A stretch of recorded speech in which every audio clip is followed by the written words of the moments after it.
Well, we said it. We said we're going to be back as soon as we can be. Well, shortly it did take a bit to get to the stage, although the problem is that we're here and we're not seeing the match, which is interesting. We're going to be seeing Banane facing off against Ground Zero, two teams that have made themselves to the top 16 and looking one before the quarterfinals, which is followed by the semi, by the grand, and deciding the winner. And of course, before we take a step ahead too much, my name is Puffle Bob. I'll be leading you yet again through these matches alongside the lovely Santa. And how are you doing as of current? I'm good. Thank you so much for the warm welcome. Yes, indeed. The first one was quite exciting. The second match we are going to watch should be even more entertaining and much more explosive. So, yes, Bob, I'm expecting a lot. Let's see if the players can deliver it.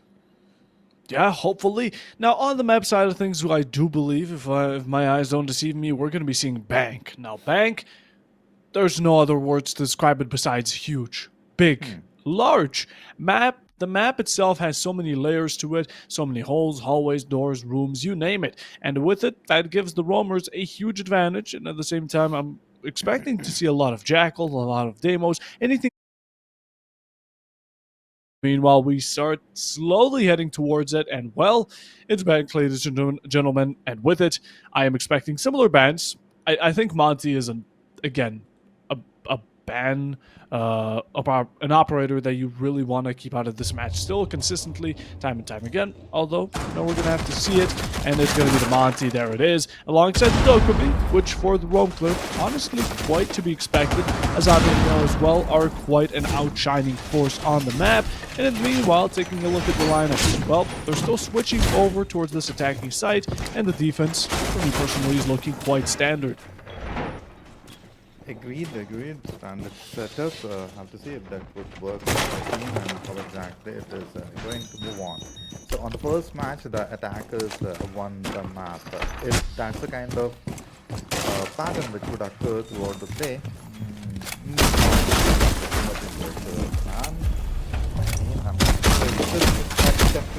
how exactly to say the name. We're in ground zero for now. They are well prepared. It seems for the attack. Have to see. Oh, the FAMAS in action. One of my favorite weapons. The FAMAS, it's a deadly gun as long as you know how to recall the recoil control. That's the question we're brought. In the meanwhile, seeing the lately buffed Zero that is being brought now has 6 Argus cameras absolutely ready and to be deployed. In the meanwhile, that gun, the SCK 3000, well, it's definitely showing to be of no joke either, as it's going to be claiming the first one in the first round of Bank. Oh my goodness, has been left out. The FAMAS are going from the other corner. Junkie ready and well prepared for the at the same time, Aspire moving into has to cover that hallway. Slight bit of flank happening. A little more detail has been revealed. The question if you can get one more frag on the board. 5v4 situation.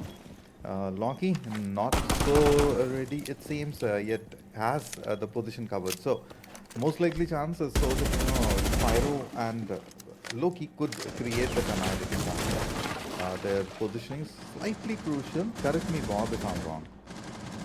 Correct that, of course, positioning is crucial, and so is gaining some sort of control over at this top side. Second floor or first one is both in play, and all the attackers have gained this map knowledge, this map takeover, and now we're looking to advance downstairs. With it, we have the hatches open. Also, taking out these Goyo canisters is going to be huge, because those Goyo canisters, they waste 15 seconds, and you cannot run through them. It is not a Shumika launcher. The fire burns brighter, and of course, looking into this last minute, these defenders, they're looking quite tight. Although they may have lost one, they're definitely not going to be faltering so early on, and in the meanwhile, still holding their angles, sticking to the ground, and watching anything that is needed. Essential. We have the Ying on board, which is such a dangerous operator here, especially all 4 Candelas on hand. Absolute menace. We should be really watching out for her. Yes, indeed. Be on the lookout. Be careful. At the same time, you see the admin office is covered. Oh my goodness, is it the crossfire situation? Yes, indeed. And a lovely execution. Not a crossfire. Pyro going for one more, but no. Quick raid happening. Loki on the other front taking a fast fire. Yes, indeed. A 3v3. about to be converted into a 3v1 most likely. Wherein you see a crouch attack about to happen. A lovely execution. Yes, indeed, the crouch one more time. Peek. And boom, goes the player off the board. A 2v1. Can Fido get this 1v2 executed? No, says the player. And a lovely victory right on the first one. First round given over to the attackers of Banana with a nice little head start for themselves, and in the meanwhile, I love how quickly they took everything, and I don't love how quickly Crown Zero gave them their sort of sight. They backed off, they even watched main stairs, even though I have no clue if they had maybe proximities barbed wire that would give these sound calls off to them to let them know if anyone's pushing down, but it was clear from the very start that server and of course side hatch is going to be the main priority and main push down for Crown Zero, or for Banana here. So Crown Zero, they backed off and they let them do those Yang Candelas, get those smokes running, rush into side, start executing off of it, plant is stuck, and with it is the round through.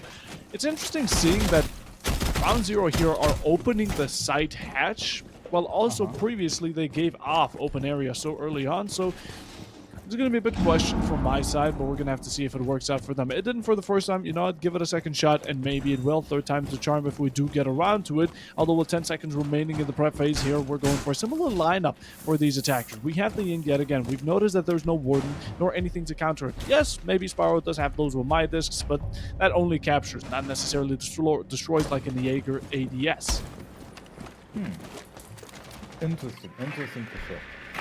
Got to see a little bit of troublesome situation. Probably, I'm saying troublesome because the way the situation is about to turn could lead towards a two-man takedown. That too in the first few seconds, if at all a misstep happens. If the team is ready or not begs the question. At the same point of time, the death from below, no, nothing to be capitalized on that. Alright, so Ground Zero holding some crucial positions. At the same time, you see Banan making the move. This could be deadly for the same. Slightly far away from each other, yes.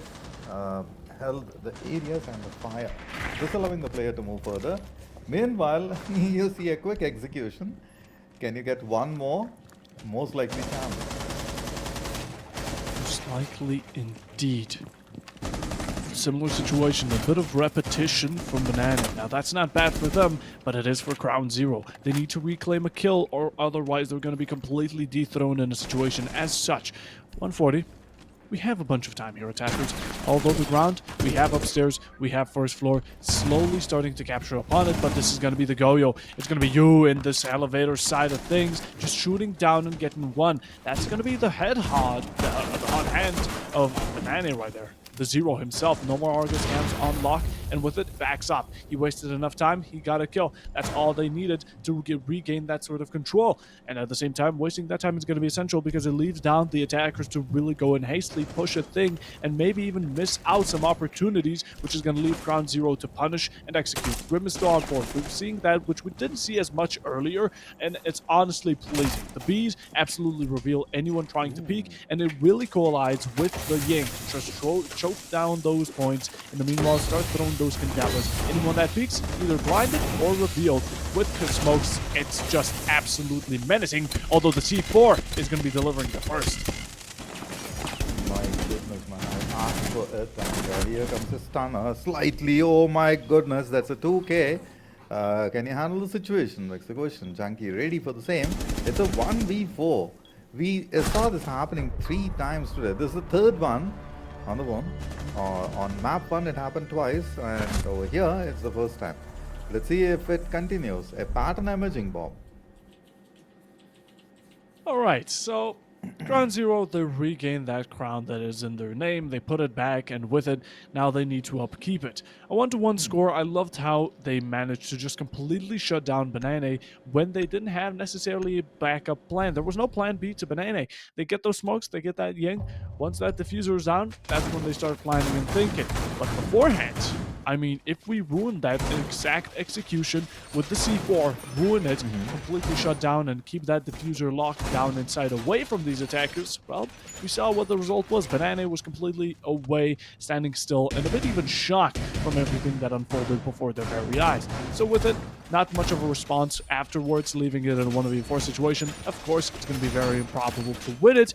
In the meanwhile, though, we head over to round 3. This is where things slowly start getting a bit more noticeable where it comes to the adaptation. At the same time, Crown Zero, we saw that they went for that smoke earlier. They saw the smokes being the brims. What's a perfect counter? Well, it's going to be none other than the plant denial himself, Smoke. Of course, not bringing him this time around, but I do like the utility of the Valkyrie bringing out that extra information. She is absolutely overpowering on the side upstairs. You have these long hallways, these large rooms that connect to each other, and one Valkyrie camera, one black eye covers all of it. Oh, one camera covering everything, and of course, they will try to take it off as fast as possible. Meanwhile, a little more detail would be carried out. Want to see one more C4 takedown? Prior to that, you see an amazing take-up.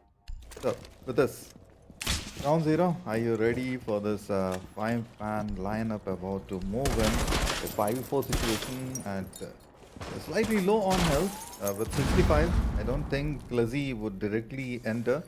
Wherein, with the R6 action that I have observed, most of the things are quite possible.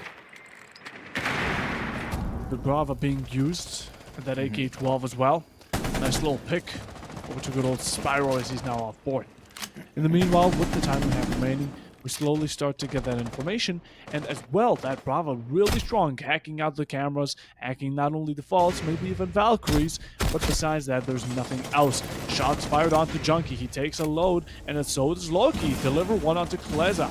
That's a nice little pick right there, brings it back for one. One-man deficit still standing quite strong as we slowly descend into this chaos, getting breaches open and angles being absolutely everywhere for these defenders to completely be shook. They are standing tall, but all they can do is about that. With these smokes slowly making their way through the attackers, they get ready for this execute. Oh my goodness, man. Lot of strat that has been deployed. A 2v2 situation, slightly low on health. The Loki would not be able to move directly. At the same point of time, the 1-1 equalizer on the board at any point of time. It can turn around. Yes, it's a 2v2. It was low on health, so became... that was the other player. Thought Loki got taken down. Alright, so with that flag off the way, would he be able to take care of these two? Low on health, troublesome situation of course for Crown Zero. Both holding some crucial corners and about to walk in. It's an ambush about to occur. Aspire and Bution. I believe it's Bution, right? Should be. Okay, now combining some power with Leak, the power of friendship, all the way from Janitor. SMG-12 looking strong, and with it, yet another round for defense. Seems like Round 0 now has started slowly picking up the pace, and with it, getting back into action. I mean, what a shot and what delivery there was. Even when outnumbered at a specific point, they slowly bring it back. You know, they don't need to rush things. They're nice on the steady, and they can wait. It's in their nature, and with it, they play off of their strategy. Nice and simple. Keep it by the book, without a doubt. Now, 2-1 score, it's nothing to be too worried about as of yet. Banana, they can bring it back for one, and we're looking just like how we started. No deficit, no rounds given. Although with it, it's still the first half, and we need to see some sort of adaptation from Banana for that to happen. From earlier, I do believe they won some matches. Of course, they had to get to this point in the first place. Although, up until now, Round 0 has been quite dominant. Yes, they had a very strong first round. Even with the type of retake they were forced upon, they still managed to bring it back, but from that point on, it's really been going downhill for them, and with it, Round 0, they're taking this defense into granted because they should. Probably you would prefer to come out here with a 4-2 going over to the attacking side, even a 3-3 if anything. As long as you're not in the negative, I think it should be all right. Agreed. Shouldn't be on the negative for sure. 2-1 being the scoreline. Time to see Sanan making a move and getting an equalizer on the board, because that's where we can expect some heavy plays And at the same point of time, I want to see the equalizer to happen so the tough competition stays online. Okay, let's jump into action. Both the teams are ready for each other. You see Ground Zero holding some crucial areas. Yes, every part is covered, well coordinated so far. Now, what remains the question is, Benin, would you be able to break this particular lineup? That is troublesome, of course. And indeed, man, using your utilities to the best manner possible, gather as much details as possible, and then move in and get the lump. The Jackal being used, that's going to be nice for Blitz. Tries to go for that vertical shot. Up from down and down to up. Verticality being used, a very nice one at that. Now we are going to be slowly heading towards some sort of chaos. I think that everything is just going to fall down upon one another, and they're going to be going for refrag after refrag. It's going to be absolute chaos. We have some pinks. We have a lot of information on these defenders. Banan, I don't think they're using it too much. Over here, Zello sneaks past this archive side, tries to get himself into sight, while also allowing an entrance for these attackers to make and execute work. A lot of damage brought onto one. The other one, that's going to be Fleek taken out by Junkie. A nice low kill. Junkie here looking at 5. One bullet away from certain death, and any gadget will be able to do the job. Just one gadget is all that's needed. Extremely low on health. It is slightly concerning at the same point of time.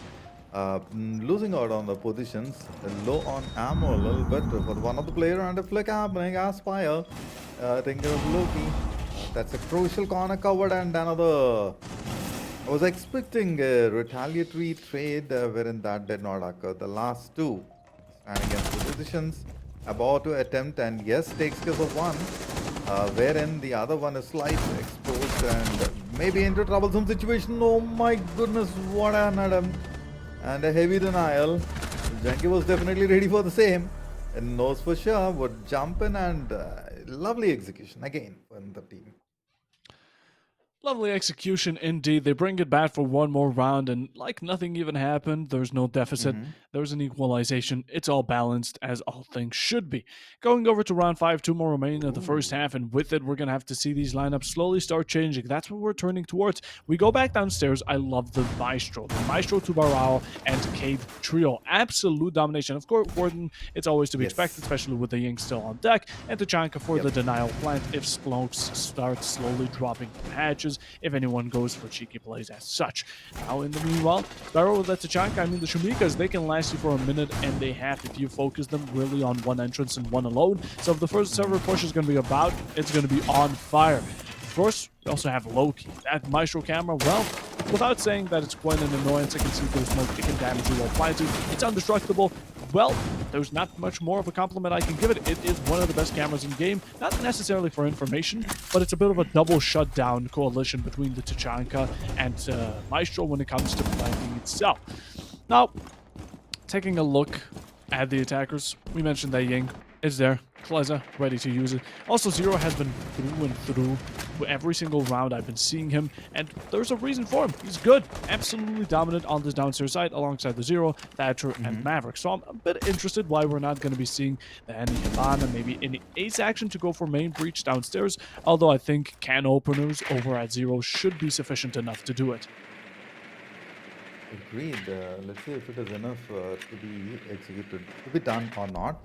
While the drone did not gather a lot of info, but these shots have definitely revealed the position. Wharton on the other corner, ready for the same. 2-2 shouldn't be that hard to cover the corner. So far, both the teams are going head on with each other. Did not leave a lot of room to work with. So these two rounds would give me a picture who exactly might get the domination. Probably an early call by me, Bob. Let's see if that same could happen or not. Gonna have to see, put our eyes where they belong, and that's gonna be the game right here, ladies and gentlemen. Droning out server, but I don't think the droning will be on point. Missing out a player, this could be huge. He could be really putting off the strategy if, of course, he stays there hidden behind the lockers or whatever they may be, and that server rack just completely reveal or actually hiding his identity. Big play.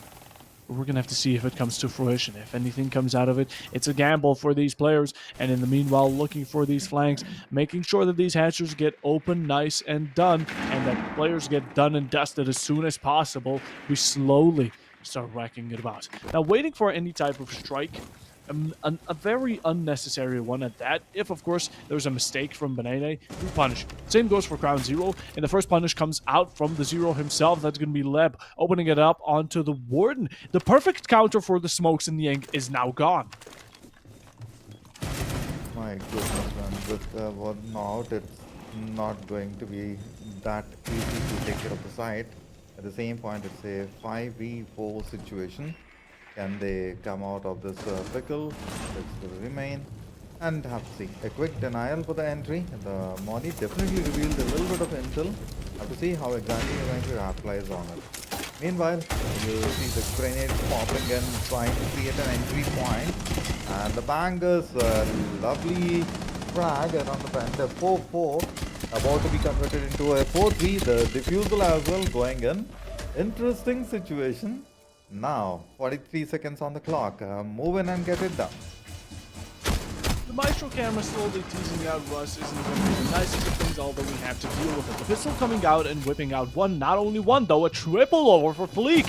Absolutely huge, it's a 2v4, but Zello, he returns the fire for one. That's going to be the hatch taken out, and so will Zello be joining him 6 foot under. It's a 1v3, leaving the Grim to try and really stall out this time, or go for this verticality or anything you have working with you. But when you're getting swung by Loki, there is no chance of survival, especially when rocking that Alda, the absolute unit of a machine gun, and the defenders, they win round number 5 and get some sort of leverage back. Round 0 here, 3-2. Could be looking 4-2. It would be preferable, of course, although we're going to have to wait and see, as in the meanwhile, Banana are going to be taking a timeout. Now, this is a bit confusing simply because it's the last round in the first half. Maybe a round earlier would have been a bit more interesting, although if we're taking timeouts, take them when they win rounds in a row. It's been just a 1-1 exchange between rounds and not much else. So honestly, I'm wondering what they have to talk about here. Seems as if a little bit of I won't. Okay, the discussion happening. They want to maybe change the strat a little bit, and on the other front as well. Good amount of discussions going on. Probably with the choices, probably with the way they moved, and how exactly they executed it. It's all about thought. It's all about how you deploy it. So got to see if the team can get it done and then move on. And yes, I have to agree with Bob. It's just one that happened and an immediate timeout. Probably Bob, it's so that it's only a best of one, so they do not want to lose out on any opportunity that they can. At this point, if they don't want to lose any chances, they should have used the round prior to the one they just lost. With it, yet again, Banan, I guess they're just playing it as safe as they possibly can be. Maybe that's the idea.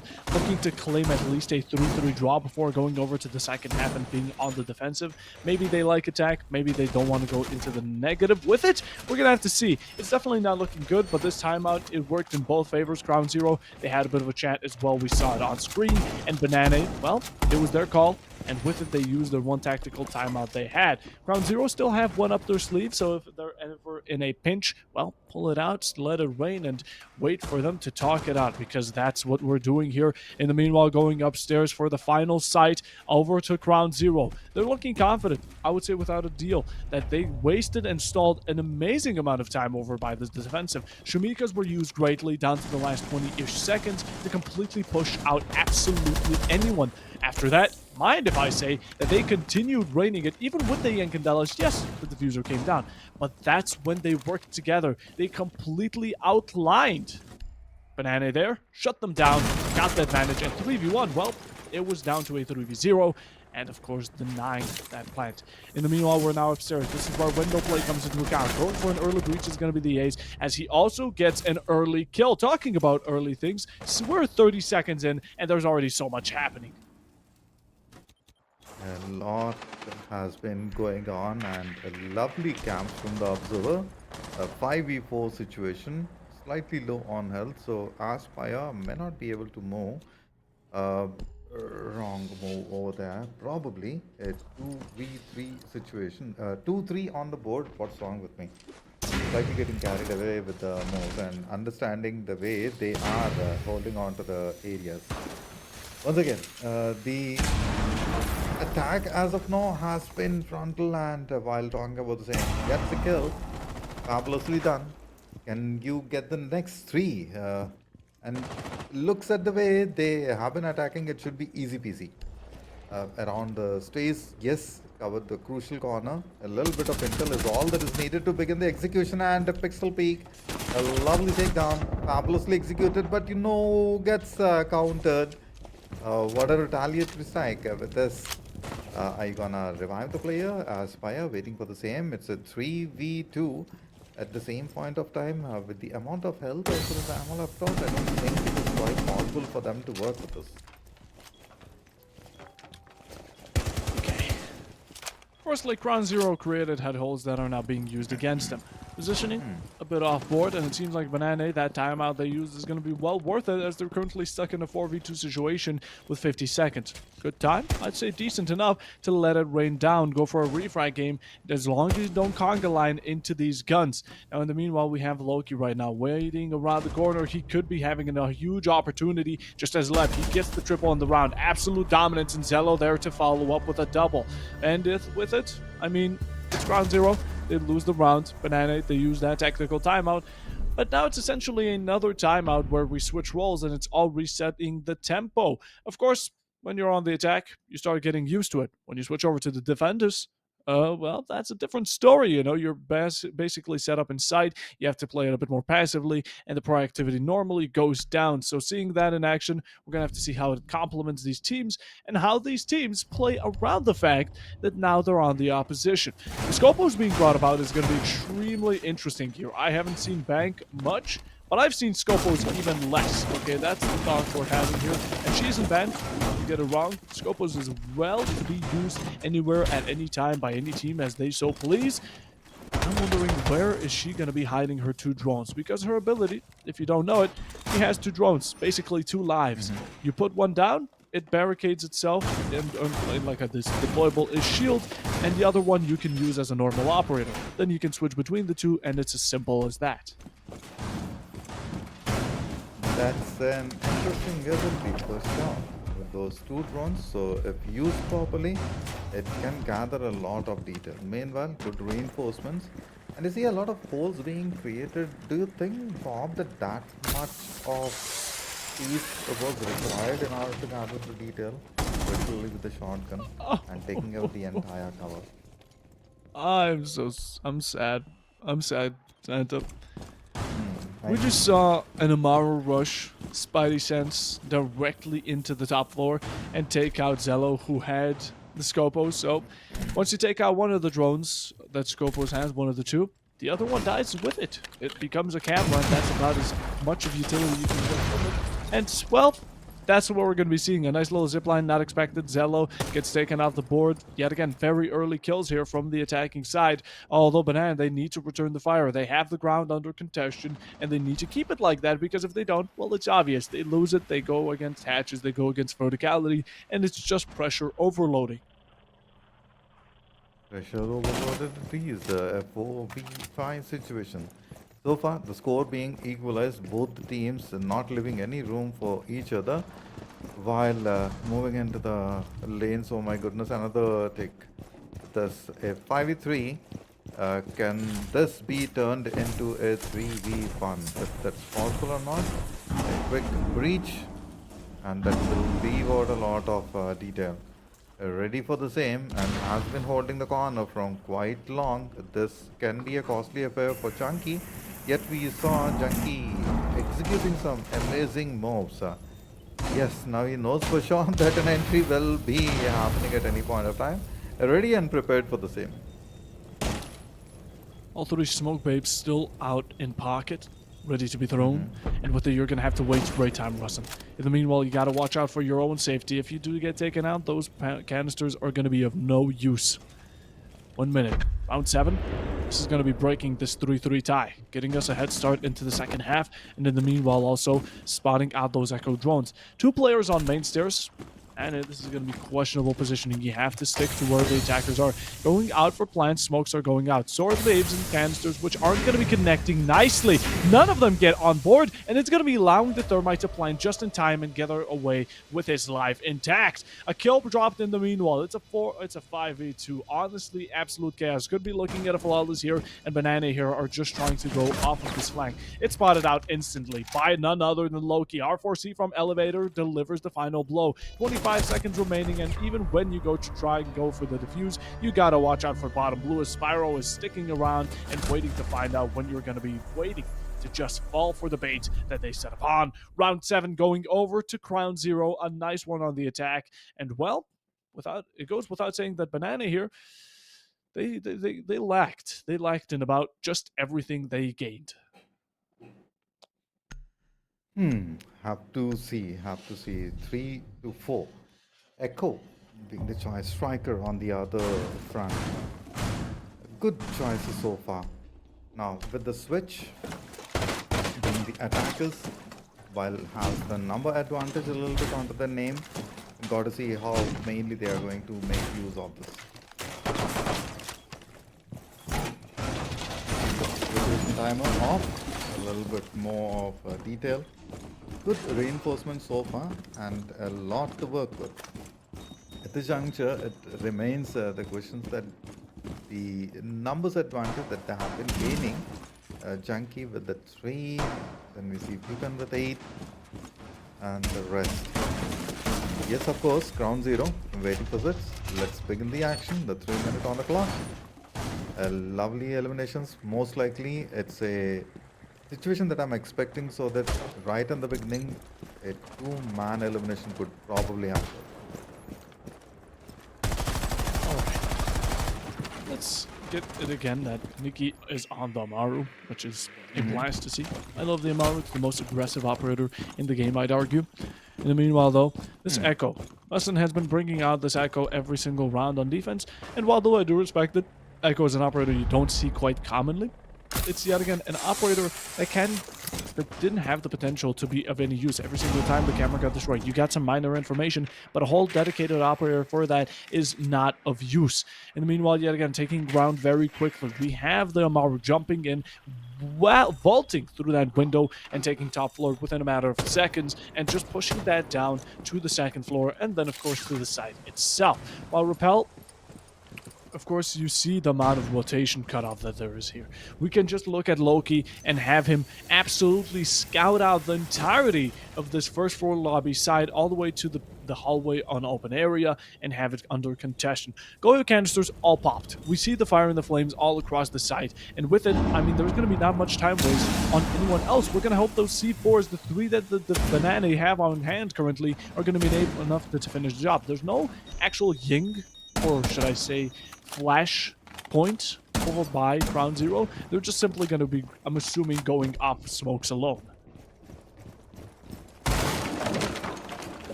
I was just lost into the game. A 3v4, a 3-4 on the scoreboard. So meanwhile, the breach about to happen. He's ready for the same. And as soon as it is breached, you'll see a quick elimination. Most likely chance, a little bit of damage, a quick whiff and move off. The crossfire. This is going to be troublesome for sure. As soon as the breach occurs. I believe that is already done. A little bit of damage about to occur.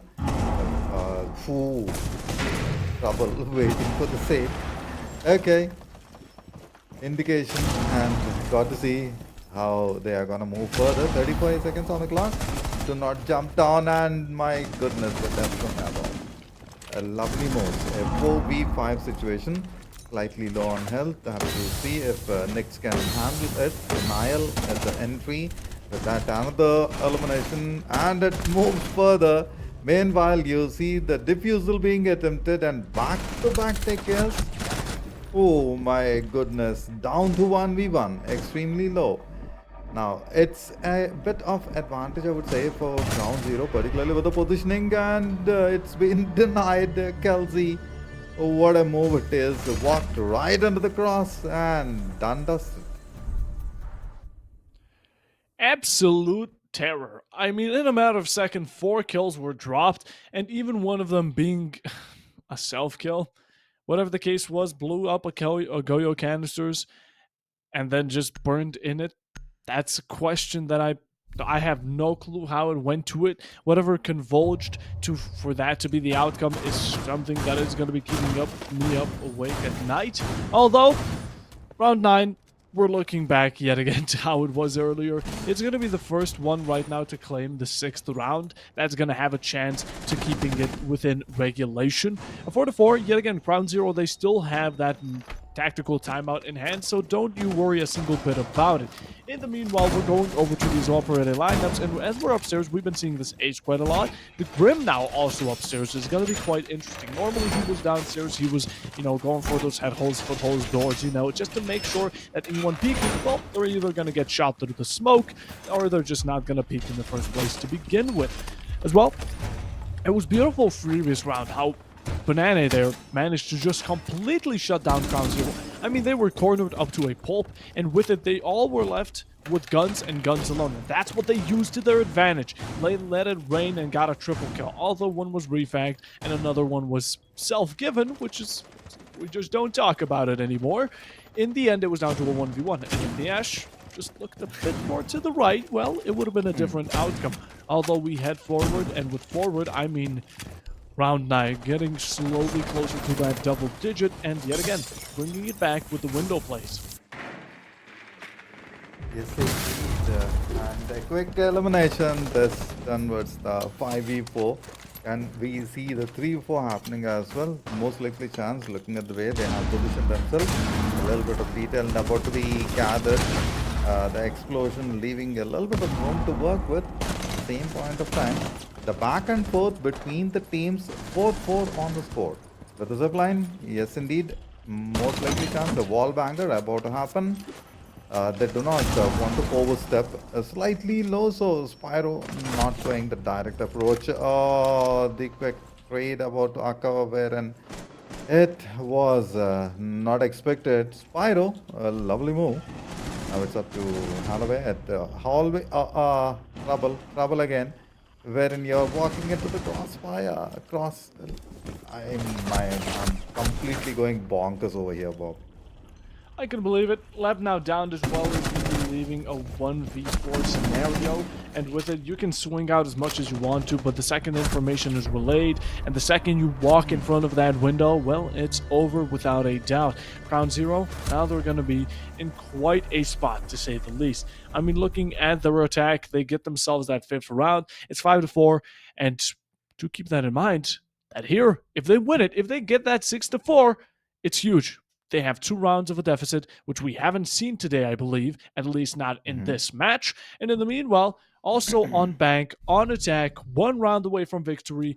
Ground Zero, you need to play this right. If you get it, of course, there's only ifs and buts included here, although it's so much on the line for them.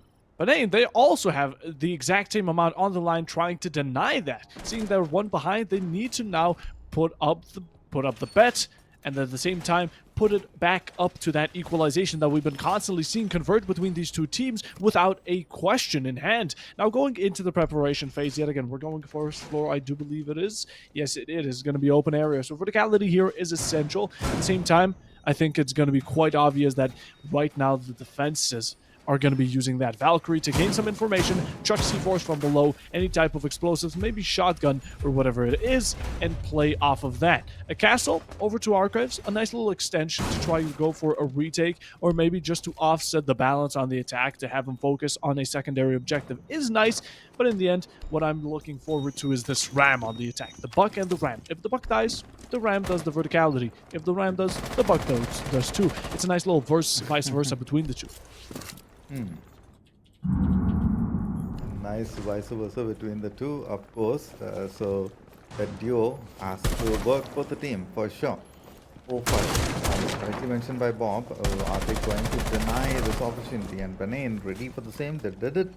They can do it one more time. What remains is how exactly you're going to execute it. You've got the detail. The gadget has been revealed. And with this, a little more information can move in. That's a trouble around the corner. Do not directly walk into the trap. And meanwhile, you see a huge flank about to occur. Yes, indeed, was very much needed as well. Has it been a well-timed attack? Yes, agreed as well. That's checked. Round number 10, bringing in more action. Both the teams being extremely cautious. Wherein I believe, yes, that happened. And with that Spyro making the move for the team. One more goes just like that. Oh my goodness, Bob. They are about to grab it.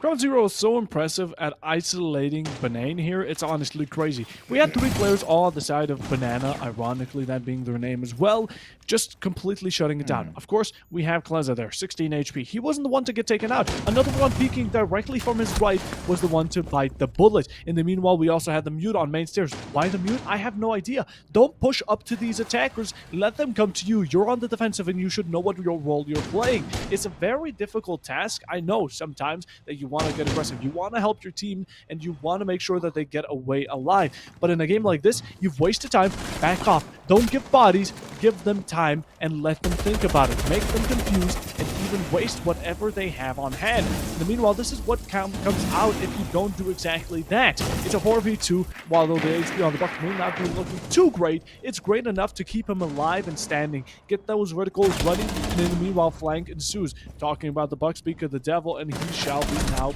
in the presence. But just a nice little trade. Spyro with a triple has been going absolutely ham with him, although in the end, it's the 0, the 3000 to deliver another blow. And Santa, this is that 6-4 I was talking about. Yes, agreed. Completely. No doubt, no denial on that. The team were looking quite confident. Well coordinated attacks by each and everyone. Match point. Ladies and gentlemen, be ready, be prepared for a quick close off from this particular match, or else, if Nan can get those 2 victories one after the other.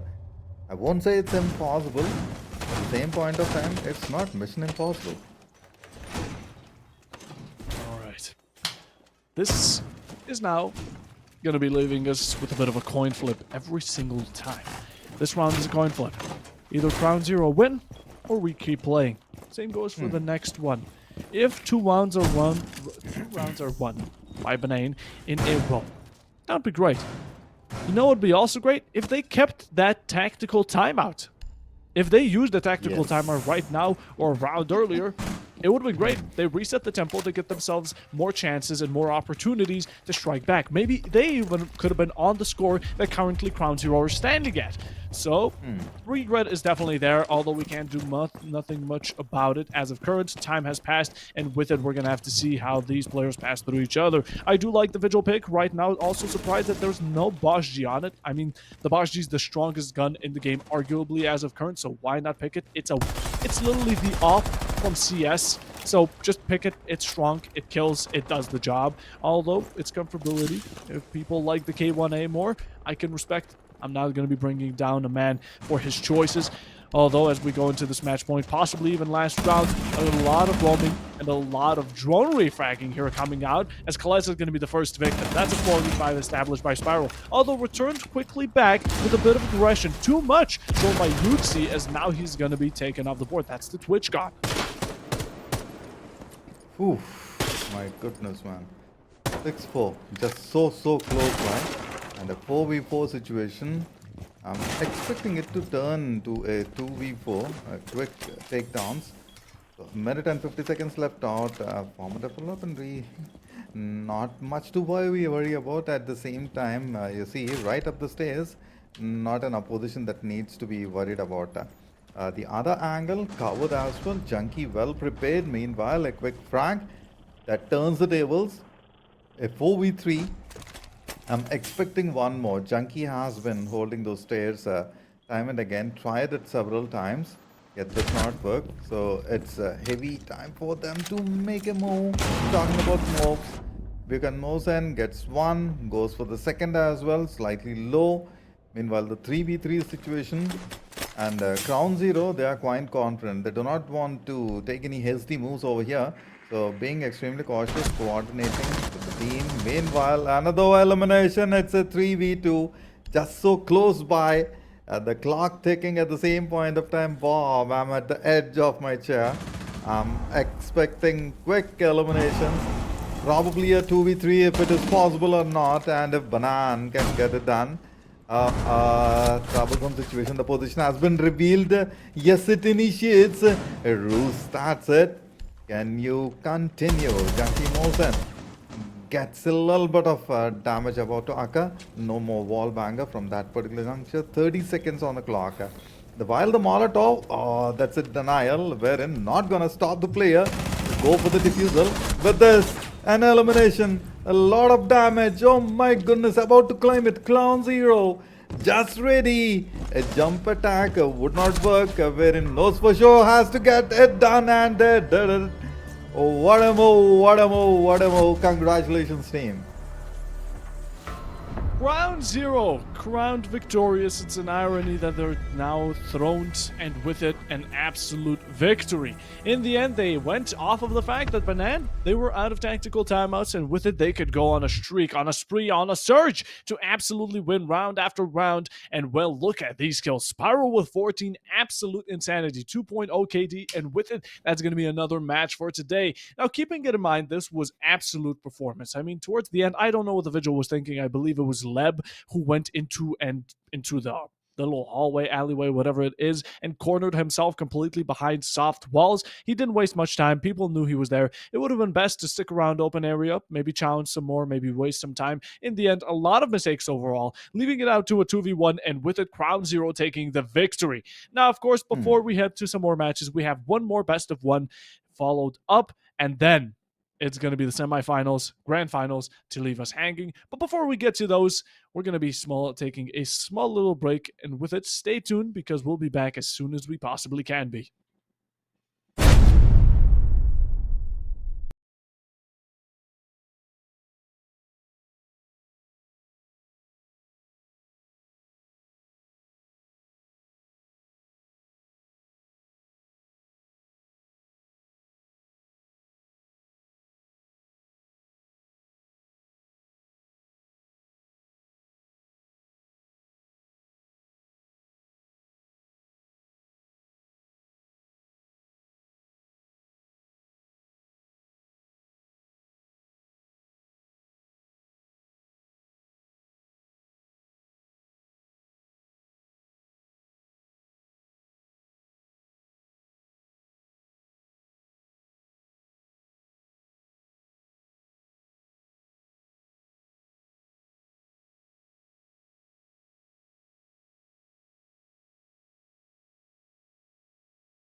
Now, of course, we have two teams, quite titans, I would say, that we're going to be watching today. One is from a match that we've seen today already, match number one, where I casted. It's going to be Zach Gaming, who won their first match, got themselves very quickly into quarterfinals, facing off against E-Wave, a team that is known quite widely across the competitive scene of Rainbow Six Siege. Now, of course, continuing on, I'm going to be joined yet again by Santa. And well, how are you doing? I'm good. Thank you so much for that welcome one more time. And yes, doing good. Waiting for the matches. So far, the matches have been quite interesting and expecting some more to unfold. Just have to see how exactly it's going to happen. A lot of strategies to work with. So the players are ready, and I hope and believe we are about to jump into the game. As soon as we can and get the action started. You said it. Now let's talk back to the previous match. Now, before we Let's get do. ahead of ourselves, we Hmm. get into the previous match, the bans, the maps, it's whatever. Let's keep that for the future and let's talk about the past because the previous match was Banana versus Crown Zero. Well, Crown Zero took it 7-4. They were quite decent and they're going to be continuing into quarterfinals against, I believe, it's going to be none other than Entropy.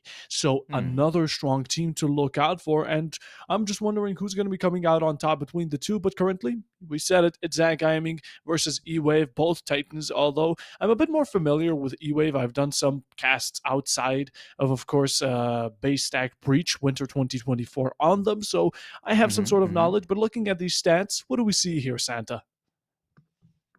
Ooh, a win ratio. High in numbers. Zach Gaming obviously with 86% and E-Wave 63 at border being the best, and here we see Cafe.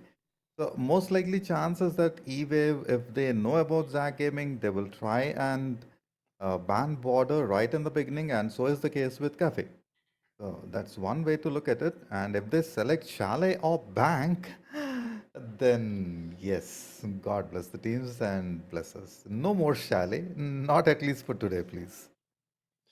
Yes, indeed. Now, the map we're going to be seeing for today is going to be none other than the more recent than the others, Night Ooh. Haven Labs. Now, of course, this is the Hmm. third to be most recent besides Lair and Consulate, although it is a map of strategy.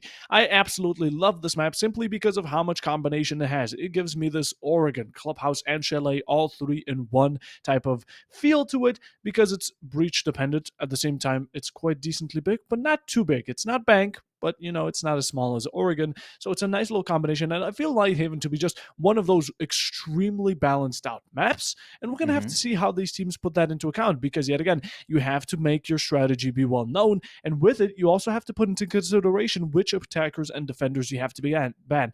I think this is one of those maps where the attacker and defender bans matter the most simply because of, do you want to ban the Tubarao and the Thatcher? Do you want to get rid of the Cade? Or do we keep it simple and get rid of the Maverick and the Monty? And that's exactly what we'll be doing here. Maverick and Mont gone. So earlier I used to see a lot of Dokebi being banned, Solace being banned. I hope it's not the meta that is the same. So these could be slightly different. So who's the third one about to be banned of the defense pool? It's Mira, of course, very much needed, been done. The last one, again, will it be Dokebi or Solace or someone else? Bob, are they still in the meta? Solus. Mm-hmm. Sadly, not anymore. She got quite Hmm. nerfed to the ground, so people don't consider her that much. Maybe as a nice little replacement for Pulse if we go about it every now and then, but that's as far as she extends nowadays. The second one, ban, is going to be, though, on the defensive. None other than Zami. Yet again, like Mira, absolutely nothing special there. It's as common. We keep it run of the mill as Hmm. always and keep it at home, close to heart, because the Azami on rafters downstairs playing any type of angle and completely shutting down entrances, well, she's just a better and more remote castle. At the same time, we head to the Mm-hmm. first round that's in the opening. And in the meanwhile, let's take a look at these lineups for the first time. Now, it's Cade, it's Mozzie, it's Vigil, Maestro, Warden. This is quite unusual. I like seeing the Cade and with a bit of Warden. Okay, we'll keep that as it is. On the other hand, we love a bit of Mozzie action, and what we love more is a double roam setup with the Vigil combination and also the Maestro. So I'm gonna have to see how that all works together, and in the meanwhile, we wait for these attackers to lock in their selections. Yes, agreed. Lock it in and move it. Then make some more action about unfold. Time to work with. 5v5. Can we expect 2 frags right from the beginning? Slightly difficult to say at this juncture. At the same point of time, looking at the way the reinforcement has been done, and the manner with which he is moving in with the shield bash about to occur, have to see who would take the shield on the face. If that's the case, Dipsy. Okay, making. Oh, that's a stunner. Oh, C4. I asked for it, Bob, and here comes a big one. It's delivered, and this Warden being a perfect counter to the strategy. They tried ignoring all of the roam, but that's not going to be sliding. A nice kill for Killer traded out, and it keeps us in a 4v1 scenario as Dino just lets it rain upon them. That's going to be a nice one, leaving the Thermite alone and stranded. Looks away at the wrong moment, and that wrong moment is going to be a decisive one. With an E-Wave, they're going to be claiming the first round here, and Zach, what a fall. In the end, they love the strategy of the roam. They combined it nicely. They put 2 upstairs. Maybe if it's needed, they put 1 down and have the other return later. But E-Wave, what did they go for? Well, they open up the breach. They smoke and ying it completely out. And with it, they just let it rip. C4s are going. Zag, they have a counterattack. That Warden is a perfect way of absolutely demolishing any strategy that includes flashes or smokes and manages to get not only a double but also a triple, which is traded but then traded back to back, and with it, it's the first round going to Zach, and we continue all the way upstairs. Now, this is a site that I was talking about majorly earlier when talking about this main breach being so essential, and that's why we love seeing the Bandit. But will the Bandit be enough? Probably not. A nice little combination with the Mute to make a little duo between the two, and this is where we see him helping out with those outside main breaches, while the Bandit focuses a bit more the ones that are close to site itself. The Bandit, close call, 3 seconds, and here begins the action. So far, 1-0 on the board. I have to say, if it can go for 2-0 or the other way around. Zach Gaming definitely well prepared. They know the entry points, they know where exactly to breach through, and to defend through. And then eWave Esports, they are attempting to move into the fire. Have to see if you could get those quick frags, just a turn around and you'll directly run into the fire zone. It could be a troublesome situation for the player who's about to walk into the lion. My goodness. Can we expect some quick frags? Probably, seeing as the Blitz is a charging tower operator that lets it himself be no. Although in the meanwhile, all operators on this attack, but the Blitz right now just working on this main breach while the Bandit is tricking and he's going to be pulling it off. That's going to be an exothermic charge gone and leaving Thermite with 1 remaining. And meanwhile, also wasting 2 impact EMPs, or not impact EMPs, EMPs in general from the Thatcher. This is huge. Great utility usage from Zach Gaming here, as they not only deny the breach, waste time and stall them out, but in the meanwhile, they reserve their own safety. Now we see the Bandit, or not the Bandit, I mix them up always, but it's the Blitz. It's Dipsy. Look at him waiting outside, waiting for an opportunity to strike. He's by the door, he's by the window, they're ready to let it absolutely go all. This is going to be Dino with 1, not only 1, but a second. Back to back with Simple, they get a triple kill out of nowhere, and it's again E-Wave completely shut down, cornered, and trapped in their own strategy. Charlie returns to fire. It's a 5v1. It could be looking flawless, as right, it's Trixie back to the Thermite being alone in a 1vx scenario, and it's just not looking like any good for E-Wave, as of course he does return to fire with 1, but that's going to be information relayed to this defense, and with it, they're hungry, and they want those kills to be added. Yes, indeed. Quite aggressive so far. 1v4 situation. This is the 4th time during the series that I observed the same. And time and again, so far, I did not get that 1v4 action. So at this juncture, it will be too huge for me to ask for the player to go execute the same. At the same time, would you do so? Remains the question. 44 seconds to work with. Enough time to execute the 1v4. Gathered a little bit of detail, rather strong. With that, a breach about to occur right on the face. Oh my goodness, that could be a little bit of damage to work with. And that's a fake at the same point of time. A lovely move from the player. Can we see the action unfold? Yes, indeed. They are all caught up on the other corner, but no. Though they did not. And with this, while E-Wave attempted heavily, it got totally denied by Zach. A great move. Round 3. Let's go.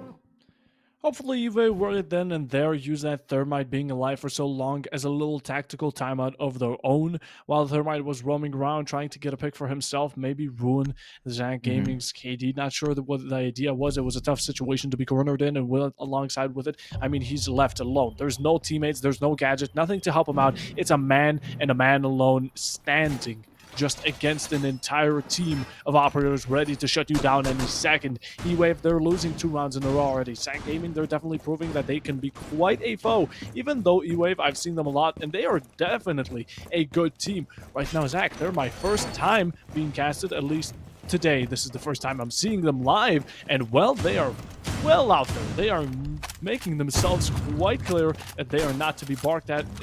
At the same time, though, round 3, going around, looking at these lineups. Yet again, we're going to look at them every single time when every single side is different, because it's a 4-side rotation now round. It's round 3, and every single round up until now has been won by Zach Gaming, meaning we can go to the first floor. Well, in this case, we have to go to the first floor. Using that Valkyrie Fenrir, absolutely great. 2 really stronghold operators alongside a bit more default with the Bandit Legion and Mute. In the meanwhile, Fancy with that Nook on E-Wave Esports could be detrimental if he manages to sneak into a power position that Zach Gaming need to take a hold of. Although verticality here is going to be key, and I think that's what the Nook is getting too. Of course, about to attempt for the same, and a quick trades most likely could happen. A little bit of detail is all that is needed, and here comes the information right across the lane. I have to see. Ooh, I didn't expect that. Even I was surprised a lot. I thought so. It's a quick peek and a denial. The wall banger, not so possible. Slightly low on the edge. 4v4 situation. Those quick trades kind of derail the attack a little bit at the same point of time. Not too very much, I would say. Still has it under control. All that's needed. Do not take another peek from the same corner. Yes, you have to pay for that mistake. I'm calling it a mistake because you know that you would get deleted. And again, you did the same. Bob, it troubles me to see when the players do so. Aggression is not always a key, especially when putting it into such an advantage. You had the opening, you got traded back. Fine, keep it that way as defense, and that's exactly what they do. They put that C4, they leash it out, and they definitely let it go, as of course this 3v3 is going to be good. We still have the gadgets, 2 hard breachers with a soft support, all a nice combination between the 3 to make themselves be known, to get those holes running, but you don't have the guns, you don't have those types of gadgets to initiate gunfights. You just have to hope that these gunfights are going to come to you and you're going to be victorious. Get some 1v1s, 3v1s, whatever the case is. Do not let the defense establish a good crossfire upon you, because if you're going to do a one-sided push, that's the perfect counter for it. Now, slowly heading into this last minute, I mean, we have no more gadgets necessarily that would be able to kill these attackers from the side of Zach Gaming. We have had some C4s in the past. One has been let off and had a kill, but besides that, it has been quite quiet. The information is deadly as we make our advancement into side. We need to get the Thermite with the diffuser there as well. The Ace alone just won't cut it. The plan's going down, and I don't think they know about this Ace. A bit of a late reaction, but the AK-12 makes its way about. A nice little trade comes around, and the double kill for Trixie White to make it showing. Now it's Hippo, the SMG-11. It's an absolute deadly of a gun, and with it, you make it work. The Thatcher 1v1 situation is close range. This is not a favorable position to be in, but with missing shots like those, Dipsy is going to be executing off of it and punishing heavily, as a round will be finally going over to the side of eBay. Oh my goodness, man. What a move it has been. So far, trying to counter the same at the same point, being heavily denied time and again. 2-1 on the board. Maestro and Warden together, interesting for sure. And you look at Kai with that set, lovely. Jackal with that single eye, and the fish on the move. I'm slightly touched with the skins on the game. Don't get me wrong for the same. 2-1 on the board. The preparation timer, and Bob seems as if they are getting well prepared. Good entry points, a lot of entry points being denied at the juncture. Set those traps, yes. Make it slightly more difficult for the opponents to move in. They need to stop this victory from happening, and if Zach Gaming, being the defenders, If they can get one more or probably two more victories and then close in towards the match point, being the attackers, it would be even much easier for them.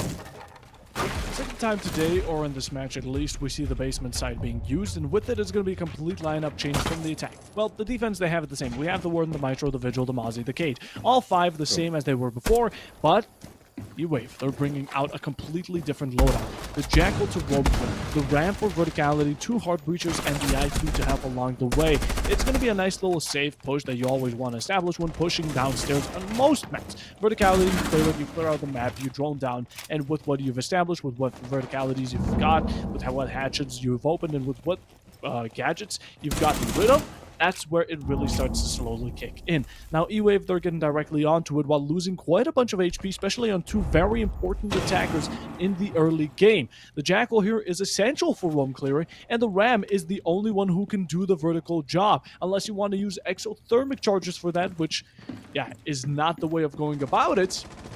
You want to keep those two alive and kicking. Tracking down this Vigil, it's not a demo, so Vigil can't necessarily counter it. If it would be a Caveira, that's a different story. Let's keep it what we have as of current, and with it, they've cleared out basically the entirety. Not much rotation or any type of presence on the roam is going to be kept. With it, the Vigil nicely backs up, and he doesn't want to give himself off to these attackers because that's when they gain the advantage, and that's the exact opposite of what he's looking to. But Chris he gets a nice one onto Aljo. That's going to be the Ram. Gets off one drone, but that's about as far as we're getting with her. Oof. Heavy expectations and a lot of work to be done with. Vasi well prepared, ready, trying to gather a oh my goodness, the flick did not happen, and with that, a lot of information has been taken out, and with this brings us to the point. Can you see those two takedowns happen at the juncture? It gathers more information. The gadget has been revealed. 4v3 about to turn into a 4v1, and probably the last could go for a 1v4. The situation is slightly tense, of course, indeed. Only 50 seconds left out on the clock, and it is time to move it. Wrongly called by me. It's turned to a 2v3. While low on health, still working with the team member to get it done. Dipsy, the last one standing, low on health. Troublesome situation, and what a 3k from the player so far. Moving in. Can you get the last one as well, please? On HP, Maestro Camera being a bit of an annoyance, could be able to finish off the A's, but it's going to be Hippo to get it done. A nice little TCSG shot there to finish the job, and in that round, I've noticed it's a bit of a shame when the attackers are going for such an essential thing, such as verticality, and it's used against them from the defenders. I mean, how the Maestro killed the Ram is honestly still a mystery to me. Alongside the C4 from below, that's an easy double kill, and that's where that kind of picked off and started snowballing for themselves. I like E-Wave, they're using that tactical timeout at a good time, and this is the perfect time to do it. This is the way you want to get those two rounds. You want to draw it out, if nothing else, or at least one round. You reset the tempo, you get yourself slowly up and running, and with it, then you're back, both teams, into this running motion of things. They're on the similar wavelength. In the meanwhile, though, it's really common from E-Wave right now to leave out their supports to do the job in the final phases. The first two attackers who died here were the Jackal and the Ram. A very reoccurring thing I've been seeing in the past few rounds as well is the fact that it's always left down to the supports. The Thatcher, the Thermite, the Ace. What's with it? Leave the fraggers to do the job. Have the Thermite, the Thatcher, the Ace do their job first. You open up a breach, get the hatches, roam clear with the Jackal. Whatever you have to do, have them do the job, and then they can die. The Ram, she got off one drone, and then she was off the board. That's clearly not enough because the verticality was lacking and it was only used against the attackers, but they should be the ones establishing that in the first place.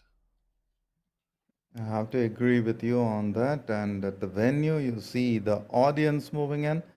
So welcome to the audience over there. Enjoy the live action. That's the beauty about the LAN. Yes, I got slightly carried away. You're talking about the operators, and I started talking about these. Okay, man. So Rainbow Six is beautiful action being unfolded. At the same time, the teams going head on with each other, making the impossible happen. So for the score in the favor, I got to see if that can turn around. The players ready, a slight pause onto the game, and we'll be jumping into the action at any point. Shortly, as soon as we can, this timeout. Hopefully, it was to the advantage of EVE as they called the timeout at a good time. I definitely can't commend them, or I can definitely commend them for it because it was used correctly. Unlike previous round, which was a bit too early, or sometimes teams use it a bit too late. EVE here, I think this is a great time in the first half. Keep those 2 rounds to yourself. If you manage to score them, great. The tactical timeout worked. If you don't, yeah, that's going to be a bit of a blunder, although it's a gamble. Every single tactical timeout tends to be a gamble, and hopefully they put their red chips on it and they'll be doubling that amount. Although previous round, yet again, we've been seeing a lot of miss-ups from E-Wave. Zach have been really punishing on any type of opening that E-Wave have done, and that's correct. Zach Gaming, you are doing that to the point of where it's only noticeable that E-Wave are doing so much mistakes, leaving out these open areas. Positioning isn't on key. Although the team chemistry seems to be working between these guys, and they go for the strategy that it's intended, they play the way they do. When it comes down to guns and arms, they lack. When it comes down to gadgets, they seem to be underestimated. Or actually overestimated, because Zach Gaming, they're completely shutting them down. We saw the Bandit earlier. He was absolutely destroying exothermics. He was not allowing a single breach to come through. And that's also another thing E-Wave are doing a bit of a blunder upon. It's the fact that they're not putting up much pressure. 4 players on 1 breach is not needed. You have the Thatcher and you have the A/Thermite. You leave the other 3 players to go off and apply a pressure somewhere else, be it from the behind, on the right, on the left, you call it.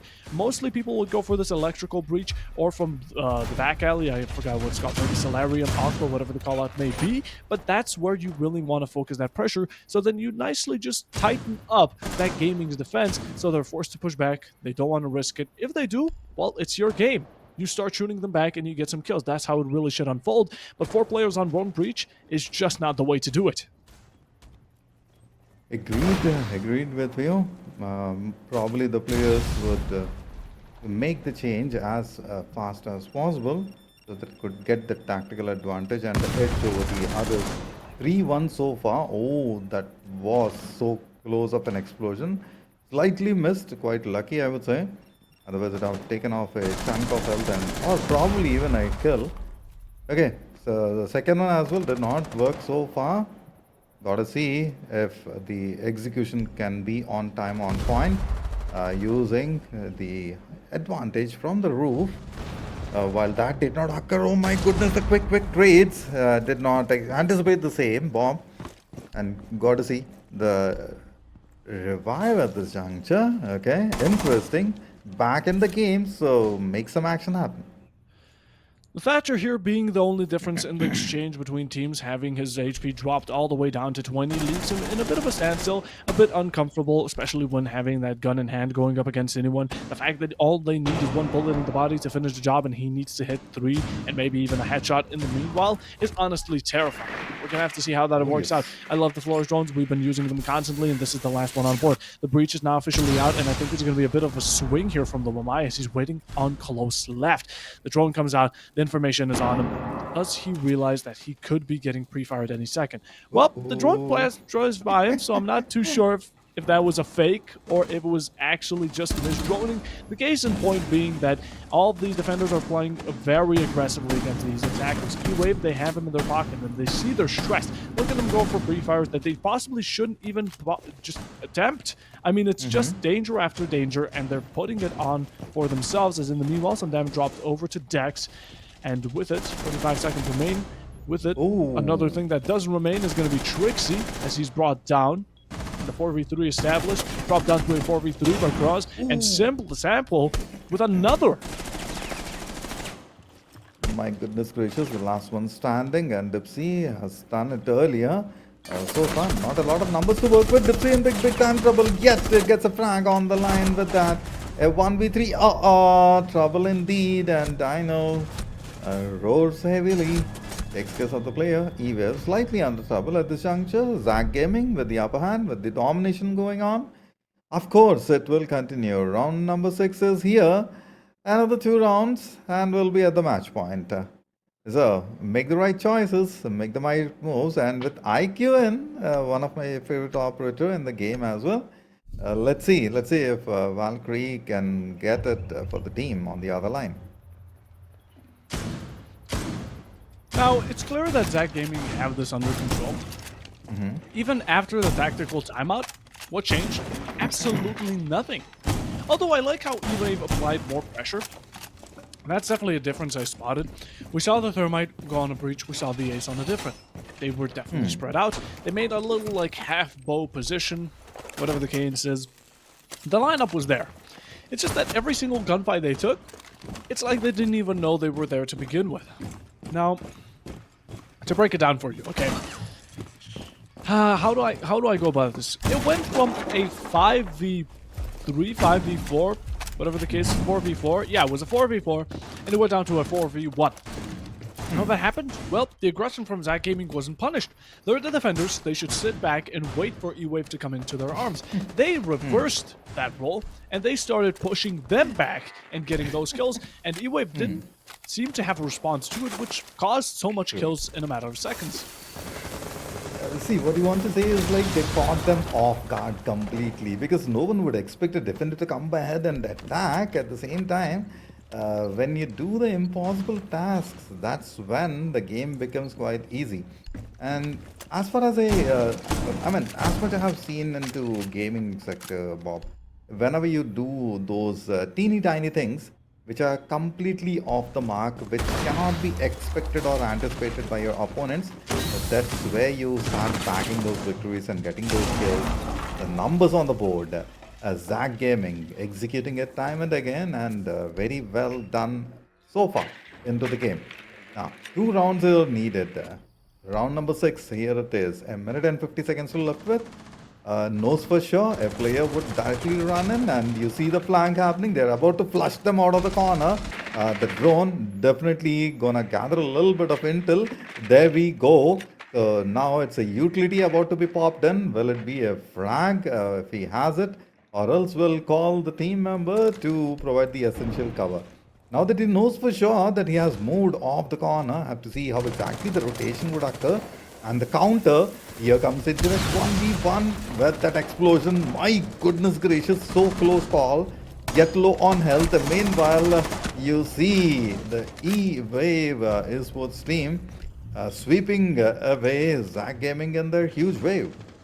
Finally being able to return the fire is going to be Dipsy here with a double in his round. And with the 1 minute remaining, it's Hippo. Completely cornered, completely crossed over, and with nothing left, all he can hope is for some 1v1s, some kills, and a tough situation because that's exactly what he's given. 50 seconds slowly counting down. These attackers, they're going to be ruthless and without a doubt all start waiting upon him, and if they play this safely, it should be an easy round. A nice swing comes out, damages will go through, but a second one from the IQ alongside frags is going to be completely overwhelming. The resistance was great. I loved how eBay with this time. You know, you said it was unexpected that the defenders play aggressively like the attackers should, but now, E-Wave, they played like an attacker should to begin with. I mean, they played the aggression. They got those kills. A 4v1 in the end is absolutely immaculate. And the 4-2 split, well, it's not preferable, although it's not anything major as of yet. Definitely able to bring it back. And E-Wave, they're just getting things started. You know what, I have to give a shout out to Charlie ZZ for that ash set he's carrying with that elf outfit. Looks so cool. Again, not to geek on the set Santa, come back into the game. 4 against 2 on the scoreboard, round number 7. Still, 2 more rounds to go for Zach Gaming so far. Being the defenders, they did an excellent job, while in the last 2, kind of faced a heavy set of opposition. Have to see as an attacker, what kind of aggression they are going to showcase, because being the defenders, they did it kind of like a move that no one has expected, and if E-Wave is prepared for this or not begs the question. At the same point of time, Bob, we haven't seen them defending, so gotta see what kind of moves they have in store for Zach Gaming. Counting us down. We continue on to round 7. It's a 2-round deficit, and that's a great start for Zach. Now being forced over to the attack. A bit of a rhyme, whatever the case may be though. E-Wave, they've certainly played like defenders on the attack. Let's see how they play like when on the defense. Hopefully not like the attackers, that just wouldn't work out well. Although the strategy here from Zach is definitely interesting. Bring out the Capitao, go for those plants. Of course, Flores, you need to wash out you need to wash out so much utility here. The frost mats, maybe push out people out of their comfort zone. We have 2 deployable shields to get rid of. This Flores, at the same time, getting information as well. To not even give it this credit, it's just a great piece of utility. A little verticality from the Ash. There's going to be Charlie coming out from below, trying to work what defenders built upon for themselves.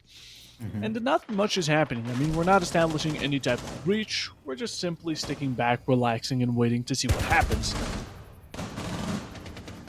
What happens most likely 4v5 as of now being down to 4v4, and it could be so that the trades will happen and we could expect a 1v1 at the end. Seems like a fake. No, it's not. Gathered a little bit of detail. Have to make a quick turn. Ready for the same or not. Switches immediately. A good move, and waiting for the opportune moment. Indeed, much needed. While E-Wave, they have prepared themselves, ready for the same, the death from above. Most likely chance. Check your 6. A breach about to happen. A gadget. The stun did not work. The second one, of course, making an impact with that. Light bit blinded, and this gives them an opportunity to move directly in, but no, he was not ready for the same at 3v4. Oh, what a lovely move so far. Can we see that 1v1 happening? Most likely not, says the player. With this, while moving in, one more just about to get deleted. Slightly under pressure, under trouble. Zach Gaming, what happened?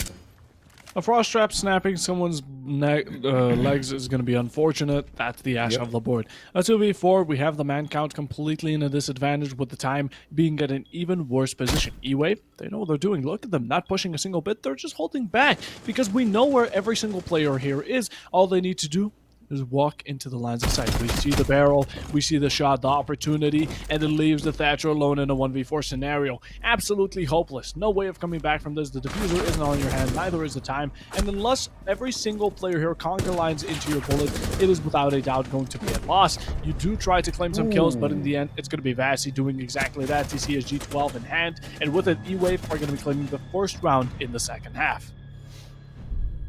Oh, actually, my. Yeah. Go on. Sorry. No. I was just thinking if it is the first round of the second half, it is. Oh, yes. Round 8. 4-3 on the board.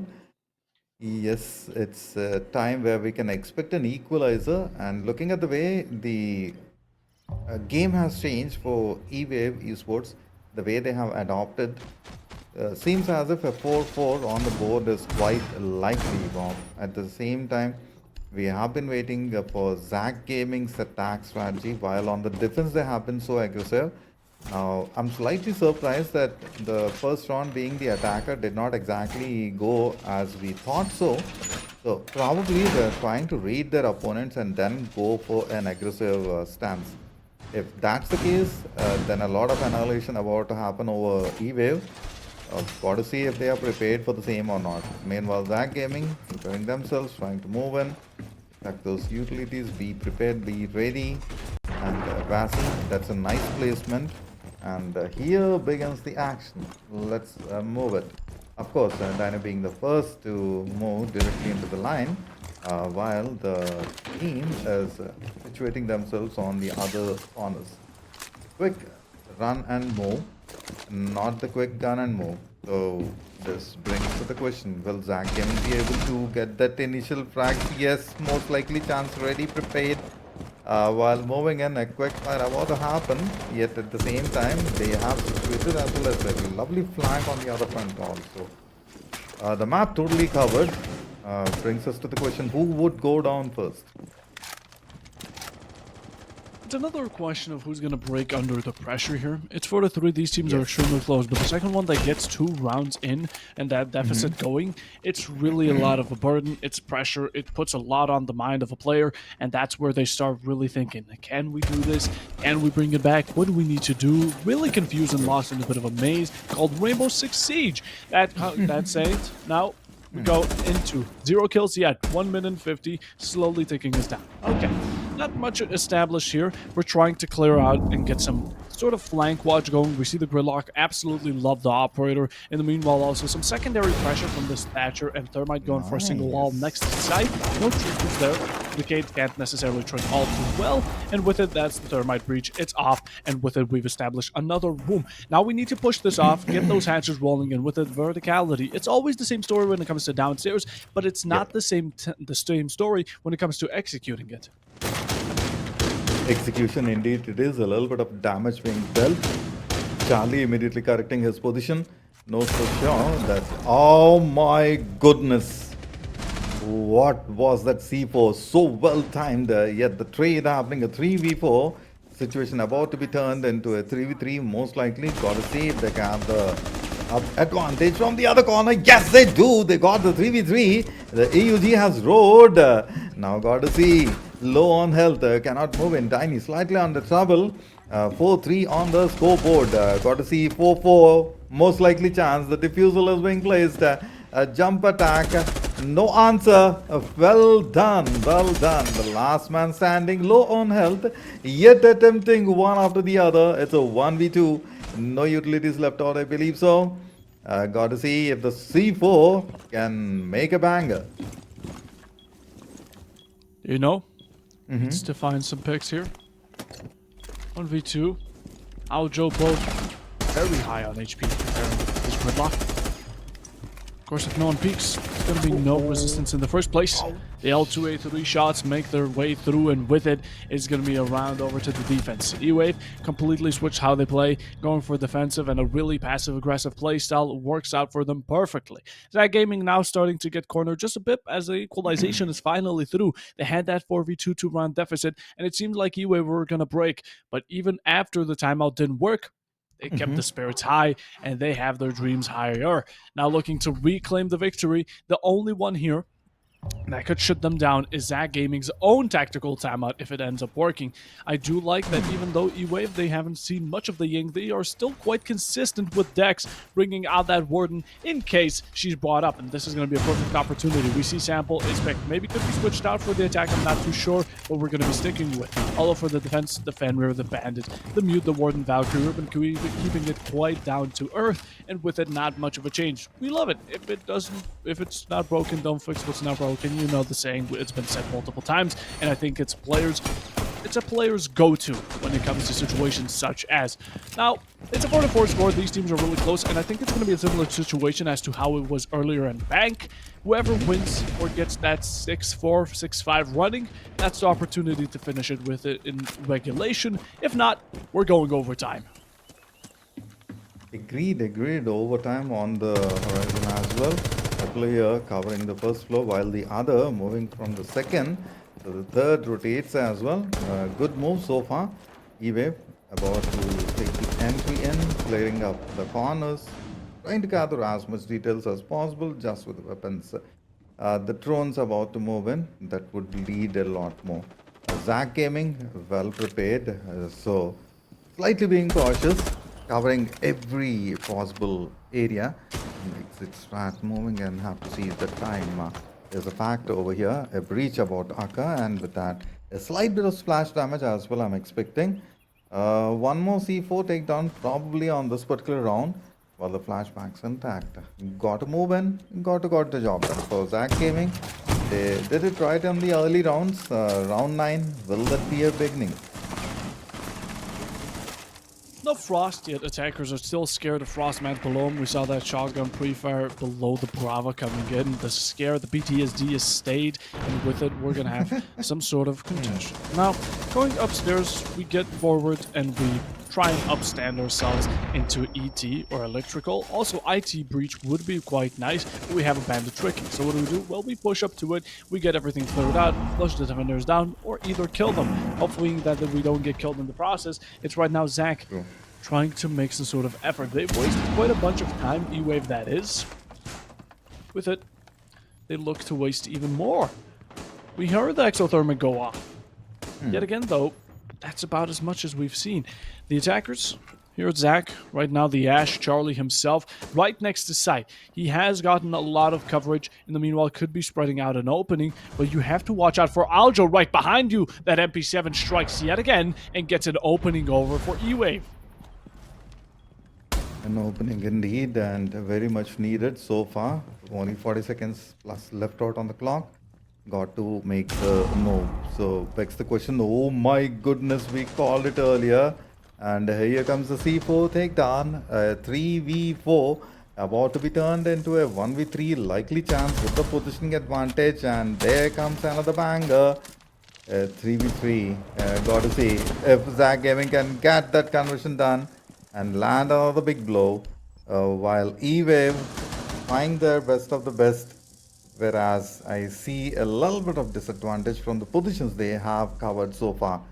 Got to move in, and the defusal in place. This brings the point. The timer ticking down, and immediately a counter, a denial.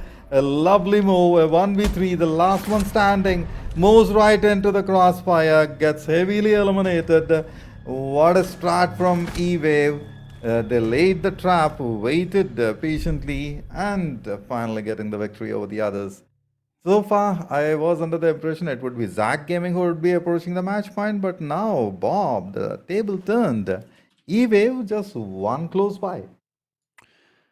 Forming a nice little comeback here, 3 rounds in a row, heading over to E-Wave as they look to find more. This is an amazing way to start it off and bring it back. It was looking like Zach Gaming was having an easy time sweating over a cold stove. Well, the roles are reversed, and the second the defense is given to E-Wave, they have won every single round from it. I don't know what Zach are thinking, but right now they're looking like giving away the victory.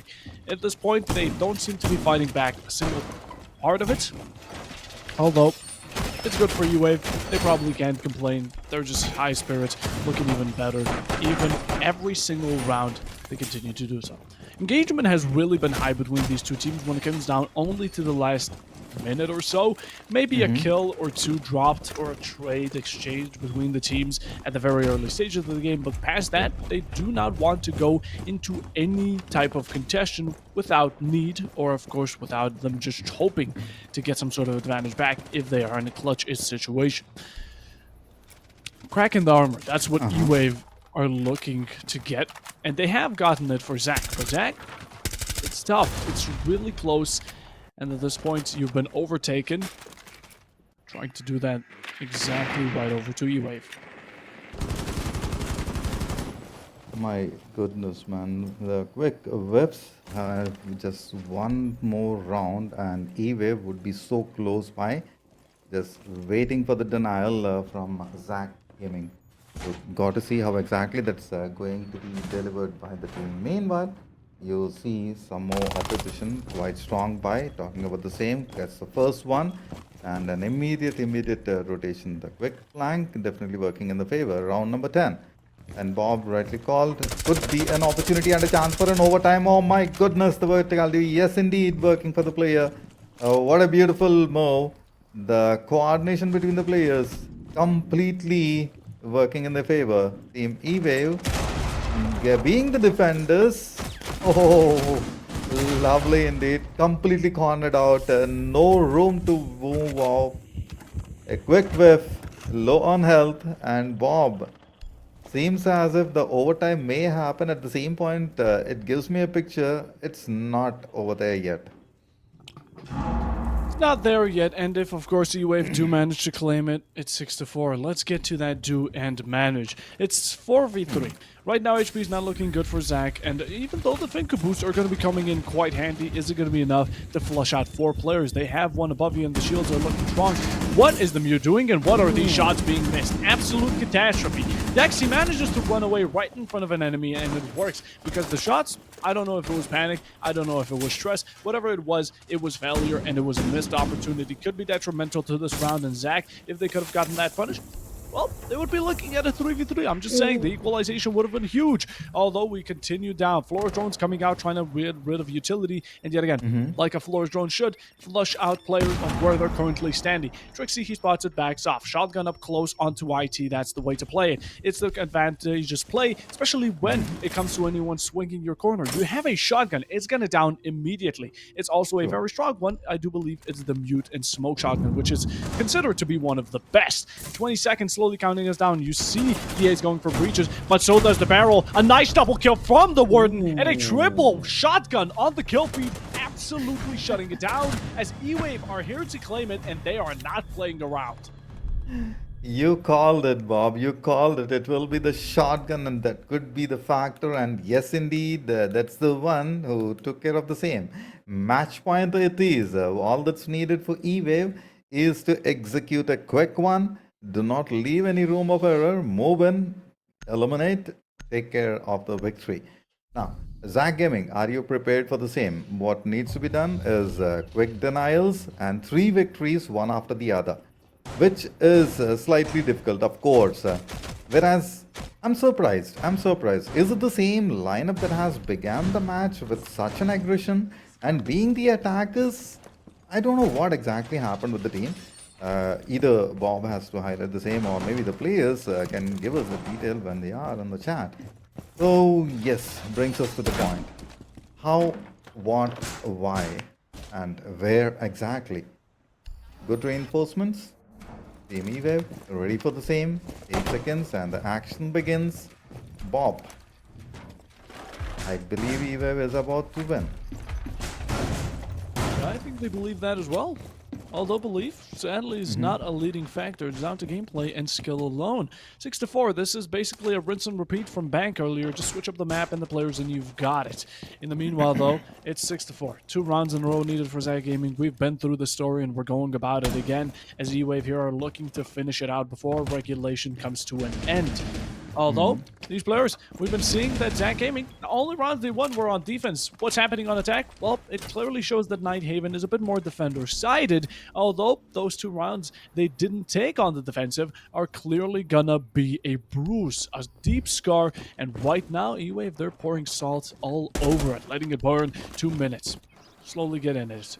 We have the verticality. It's very basic, but it works. E-Wave are going by the book, they're going by the tutorial, and well, they're simply just winning because of it. Not much to be too complex about, nicely going about it. Yes, of course they play it safe, and that's just the best way. You don't go into these gambles that are unnecessary, you don't swing things that shouldn't be swung, and of course you don't play into the trap of your enemies. Do not walk into that. There's a point over here. Match point. Will it be denied? Again remains the point over here. So 4 to 6. Good. The verticality. Yes, indeed. A little bit of detail trying to gather. Yes. Oh, the C4. The C4. I didn't see that incoming. Not at least from that corner. My goodness gracious. 90 seconds on the clock. Got to make a move. Zach Gaming, prepared or not. Low on health, so I can expect Wit not to make a huge attempt with the shotgun. Moving directly in. At the same point of time, we saw those 3 Ks with the shotguns, which Bob called earlier. Got to see if E-Wave can sweep it away. And Zach, are you prepared or not? The 4. Oh, that's a damage on Charlie. Slightly under trouble. Hardly 50 seconds left out and a quick trade. That peak was not supposed to happen.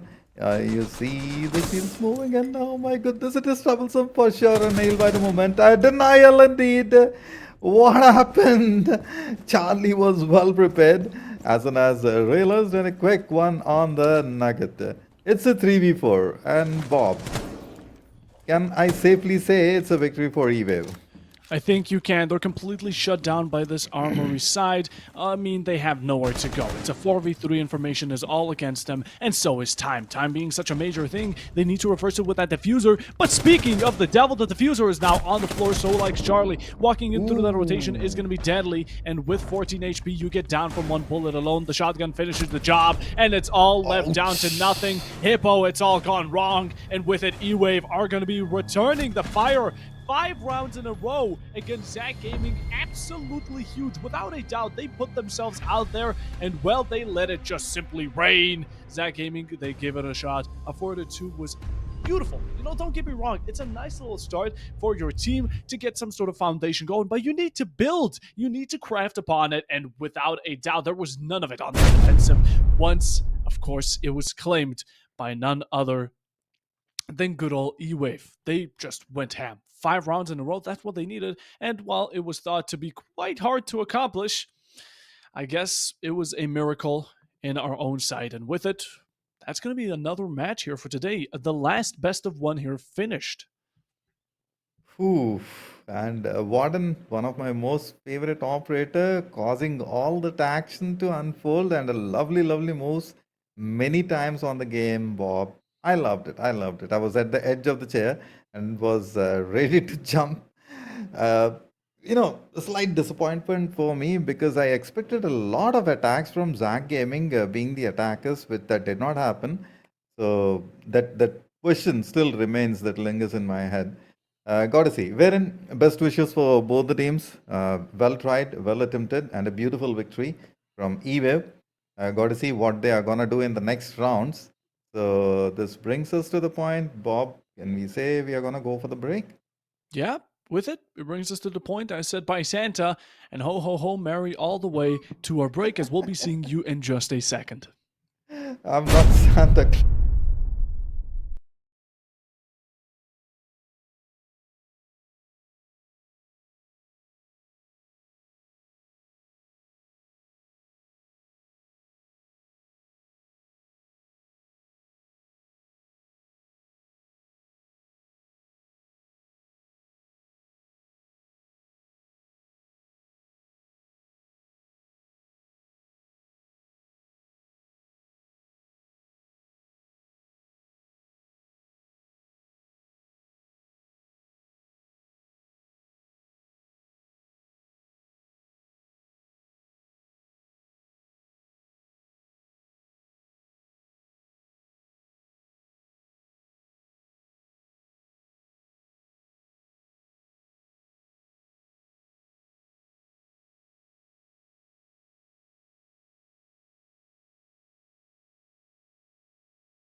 it's been such a long day, yet it's getting longer with each second map and round we take under the belt. We've seen Zag Gaming versus Team 444, Team 444 versus Infected Crowds, Banana versus Crown Zero, Zag Gaming versus E-Wave, and now we are reaching the conclusion of best of three matches. It's going to be E-Wave versus Entropy. A best of three, which means three maps are going to be underway, and the first one to win two is the one to head right over to that juicy grand finale. Now, for first map, it's going to be Border, followed up by Night Haven, and of course by Cafe Dostoevsky. Maps that aren't necessarily too common, which I am going to be absolutely loving. With that in mind, though, I'm again joined by Santa, and well, how are you looking forward to these matches? Quite excited, quite interested, and you know what? One of my favorite map, Border, for several reasons, not one or two. To quote one, Border is a Bollywood movie, a very famous one back from the 90s, and a song runs in the background whenever I see the name Border. At the same point of time, the map itself is pretty close by to me. A lot of areas which needs to be covered, and I have casted this particular map several times. So I know a lot of areas. And then we saw Night Haven Labs in the prior map. Cafe Dostoevsky, a name that I have practiced a lot. Believe me, Bob, I fumbled saying this name so many times. And interesting places, and Cafe being the decider, quite excited to see. I want to see the third map as well, Bob. I would love to see the third map, but that's only a question of matter if we get there in the first place. Now, like we said, there's been some interesting matches before, and let's talk about E-Wave. We've seen them play in the prior match to this one where they went for a 5 round in a row spree on their defense and absolutely wiped the floor against Zag Gaming, having some trouble on the attack, but not Hmm. on the defense without any say. I'm just wondering, what is Entropy gonna do here to bring or deny that from E-Wave going into Border, and Border as well being such a strong map on the gunfights, on the aggression, on the frags?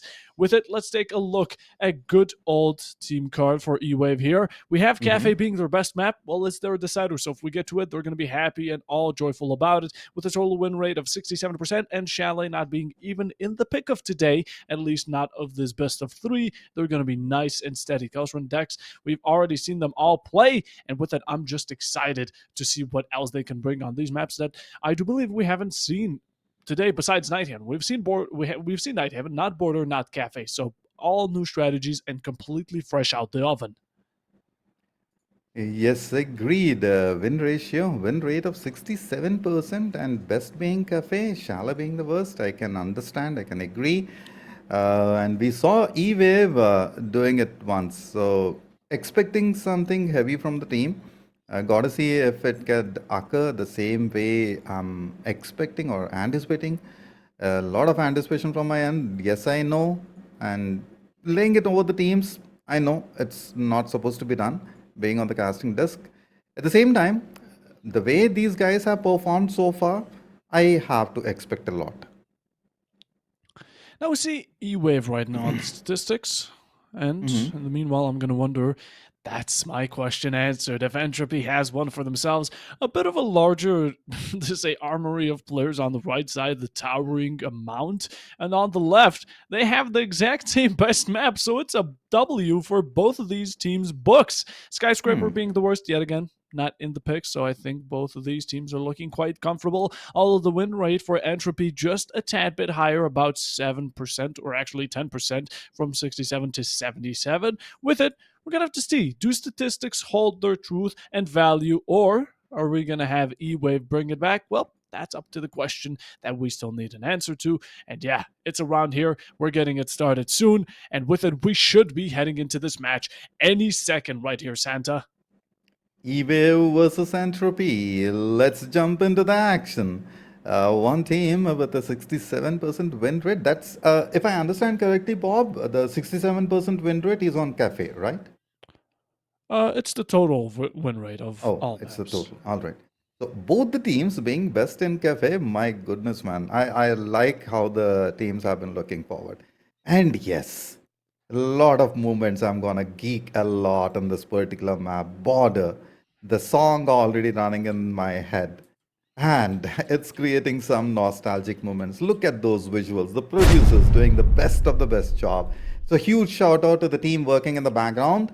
Do not forget about them, guys. And on the Twitch live, drop a sub, hit the follow, share it with your friends, and call them and say Santa is here, bringing the gifts along with Bob. Bob contributing hugely, covering for this noob in the game as well as not in the game, but on the caster deck for sure. Talking about the same, Bob. We see Monty being taken off along with Brava.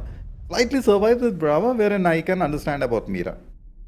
Can understand the Mira and the Monty. Brava, on the other hand, I can definitely see her, especially with the ability to hack cameras. Now, cameras here are quite isolated from the defenders. If you hack the one on East, if you hack the one on 90, they're both isolated from sight and from the range of the defenders. So seeing how that's going to work out, it doesn't matter because Brava's off the board. Second up on the defensive, it's going to be Clash following the Mira, which is another interesting pick, especially because Clash doesn't necessarily work on a map like Border, especially because it's a fraggy map. You need guns that work well with your team and that can collide in doing damage alongside dropping kills. Clash doesn't bring that. She has the secondary SMG, but her primary is that shield that shocks people back, which normally works on maps such as Consulate, which you have these long corridors, hallways, where you push people back and you don't allow them to make a step closer toward you. But with it, Clash, even if she wouldn't be that useful, people still don't want to play against her. In the meanwhile, let's check out the lineup for Entropy here, as they're not going to be only bringing, the Mozzie, the Mute, which are a nice combination to deny any type of early information from these drones, Frost and Goyo, trap operators, but also the Bajji on Rise. I am guessing that, I have seen this team playing earlier as well. I'm talking about Entropy, not E-Wave. The name's kind of sounding familiar to me. I have to recall because the manager name definitely was quite familiar. Gotta see how the team gonna perform. Here we go, gentlemen. The action has begun. 3 minutes on the clock. Make the move. Get those frags. So a 2% move right from the one corner, and you see the other areas covered as well. The security room quite intact. Arca is covered. Team is ready, prepared for the same. Entropy about to take a lot of action. E-Wave moving in. We see the two moving in from the vehicle along with the other corner covered as well. The south balcony being defended. I mean to say, being entreed. Decks on the move. And a quick take is quite possible here, Bob. Avila taking major damage, possibly caused by his own fire that was offset by either one of the defenders or attackers. Whatever the case is, he's down to his 50. Impact's coming out, and this is very intense. I mean, taking a look at this, it's the possibly final match, or actually not even, it's the semi-final. This is the one before the last, and on 2 HP, Avila here should not be looking quite confident. He's gonna have to stick in this corner. Honestly, if the attackers don't recognize he's there, if he sticks around, use that gun, swing out at a correct time, and get yourself some sort of trade that's at least gonna be a value of the 2 HP, but that's not gonna be the decision made. Fasty, he claims the first in the round, in the match, in the best of 3, and with it, it's gonna be none other than Avila himself. Rise moving up to take his position and continue on the legacy. The Boss GSMG at 12 combo are gonna be quite deadly, especially at a close range, such as if they decide to take A in the first place. Although something stands between that, it's Office and Fountain that need to be covered. Agreed. Need to cover the area. Slightly low on health. Oh my goodness, Dipsy was bit into a troublesome situation. A quick takedown happened. Entropy going down. That's Ala. My mistake. That's Ala going. Ala? Ala? I'm sorry about the names. I know. Goyo? While I was Goyo? looking at the name. What? Oh my god! Jewett, someone stop this man. He's going for a flank and he just got 2, maybe even 3 one-taps in a row. Becky the SMG-11, he finds Dex. But what a performance from this Frost. It's not the fastest gun in the game, but it can deliver one-taps, and if they're headshots, they're definitely gonna count, as the first round going right over to the defense. And well, it's without say that that flank was not even recognized by the likes of, I do believe, it's gonna be E-Wave here. Now, Santa, what player's name were you having trouble with? I forgot. Afla? I believe so. Once Was I have it it on the Goyo? screen, I'm going to, yeah. Oh, Aljo, Dipsy, Vassy, Dex, Afla. Trixie. And then we have Rise, Becky, Jewett, Afla, and Shishi. Thank you so much. Thank you so much. I'm bad with the names. I'm bad with the names, and I could do it. particularly when it is like combined with the team name or maybe some special characters, I kind of fail shortly. Thanks for covering me on that once again. Fabulous. And it's a pleasure to be on the deck with you, Bob. I haven't yet said it. Casters complimenting each other, that's a different thing altogether. We got to do that offline. Meanwhile, let's talk about the reinforcements and the gadgets being placed. The cameras are intact. I'm loving the game. I know. Tom Clancy, you created a huge world. God bless your soul. Had you been alive, man. More novels, more movies. I'm still hung up on clear and present danger. Now, sticking back to the game. Tom Clancy, bless his soul and bless these players for being in the match in the first place. Entropy, they claimed the first round, and it's a decent one of that. I mean, those one-taps, they are gonna scar me for life. Why did that happen? I still have no clue. Whatever the case being, these defenders have set themselves a high pre-position to be stuck in and an even higher standard for E-Wave to challenge. Going in quite early, the attackers get those gridlock tracks on the floor. Flank covered, and at the same time, you've gained some sort of advantage. A nice one out is going to be lowering Aljo all the way down to 3. A huge shot. If it could have landed just one more bullet, the job would have been finished, or at least downing the person would have been ideal. Some damage taken, but that's the SMG-12. It's on the kill feed, and it claims yet another. Rise exchanges that for himself, being quite low on HP, and at the same time contesting so much on the side of verticality. Of course, huge moves happening from both the fronts. Oh my goodness, talking about the same. And there we go, a shield badge about Akka. The SMG is roaring, and you have the corridor totally covered, no room to work with. It's a 3v5 situation. Low on health, Rise attempting wherein the time ticking down. Got to make the moves, got the gadgets in place, and that's been delivered, done, dusted. 0-1 so far. Round 2 about to go as a 1-1 on the scoreboard. Talking about the wave sweeping away. You see that happening one more time. While low on health, Rise contributing heavily for the team. Got to see how exactly they're gonna utilize the situation. A slight bit of intel, all that is needed. Rise still alive, barely hanging on by the skin of his teeth. Druid out, and so is Vancing Aljo. It's basically 3v3 if we do count the Vigil as a dead man walking. Although with 1 minute remaining, we have to drop down this hatch. We're still stuck upstairs, and that's for too long. Make some sort of advancement down and get them rolling, because if E-Wave here aren't going to be riding the wave themselves, it's going to be quite troublesome with the time they have remaining. The Blitz is still on deck. Use that to your advantage. And in the meanwhile, it's going to be the SMG-12 making a 3rd appearance in the round, and a 4th one as well. Rides with a triple kill in the round, leaving Trixie here not only without the diffuser, but at the same time completely alone, stranded in the deep, in the midst of Entropy Gaming site. Their building they have taken control over, and they seem to keep that in mind. The Vector on top metal, it's going to be none other than Mavla, the man, the myth, the legend, swinging out and claiming the last one, as the second one is going right over to this defensive, and Entropy, they start off quite nicely. Absolutely. Great start. Round 3 is still under their control. I mean to say, the last 2 rounds under their control. Round 3, will it bring a welcome change? And if E-Wave being the attackers, if you are still at 0, it's troublesome a little bit. Correct me, Bob, if I'm wrong. I don't think Border is a defense-centric map, right? Border is best explained as Gun Mayhem. It's a map where I would prefer to see defense, but it's guns, okay? It's fragmentation. Everyone is going for kills. It's a really ranked-ish map, and it fits anyone who loves being an aggressive player and anyone who loves his gun. That's the best way to put it. And I'm told that, running and gunning is the first rule which you are not supposed to break in the game. Otherwise, you have to face the brunt of the situation. Am I correct about that? Running and gunning is normally... It's not the best, but no, Border makes that an exception. True.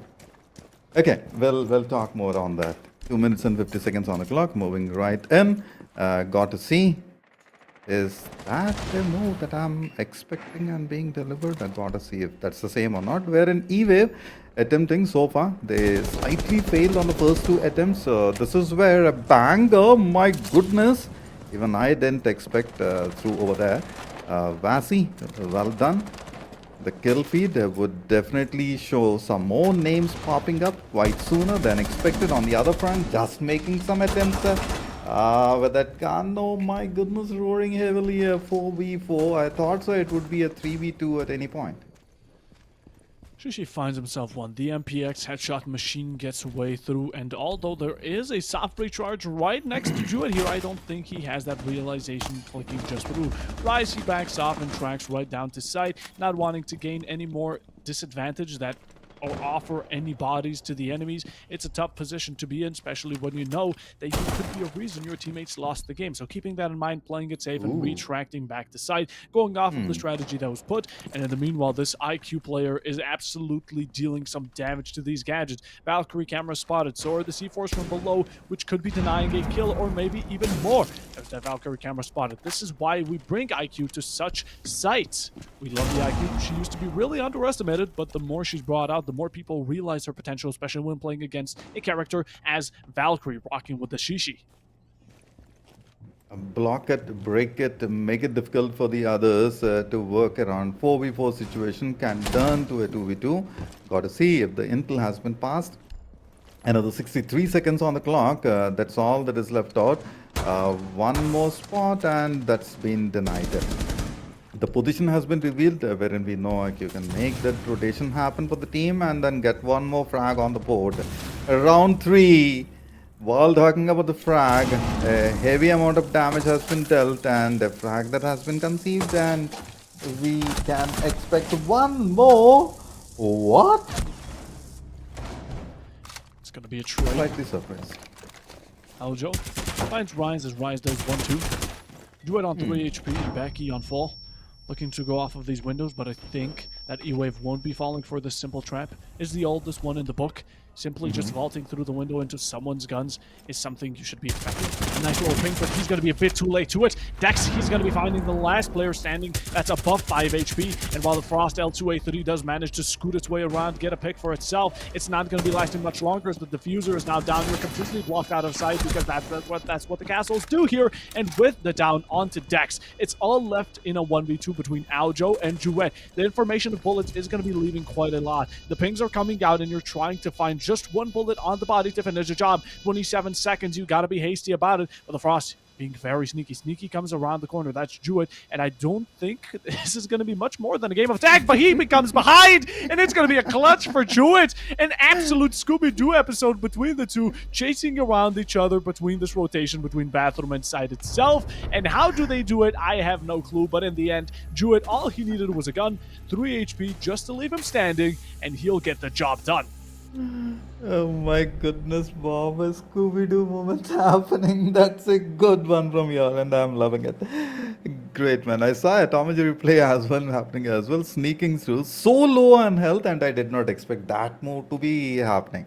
So this is where a gamer shows what they are made of, and Team Entropy has time and again showcased it. Okay, to talk more on that, being the defenders so far, I think this is the third map wherein being the defenders, teams are performing so excellently, making the move, going for the timed attacks as mentioned by you earlier during the day, wherein you have to wait for the opportune moment and then hit it hard. So these guys are doing it one more time. Gotta see round 4 how it's going to happen, and if E-Wave can come up with an aggressive stance. Good start from Entropy, getting themselves 3 rounds under the belt, and not to even say that it's very decently one side at a time. I don't know how they managed to clutch out the previous one, and I tip my hat over to Druid, give credit where it's due because that's where it's needed. With that in mind, we continue on. The 0-3 score is going to be securing them a draw, and that's quite obvious. Oh, clicking over to that possible spawn peak rise, you put yourself onto 20 HP, and that's the gamble you were willing to take. You wanted to go for that spawn peak. Yes, the Bosch G is such a good gun, and as long as you hit a bullet, it should be securing a kill, right? Well, if it's expected, this is competitive, and you're looking at the semi-finals here, so please don't take risks like that. I don't think anyone's happy about that 20 counter right next to your 100 possibility. With that, still alive, still kicking, still gun out and ready. We saw Druid earlier do it with 3, so why couldn't Rise do it with 20? Interesting knowledge over there. 2 minutes 15 seconds on the clock. 0-3 being the scoreline. Round 4. Expecting a bit of change and a number on the board from E-Wave. They got it done. Oh, that's a damage. And so be wary of the situation. Dipsy on the other front provides a cover. Slightly on the frontal. Vasi on. Interesting. Whereas the numbers are speaking differently. The flash totally being blinded out, kind of being overpowered us, and my mistake, kind of being overwhelmed at this juncture. Look at the way they are utilizing every corner to their advantage. Knows for sure which area to be covered. Can we get a C4 one more time, please? Can we? We'll see. Entropy right now troubled on their HP, at the same time position. They're holding a lot. Yin Candela's coming out. 2 or 3 were already used, but it doesn't matter for Becky. He comes out swinging and he headshots that player right in the Chrome Dome. And with it, you have to watch out for this flank. Rice, he has that Boss G. He can spot one, but he's holding the SMG-12. No impact on hand to finish the job, as of course it's going to be traded out and not even finishing the job. It's going to be leaving one of the players, the Gridlock, still alive. A second one coming out. That's going to be a beautiful performance from Shishi as he gets that P10 Roni kicking and leaves Aljo in a 1v3 scenario as long as Vasi is going to get down and left standing, bleeding on the floor. I don't think the information is on it, and with the default cam not being present, it's sadly not going to get figured out. We could spot that out. Aljo instantly trying to pick it up to not be in such a disadvantage, bringing it back up to a 3v2, but in the end, it's not done. And with it, he doesn't even fully pick up the Gridlock, as it's all just enough with a one spray to East and get the orange team, aka Entropy themselves, the 4th round in a row. And E-Wave earlier pulled such a good tactical timeout, and this is the time to do it yet again. Personally, would have preferred it in the 3-0 range. Although a round after, I don't think it's too detrimental. But if you don't get 2 rounds after this, it's going to be quite rough. Absolutely. Rough indeed it is. And straightforward victory so far, bagging 4 one after the other. My goodness. Of course, much needed timeout by the team. Re-strategize, recalibrate, go for a different strat altogether. So think about it and then execute. Got to see how exactly it's going to bring in a change, or would it be the same story? So far, waiting for it, and the execution needs to happen. I like those towers or the rigs. So small yet so smart, so powerful. I'm noticing here that E-Wave I are got carried slowly away, my starting to mistake. break under the pressure. Mm-hmm. Not only the score, I mean, yeah, it's kind of obvious. The numbers don't lie, you know. The 0-4 is Sure. there for a reason, and E-Wave here are definitely being on the lower grade of things. Entropy Gaming, they're sitting back, relaxing, and enjoying their hot cup of coffee because they're simply just that much better right now. They're being more consistent, bringing about not only what should be thought as impossible, but at the same time, keeping that consistency at an all-time high. The fact that we've seen so much 1v or 2v4 scenarios proves exactly that point. And Entropy, keep it going, and we should be looking at a very quick match without a doubt. This could be easily going over to Entropy in a matter of seconds, although this is a best of 3, do keep that in mind. Without a doubt, E-Wave here could still bring it back over in Nighthaven, because earlier they did it. This is the map they were quite Nighthaven was the map they were quite dominant on prior to this one. So who knows? Maybe Entropy could be having some trouble there, but Border, this is where they like to be, and this is where it's sticking out for them. Yes, indeed. Round number 5. So far, 0-4. 4 victories need to be denied, and as mentioned, 2 is what needed, one after the other, in order to break this chain and then carry it further. E-Wave, will you do so, and how exactly the action about to unfold? 2.5 minutes on the clock. Move it. A quick entry denial, wherein trying to breach it through. Dipsy on the other front. Gotta see if Dex can get it done on the other corner as well. While Vasi has been quite phenomenal on the prior maps. What happened so far? Meanwhile, I was right around the corner. And the C4 takedown, gentlemen. We asked for it and the team has delivered. Thank you so much, Andrew, for the C4s. I think E-Wave are going to be saying those exact same words.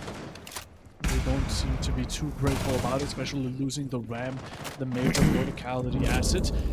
Although, we have the ace, we have the ink. That should be great, but that verticality, you have no clue how much it establishes. Alongside, there's no backup for it. No secondary buck in case the Ram is out, and no extra kill switch for it. All done with it. 0-4, 130. E-Wave are stuck.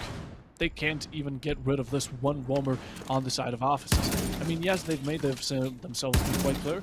Actually, it's going to be the Twitch outside holding flank and being on the drone. Thought it was more of an issue of not being able to go down. And as they slowly continue towards the seaside, make their way to second or first floor, another C4 is popped, and well, it definitely hits what it was aimed for. Wow. A 5v3 situation, tough battle already. It has been tougher. It becomes minute after the minute. E-Wave currently on the taking end has to get it changed. Would you do so in the next moment or not? Remains as a puzzle piece at this juncture. 40 seconds on the clock. Got to make the move. Land those blows.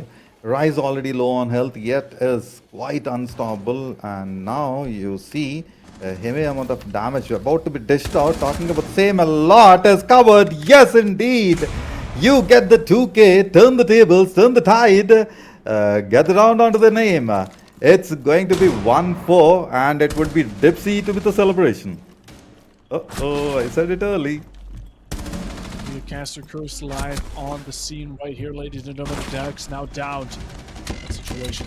It makes it even worse, even with the Yinga Candelas coming out. Or is it going to be enough to shut down these remaining players on Entropy as they have a swing in, and a knife around the corner is going to be the last thing a player should be doing? What was the thought going into that gunfight there, Ying? You have the Candelas, you chuck them.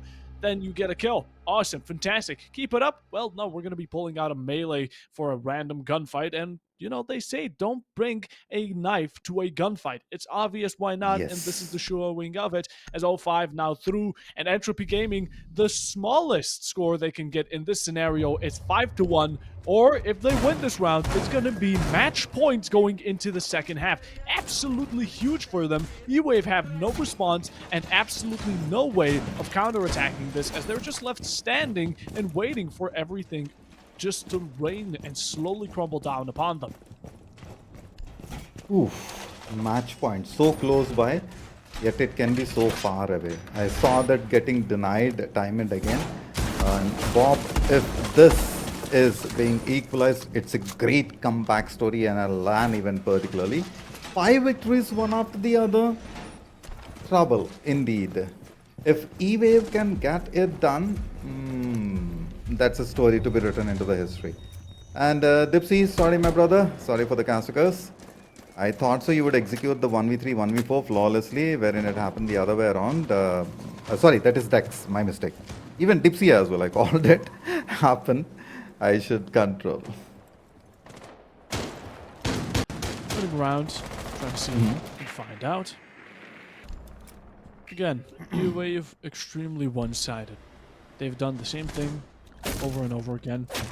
Went in, got what they needed, went to the execute, lost the leverage, lost the ground they gained, just passed it over for Entropy to take over. It's been a repeating story. It's like when your mom as a child kept on telling you the same bedtime story over and over again, and you learned it to the point where you remember it by heart.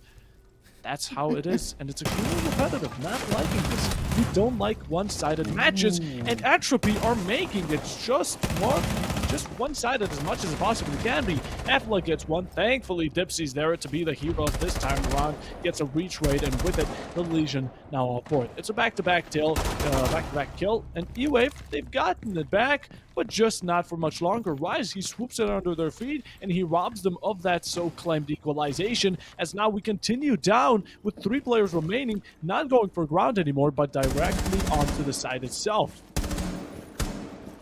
My goodness, tough situation indeed. A quick flank happening from Entropy. Got to see if E-Wave is ready for the same or not. They got the trade done. Meanwhile, the 3v3 down to turn to a 1v2 possibly. Yes, indeed, a lot of damage kind of avoided, defended properly. Just another 65 seconds on the clock left out. Got to make a move. Ready for the same. Knows for sure the shots from underneath has been prepared for the same. Look at the way they are creating the denial, wherein took a chunk of health of the player. Jute, you ready or not? Entropy, 1 point closer. Just a little more time. A living nightmare is this match for Evo, the best way to describe it. Well, Keep it going forward. A down onto the front. This could be a first victory, a first round. We're looking positive. It's a head start. That's where it always begins, and we need to just continue it off of it. We need to breach, being cautious, and gets a down. Not only a down, but a confirm onto the castle. A second one is going to be Dex with a double, managing to just bring it about to a 3v1. The plan's going down. Verticality is at an all-time high. Completely locked out of sight is going to be Shishi. Right now, quite cornered as he tries to return some of the bullets, but they just won't be landing directly. In the meanwhile, no information is given. He's stuck in this post-plant situation here, quite determined to try and make a comeback. A beautiful shot onto Vasi, although he requires 2 more, and a random drop for verticality on the buck. What is happening? Although not expecting Dex to be behind his office chair, working on his papers, and getting the final kill is determining that E-Wave will not be going into the first half flawless losing, but will make it sure that just 1 round is kept for themselves, and that's what is enough. That's what key to them, because now they're on the defense, and this is where they're known to be their best. match point denials very much needed, yes indeed, and I also call saying that 5 victories one after the other, and if E-Wave can get it done while denying the match point, big moves, very very big moves. While Entropy will definitely stand tall to avoid such sort of situation. More C4 takedowns, more frags on the line. 30 seconds for the preparation. Let's get it ready. Be on the lookout. Got to see how exactly E-Wave is gonna execute it. So far, those single taps working, those rotations and the flanks on time, on point. Got to see if the same can continue or not, and how exactly this round is going to play. Meanwhile, you see Team Entropy quite confident. They lost one, and that's the first one over this particular map. Got to see if that can happen. Here begins the action. Let's jump in. A lot to happen and a lot to conquer. They're so close by to the match point, and Bob, this is a juncture. Can we expect a denial? If we can, I'd be counting on it.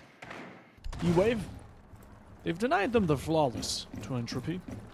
Can they deny them anymore their victory? Can this comeback be real? If it can, well, props to them. Although I'm quite unconfident in this happening to begin with.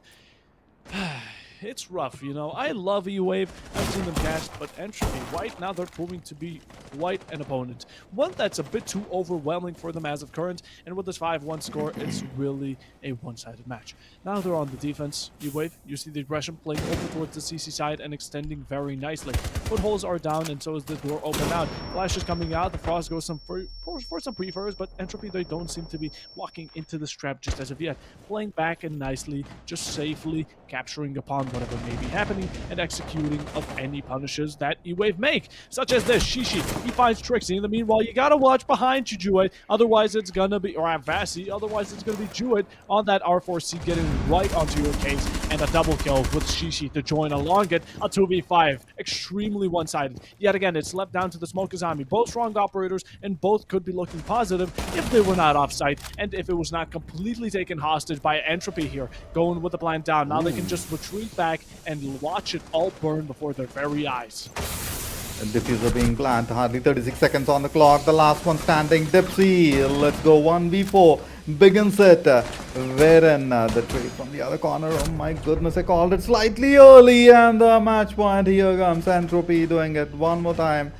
Oh my goodness gracious. Was totally ready for the entry and a heavy denial. Now, being the attackers, the match point. Let's go. Got to see if E-Wave still has a breath of life left out in order to deny this match point and then continue the streak. Whereas Entropy, time and again, they have proven themselves. And Border, it's their map, it seems. 7-1, match point. All right. Let's get some facts straight here, Santa. Firstly, before you give us your gifts and bring your holy spirit around this match, I mean, it's a blessing that E-Wave here need. And all we can do is cross our fingers and hope that there's some sort of comeback, and I don't think it's going to be happening. Dex is going to be leaving, Vasi too, Dipsy as well, and I do take this as a forfeit. Now, I don't have much information as on what's going to happen from this point Oh onward, but they leave the no. match. I Come don't know what on. the point is. It's going to be a Brazil, a forfeit from E-Wave, and hopefully they're going to be able to keep their morale high and continue on to the next match because they still have a secondary chance. They still have that Nighthaven they so proudly took care of earlier, and if they can do it again, it's the decider. It's Cafe, both of these teams' best map, although it's honestly a question. Why did they even do this? I don't know. Maybe just to not waste anyone's time. That would be True. appreciated. It's E-Wave's decision, and this is where we're currently standing. So while we wait for the confirmation, I do think that's about as far as we get into it. I think they're just going to leave and we're going to restart the lobby, get it into a second map. And yeah, with it, we're just left standing here. Although, stay with us for a second. I will be taking it over to a break because I do need to know what else is happening in the background, and with it, we also don't know when it's going to get booted up. So we'll be back with you in a second as fast as we possibly can be yet again. Agreed.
right. Took it into our own hands and decided we're going to do research. And with the help of our lovely producer and observer, or producer Kylo Renz here, we see what the issue is. It was a rehost. No players left early. E-Wave, they upkeep their lovely, whatever they have up until now. They're 6-1. And hopefully they'll be able to get something back. If it was a rehost, I don't know what happened in the background. Maybe something got spilt. Whatever the case being, we're back. It's match point. It's 6-1. And with it, we're looking for Entropy to finish this out quickly. And E-Wave, we're looking to have a nice little round 2 of coming back. Nice little round 2, and I may have called it a little earlier that a comeback was absolutely gonna happen. Still waiting for the same from E-Wave to execute. And Bob, yes, it's a bit of over expectation from my end, yet you know what, I wanna see it, if E-Wave can get it done or not. Let's see. The match point needs to be denied. They tried it once, got a beautiful execution, and the plan was absolutely right. Entropy was definitely not ready for the same, for the round that they have lost in border. Got to see if the other one could happen. A little bit of disruption around the corner, and I can definitely look forward for a C4 takedown. If not that, maybe the frags would be louder, for sure. 2.5 minutes, gonna work. A slight denial, the burn over there. And you see the two moving right from the break and the main, the security cover there as well. Lovely positioning nearby the officers.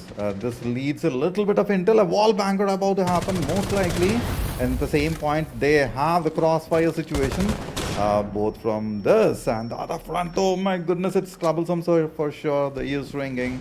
Bob, a difficult situation, of course, to conquer. Leading that towards this metal side. Good damage brought upon the Dampos. He backs and tracks off right over to bottom ventilation. In the meanwhile, main breach isn't necessarily needed to be established, and there's head holes, and the defenders are playing off of them. A nice little establishment, no kills dropped as of yet, and just as I say, it's going to be Trixie using that caster curse. One exchange for one, and a second one for Dex. Nice little 4v3, low HP on Becky, as right now he's on that 30, barely hanging on for dear life. 130 minutes on the slowly counting down clock, and with it, we return to fire being absolutely spread across. Becky, low HP. He's challenging this balcony so badly. It's honestly quite crazy. But it's going to be Duet to challenge Trixie. And with the outcome, a very nice reconciliation and a very nice brought about. The aggression being brought. Dex, he's all for it. He's throwing hands and haymakers. Although in the end, he seems to take more damage than the enemy. You got to watch out for your right. 90 still exposed. The pistol, you got to watch your right as well. As it's going to be a trade between the two. Actually, no. She's going to be trading off one of the players left down to all of this. It could be Border finished off simply with just a gunfight won by good old Entropy here, or it's going to be one needed for just keep what you have right now, E-Wave, and you get the second round going for yourself. It would be way too much for me to ask from the player so low on health. All that's needed was whiff of the bullet and just vanishes off the map. It's a 1v2, ready for the same. Just a corner to be touched. No one over there. What was that? We got to see a lot of damage. His position is compromised, and there we go. Now to say the castigers wherein, the rehost at times I've seen these happening. So close by to the match point, round number 9. Gotta call it, and it's going to occur. Most likely chance we could see a comeback from E-Wave. Possibly could. It's one round. Okay, we're really getting into it in the motion of things with it, and one round is good. But now do that times 4. That's where that difficulty really sets yourself in and gets you wondering how. How do we go about it? We've lost so many rounds. We're on the defense. We gained one back, and it wasn't a bad one at that. A 1v2 towards the end, completely shutting down everyone and everything, is a nice way of sticking to it. 2-6. Okay. 4 rounds in a row. That's another essential part. In a row, it's not one round that can go missing by without you being able to lose the match. Now, going into round number 2 here, well, it says round number 2, but in honesty, it's round number 9 here. We're going to this aggressive push over by the side of E-Wave. Look at the operators they're rocking. We have a lot of C4s, 4 of them, in fact. Booking that alongside Valkyrie's information, Mozzie's drone usage, and of course, some denial of the drones from Mozzie both. With Mute, it's an absolute catastrophe. They're not looking for gunfights, they're looking for chances to blow the enemies up and leave them completely alone. Agreed. 2-6. We didn't expect a victory from E-Wave, that too in such a heavy manner, while Entropy tried their level best to stop them. A quick peek and you would see a frag happening while the entry being denied from here. A slight bit of disruption. Yes, indeed. The round number... Oh, that's a rehost. So this is round number 9, by the way. 2-6. 2.5 minutes almost. 2 minutes and 20 to be very precise. Quick peek through the camps and no intel gathered, wherein the gadgets has been revealed slightly and you move into the lanes right around the corner. Position has been compromised. Got to No, I don't think they might flank from here. Yet indeed, if you run, it might be troublesome and would bleed a lot more. Got to see how exactly they are going to perform from here onwards. All the positions have been covered, particularly from main lobby. I'm expecting a frag around the corner. Yes, indeed, but that's delivered from someone else. That's from... Oh, no! How? Opened the hatch, let the bullets shoot, and did the job. Rise, he gets the revenge, and 1 C4 is already wasted.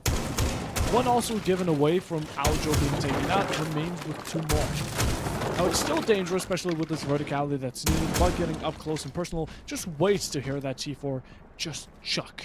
The sound of it being ripped and thrown is the terrifying, the horror game part of Rainbow Six Siege, especially on the attacking side.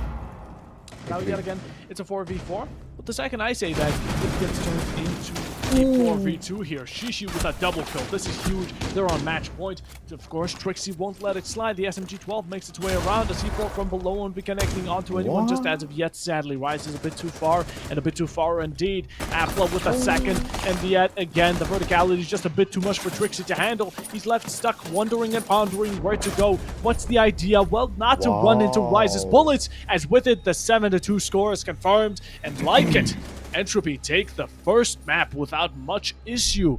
Now, it is confirmed. I mean, oh wait, what? Oh, wrong settings. Okay. A bit of settings have been a bit reverted in the background. I was confused. I thought we were going... I thought there was a bit of a misinterpretation. Maybe the defenders won and I'm just blind on one eye. Whatever the case is, it's going to be the first map here. Now, moving on to Nighthaven, which is going to be next. This is exciting. We saw Border. The mistakes, of course, consistency. On the defense, when it was Entropy's turn, it was horrible. They absolutely took it home. They went for a swing and they hit without a doubt. Now, that set them off for a nice little game plan, and as long as they just played it a bit more safe, got themselves a round or 2 under their belt, well, that's where we're currently standing at. Now, continuing over to Nighthaven, this is where we've seen already one of these 2 teams, and that's going to be none other than E-Wave, going to a possibly returning match. Although before we get to it, we're going to be going to a short little break, and Santa will be right back.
Semifinals. My God, I'm heated up. It's really starting to get hot in my room. My God, what are these players bringing? Well, let me tell you, they're bringing the second map here. It's going to be none other than Night Haven Labs here, ladies and gentlemen. Before we had Border, and well, it was around 7-2, and that isn't a score that E-Wave is probably too proud of. But they're looking to make a comeback. I think they want to hit Entropy back just as hard as Entropy hit them prior to this one. And with it, we're going to be continuing on to the second one. Now, if Entropy win this, they go to the grand final. It's as simple as, but before we get to it, my name is Puffo Bob. I've been with you through the entire day, and Santa has been too. Santa, how are you doing? Doing good. A long day indeed it is for both of us. Just hanging there. A lot of coffee. My mother already saying you've been through with your third, so keep a tab on that. Well, we have to go with the energy flowing on, and yes, the players are contributing heavily for the same. Got to see how exactly this round is going to happen. Excited for sure. Excited for sure. You said it. Now, earlier we took a little bit of the statistics of these teams, whatever their favorite and not favorite maps are. If we get to the decider, which is going to be Cafe Dostoevsky, I love the map. It's absolutely gorgeous. That's the best map of both of these teams statistically. Like I said earlier as well, are statistics enough to prove the point here? Well, for the first round, it seems so like they did. On the first series, when it was Border, I mean, it was quite dominant. Without a doubt, Entropy really took things into their own hands and started just ripping and shredding away at poor old E-Wave. And I think, of course, like I said earlier, E-Wave trying. They've set their eyes on the prize. They want to return that. And below us, yet again, arguably the map bands who look down. Yeah, they're right there. It's going to be the first. I got a point in that direction. Like that? Hold up. Like that. There we go. We studied the first two maps. It's Border. Now on to Night Haven, the last one, Cafe. Any personal opinions of yours, Santa, on these maps? Not a lot. Wherein yes, we saw Night Havens earlier in the day. This is probably my third time casting for Night Havens, if I remember correctly. I did a lot on Border and Cafe Dostoevsky. Night Haven's slightly new to it, so it will be a learning opportunity for sure. Have to see how the players are adapting for the same, and the team that has picked it, they would definitely know the corners to cover. All right, with that being said, Night Haven underway, and with it, the final possible match here. That all depends on these two teams we're going to be seeing here. It's Entropy and T-Wave. Let's see who gets the flow going, who picks things up before the other, and who finalizes these scores. It's going to be the bands of the operators. We're starting off just like with every single map. And well, the only time we didn't see the Monty band was in the first match of today, which was around 7 hours ago. That is absolutely crazy. Monty being banned, nothing of the source. Brava following up, yet again, main cameras are quite a piece of intel, and joining that with some Valkyrie, joining that with whatever you can capture with the drone, Brava is a menace, not to even put it out there. The second defender and the fourth, of course, we're going to have to see. It's E-Wave still banning, and they're going to be picking Mira. Okay, nothing out of the ordinary, and we have left one more defender to ban. And any predictions, Santa? Earlier, it used to be two sets of operators, while those are not in the meta. Of course, Clash indeed, quite scary to work with and to face. Formidable opponent off the mark. So, with that out of the equation, got to see who's be the selections. Not Warden, probably. Wherein Azami, Vigil, Castle, Wamai, and Goya. Okay, fantastic. And you see Zero Thermite Maverick. Wow. Okay. Then you see Ace, that's a beautiful skin, and then Blitz. Lovely. Thatcher being the last change. Got to see how Night Heavens is going to unfold. A lot of moves to be active. Let's take a look at these lineups. I mean, on the attack, we'll leave that for later. We'll pocket it for now and wait 25 seconds until it's all confirmed, done, and dusted. On Entropy's side, rocking the Azami and the Valkyrie. Both extremely strong operators. Use them while you can. The information is insane for Mother, and the denial even better for the other. The Azami is absolutely horrendous to play against, but playing with her, now that's where the fun begins. Of course, some trap operators. We've been seeing a bunch of Frost and Goyo, all both combined throughout the entirety of today, which is interesting. And also the Castle, because if Azami's blocking wasn't enough, well, add those barricades from Castle, and you're going to be forcing quite a lot of picks onto E-Wave. Normally, people would go a Hibana maybe a sledge, Ash, Zofia, some sort of soft breach to take care of those gadgets, or maybe even a floret would be absolutely perfect. And I'm just wondering what they're going to have to do here to deny those zombie barriers and get them out of the match. Now, the Nook, another interesting pick. Of course, the guns may not be the best, but it's her ability to sneak around the map undetected that's quite a danger. Danger indeed lurking around the corner. Got to be wary of the situation. So far, map 1 totally dominated. Entropy had it entirely under their control. Being the defenders, they have been phenomenal.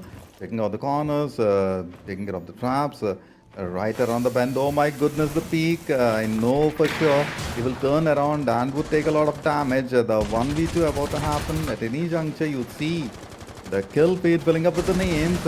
Got to see, oh my goodness, a quick peek. Slightly denied. And around the pancake, attempting for a defensive strat. Got to say, in this minute and a half that's about to happen, if you can see some amazing moves, either from Entropy or from E-Wave, both ready.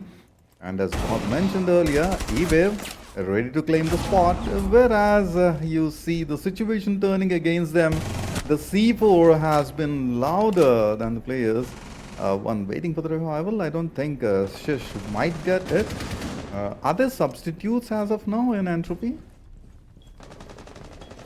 Each shot and each bullet fired, the plot thickens. And so does the downing situation over for Entropy. As now Rise out of the game. She's still bleeding out on the floor, and in the meanwhile, that's going to be Becky with one. Dex with the second follow-up. 2v3 here, or 2v2 to be exact, since a triple kill from Dex could be following up with his ace. He could be looking for the first ace here today. He has that gun, and he gets the quad, but in the end, he's traded out shortly after. Jouet now looking for Trixie. Smoke's coming out, giving him an indication. Okay, he's in sight. He has to go for the plant. Bullets flying out. The diffuser is on hand, but rather goes for a gunfight because he wants to risk it. I guess that's to be unexpected.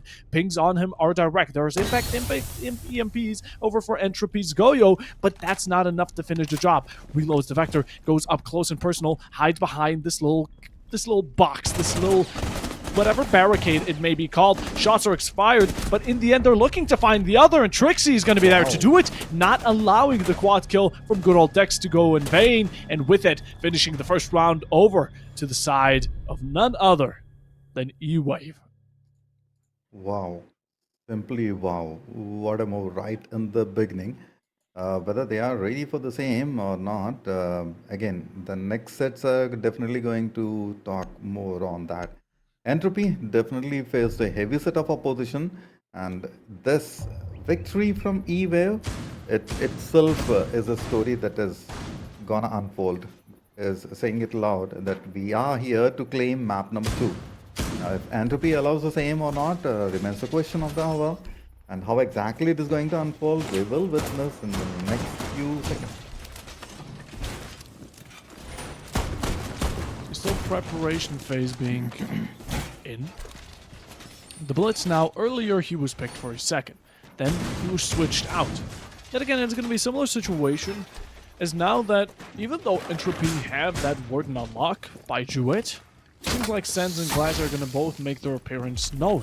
The Thatcher Thermite Ace are just supports to get breaches open, but the frags here are going to be relying on this duo of smokes. Sense and Glass work and combine together very nicely. I'm gonna have to see if they're gonna have enough luck, E-Wave that is, to take out Warden in the process, or is he gonna be the absolute bane to the strategy they're currently rocking with? As we make our way through, still prepping up side, don't want to haste things, don't want to be slow. Amphlop right below. Yet again, we don't have much C4s on Entropy, which would have loved seeing. Nighthaven is a map that you can really use C4s quite vastly. Although, yet again, it's down to the impacts.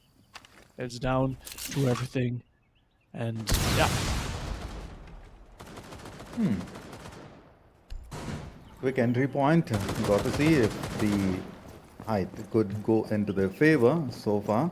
Entropy has been phenomenal on the prior map. Now, looking for a little bit of change. Oh my goodness, they are ready for the same. As soon as the breach happens, you'll see the guns blazing and ready for the same.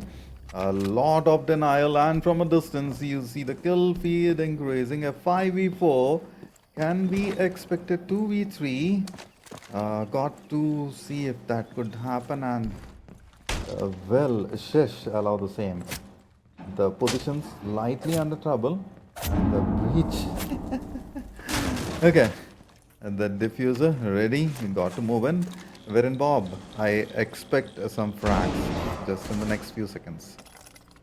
I expect him to. And how much patience is here being upkept by Jewett? He keeps swinging this corner. Even with the sense bullets, it won't matter. Vasi, he claims the first. That's going to be Rise, a second one into the round for himself. The LDD-5 being an absolute gun. A gun at that with Dex, the AK-12, finding Afla and Trixie, getting onto Shishi's case. It's a 5v1, but it doesn't matter as Vasi is going to finish it off with a nice flawless to add to their score and a cherry on top to finish it off. With it, round 3 is about, and underway is the 2-0 score that E-Wave are now putting on for themselves. Earlier, they didn't have the best of matches, but this time around, well, they're already proving otherwise. Oof. A lot to take in at this juncture. A different set of play altogether from E-Wave, disallowing Entropy from gaining even a little bit. While being on the defensive front on the prior map, it was a total situation, different situation, and now we see a different story being unfolded. E-Wave definitely sweeping them away, just like the name. Got to see if that can continue and if Entropy has an answer for the same. Meanwhile, Bob, could you walk me through with these reinforcements? Right. On 3. And I'm already loving the boomstick. Entropy Rise at Boss G, it's well known for it. At the same time, you know, just like earlier, going for that Bozzy, I've been seeing Bozzy abroad in competitive in general a lot more. And I just wonder what the case for that being. Of course, denial of drone is always great, and taking them over to get yourself some nice cameras is even greater.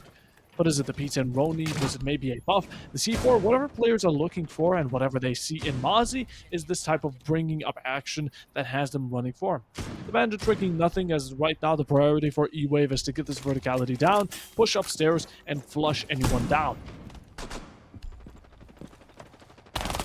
Yes, agreed. Take care of the situation, take care of the corners, and you see the quick frags happening. Situation turned around, losing a crucial player, Rise down, who has been great on the prior map. So I got to see if E-Wave can continue the same. The streak should be broke. And Entropy, are you prepared? Remains the question. Shish, come on, buckle up, please. Beck Alpha, Buck, Afla, and Jute ready for the same, I believe so. Holding some crucial positions at the same time. You see E-Wave making some flanks happening. They tried it from one corner, that didn't work. Have to reposition and reconfigure. Gonna take control of the situation.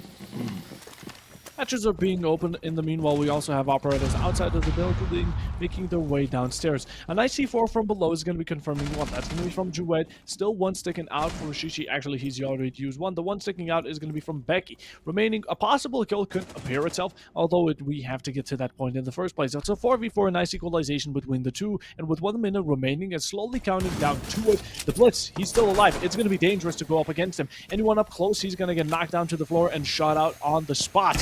Now breaches happening over to the hatches. A nice little shot from Afla is going to be making its way through the T5. What a wonder of a gun, and absolutely every player can use it, and that's why we love it. Tracks, good way position, but so does that drone. Now we know where the push is going to be coming through and slowly going down. Tugu stuck to Dipsy's legs is going to be some damage delivered, although not enough to take out this Blitz. But what can take him out is going to be Afla swinging around, finding one. Trixie does trade it out right after it's a 2v3 and leaving the attacker one outside of the building, and Blitz stuck completely inside, left to be eaten out by whatever is remaining of this defense. Now you don't see through the smoke, but the Maverick is going to use those holes to his advantage. No C4s coming out just as of yet, and Blitz not being damaged, but you gotta watch out for the Valkyrie on your right. Pushes her back, but in the meanwhile, this plant, it needs to get stuck to the floor, otherwise time will be running out. A ping is dropped and the pistol is out, but with it, it's confirmed. Round is over. The Blitz is done, and so is that Maverick, dropping from the holes he made himself,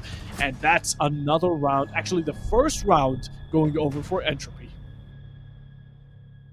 Excellently said. And 2-1 on the board. Entropy getting the number that has been waiting for. And this is where it begins. Now, need to continue, get the equalizer on the scoreboard, and then move on from there. We need more Rainbow Six action at the same point of time. It's the LAN event. I've got to see which team would move further. EWave, well prepared. At Night Havens, I see a lot of moves by the team, which we did not on the prior map, and that brings in the welcome change. Round number 4, got to see how exactly it's going to unfold. Meanwhile, the reinforcements looks quite a little different configuration. Trying to understand at the same point of time, you have observed Entropy performing it and executing the same time and again. Got to see if this would work for the team or not. While EWave, they are well prepared. As of now, cover the warehouse and couple other spots. Now begins the action. Got to see where exactly the entry would be.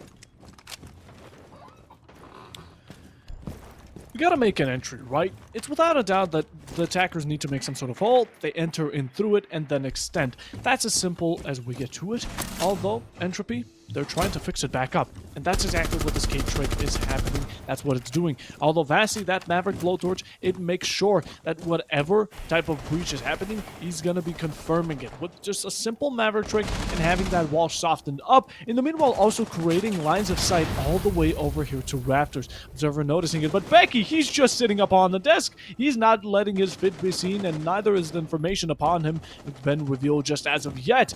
Now, just standing nicely over by IT, I have not seen that, and it really got me off guard. Although, how long is he going to be able to stay there? As right now, the soft wall is going to come about, and if this TCSG spots a Maverick on that breach, it could be quite deadly. In the meanwhile, though, the Blitz, actually not the Blitz, it's going to be two operators also on that Aqua side, making their advancement towards those stairs, just trying to push it all back. Push it back, don't allow them. Round number 4, waiting for the action and Entropy. Get the numbers. That's what we have been waiting for. And there we go. Vasi denies that. Starts it off. Would it be a fall of cards? And if Entropy is gonna take the gun of the situation. EWave well prepared for the same. Good entry as of now. Good breaches. And we see another C4 takedown. Prior ones, while missed out on a lot, we have flipped some moments that has been phenomenal. The drone definitely creating a bit of chaotic situation, of course. A bit of stunner and ears ringing. Players are well prepared for both. And the flank. Bob, interesting situation as of now. Interesting indeed. And with us slowly being shortened down to this last span of seconds, we have the attackers needing some aggression. I mean, Aljo, he's going up from below, being very careful of any defender on the stairs. At the same time, he needs to get up there safely if he wants to help out his team. Same goes for every single other attacker as they make their way through the breach, as they approach the situation and try to cut off rotation. That's exactly what Vasi's doing here. Pushing up onto Raptors. Aljo in the back. That's going to be the 417 delivering another killing blow. Here to execute off of it, it's going to be some more Maverick holes being torched right into the wall to get yourself some extra lines of sight. Free firing onto the IT, it's not going to work. Aljo comes swinging, and so does Dipsy as another flawless over here for E-Wave as they claim the third, and that's already a draw secured in the first half, which is absolutely hectic for them. But Entropy, this is looking completely different than how it was on Border. Absolutely, totally different situation altogether. And the team, E-Wave, yes, indeed, calls for a celebration. Good victory, got to continue the same. Entry, laser focused on the next round to come in. A lot of planning going around. Round number 5, waiting for Entropy to make the change. They need those 2 victories. After this round, Bob, it will be difficult for sure if they lose 1 or probably 2 more. Got to see if they can avoid such sort of situation. And the Night Havens, as far as I have observed, while I did not cast this map for long, wherein the number speaks for itself. And looking at Wikipedia or on the other sites, we see those numbers which are not that great for certain sets of plays. Here we go, the round about to begin. Got to see where exactly you're gonna begin it. Moving in, we saw Dex laying a lot of damage along with Vasi. 5 frags over here and 6 on the other corner.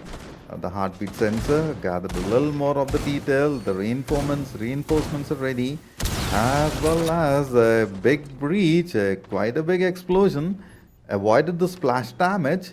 And moving on the other line, one more scan and nothing. No intel gathered. Got to see how you're gonna move further from here. E-Wave, well prepared. They are slightly cautious for the approach. At the same time, Rise, be ready at the control rooms. Vasi here quite scares me. I mean, the shotgun on the Nook is not like a smoke mute situation, not at all. The secondary is a deagle, so rocking that shotgun, you know what, fine. If it works out, I'm not gonna be blaming anyone. Without a doubt, though, we continue down. The breach is out and exothermics are too. Now, we need to put our view onto this main breach side, because it's opened up so many opportunities for Entropy to play aggressive in the spot, and that's exactly what I mean. Afla here with the MP5, he finds Trixie in at the same time, although while the Thermite has used the exothermics, in the meanwhile, it's still a player down. This is going to be Vasi sneaking around the corner. No one knows he's there. He is rocking that shotgun and could be completely switching and turning the tides upon these enemies. Coming out, that's a second one for Afla. Continues the rain and gets that streak going time after time again. But around the corner, it's going to be the shotgun downing out the pulse while Afla just keeps going with the triple and tries to execute further off of it. That's going to be the UMP-45. It's not the castle. No default or no quad for Afla just yet, but could still be looking for it. An amazing shot over from him, and Afla gets the quad here. It's all down to Vasi to clutch it out, or at least deny this ace. Afla, he's right now pumping, blood going in heart, absolutely racing as he's trying to find this ace.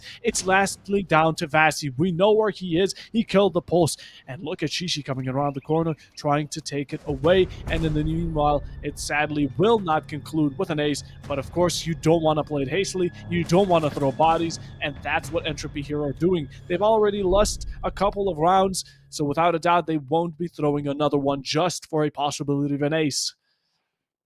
Completely agree with you. While the ace was around the board, not at the cost of the round, particularly when you are at the LAN event. So 3-2 on the board as of now.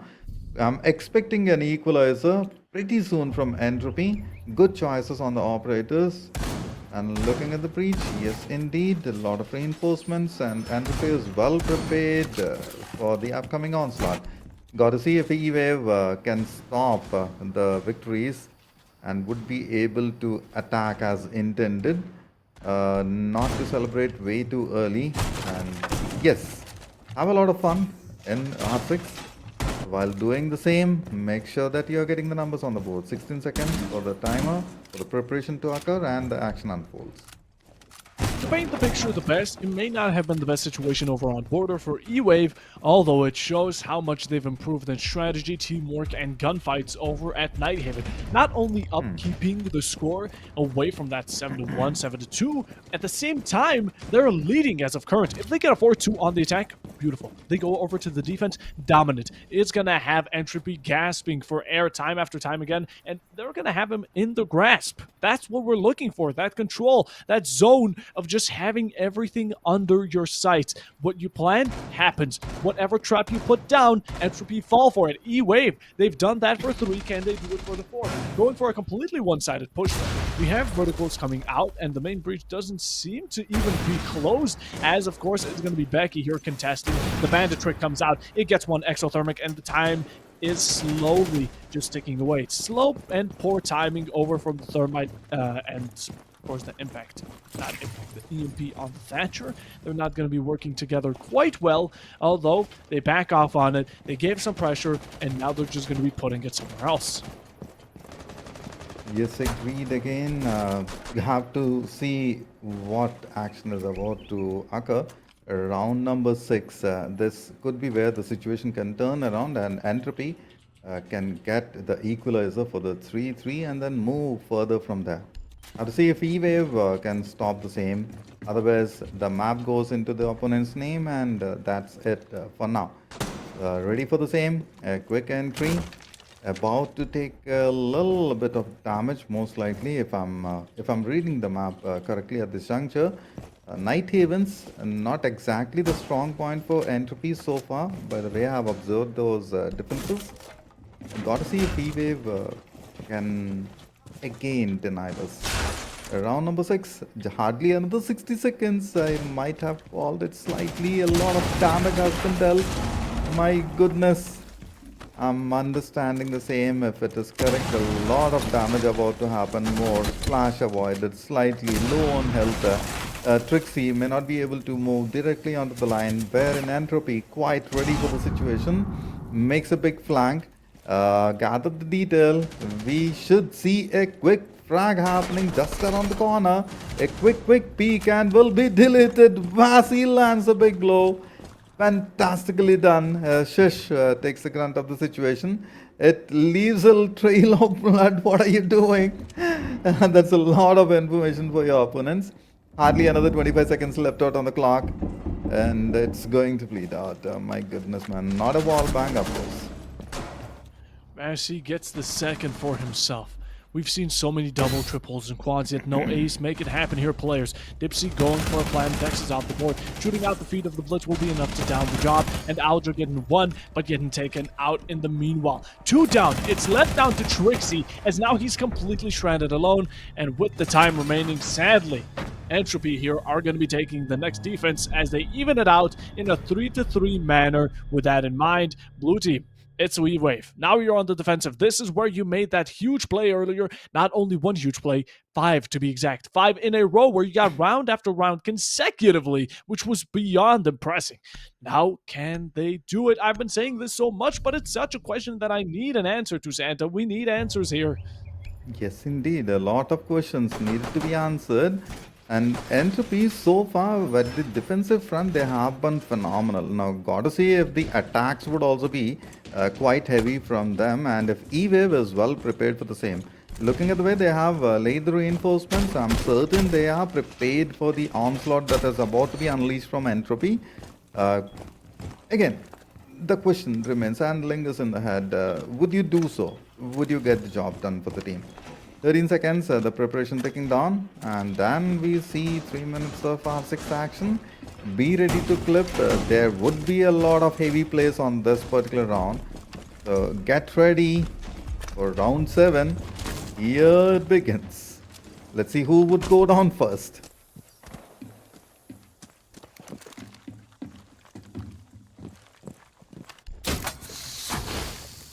The pancakes, good defensive strat.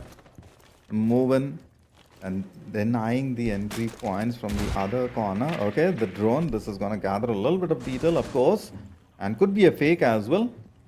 Moving from the other corner, we saw Afla doing it for the team. 8 frags onto the name, while Vasi with 10, that's the one with the double digit. And Vasi, my goodness, so far has been great for E-Wave. Without a doubt, he's really been the hot hand. I mean, look at him go. 10-3, are you joking? The next one behind is going to be Dex with half of those kills. And same could be said for good old Afla on 8 kills. Vasi, Afla, the MVPs here, and it's 3-3, both looking quite close in kills, and both teams equal in the round counts.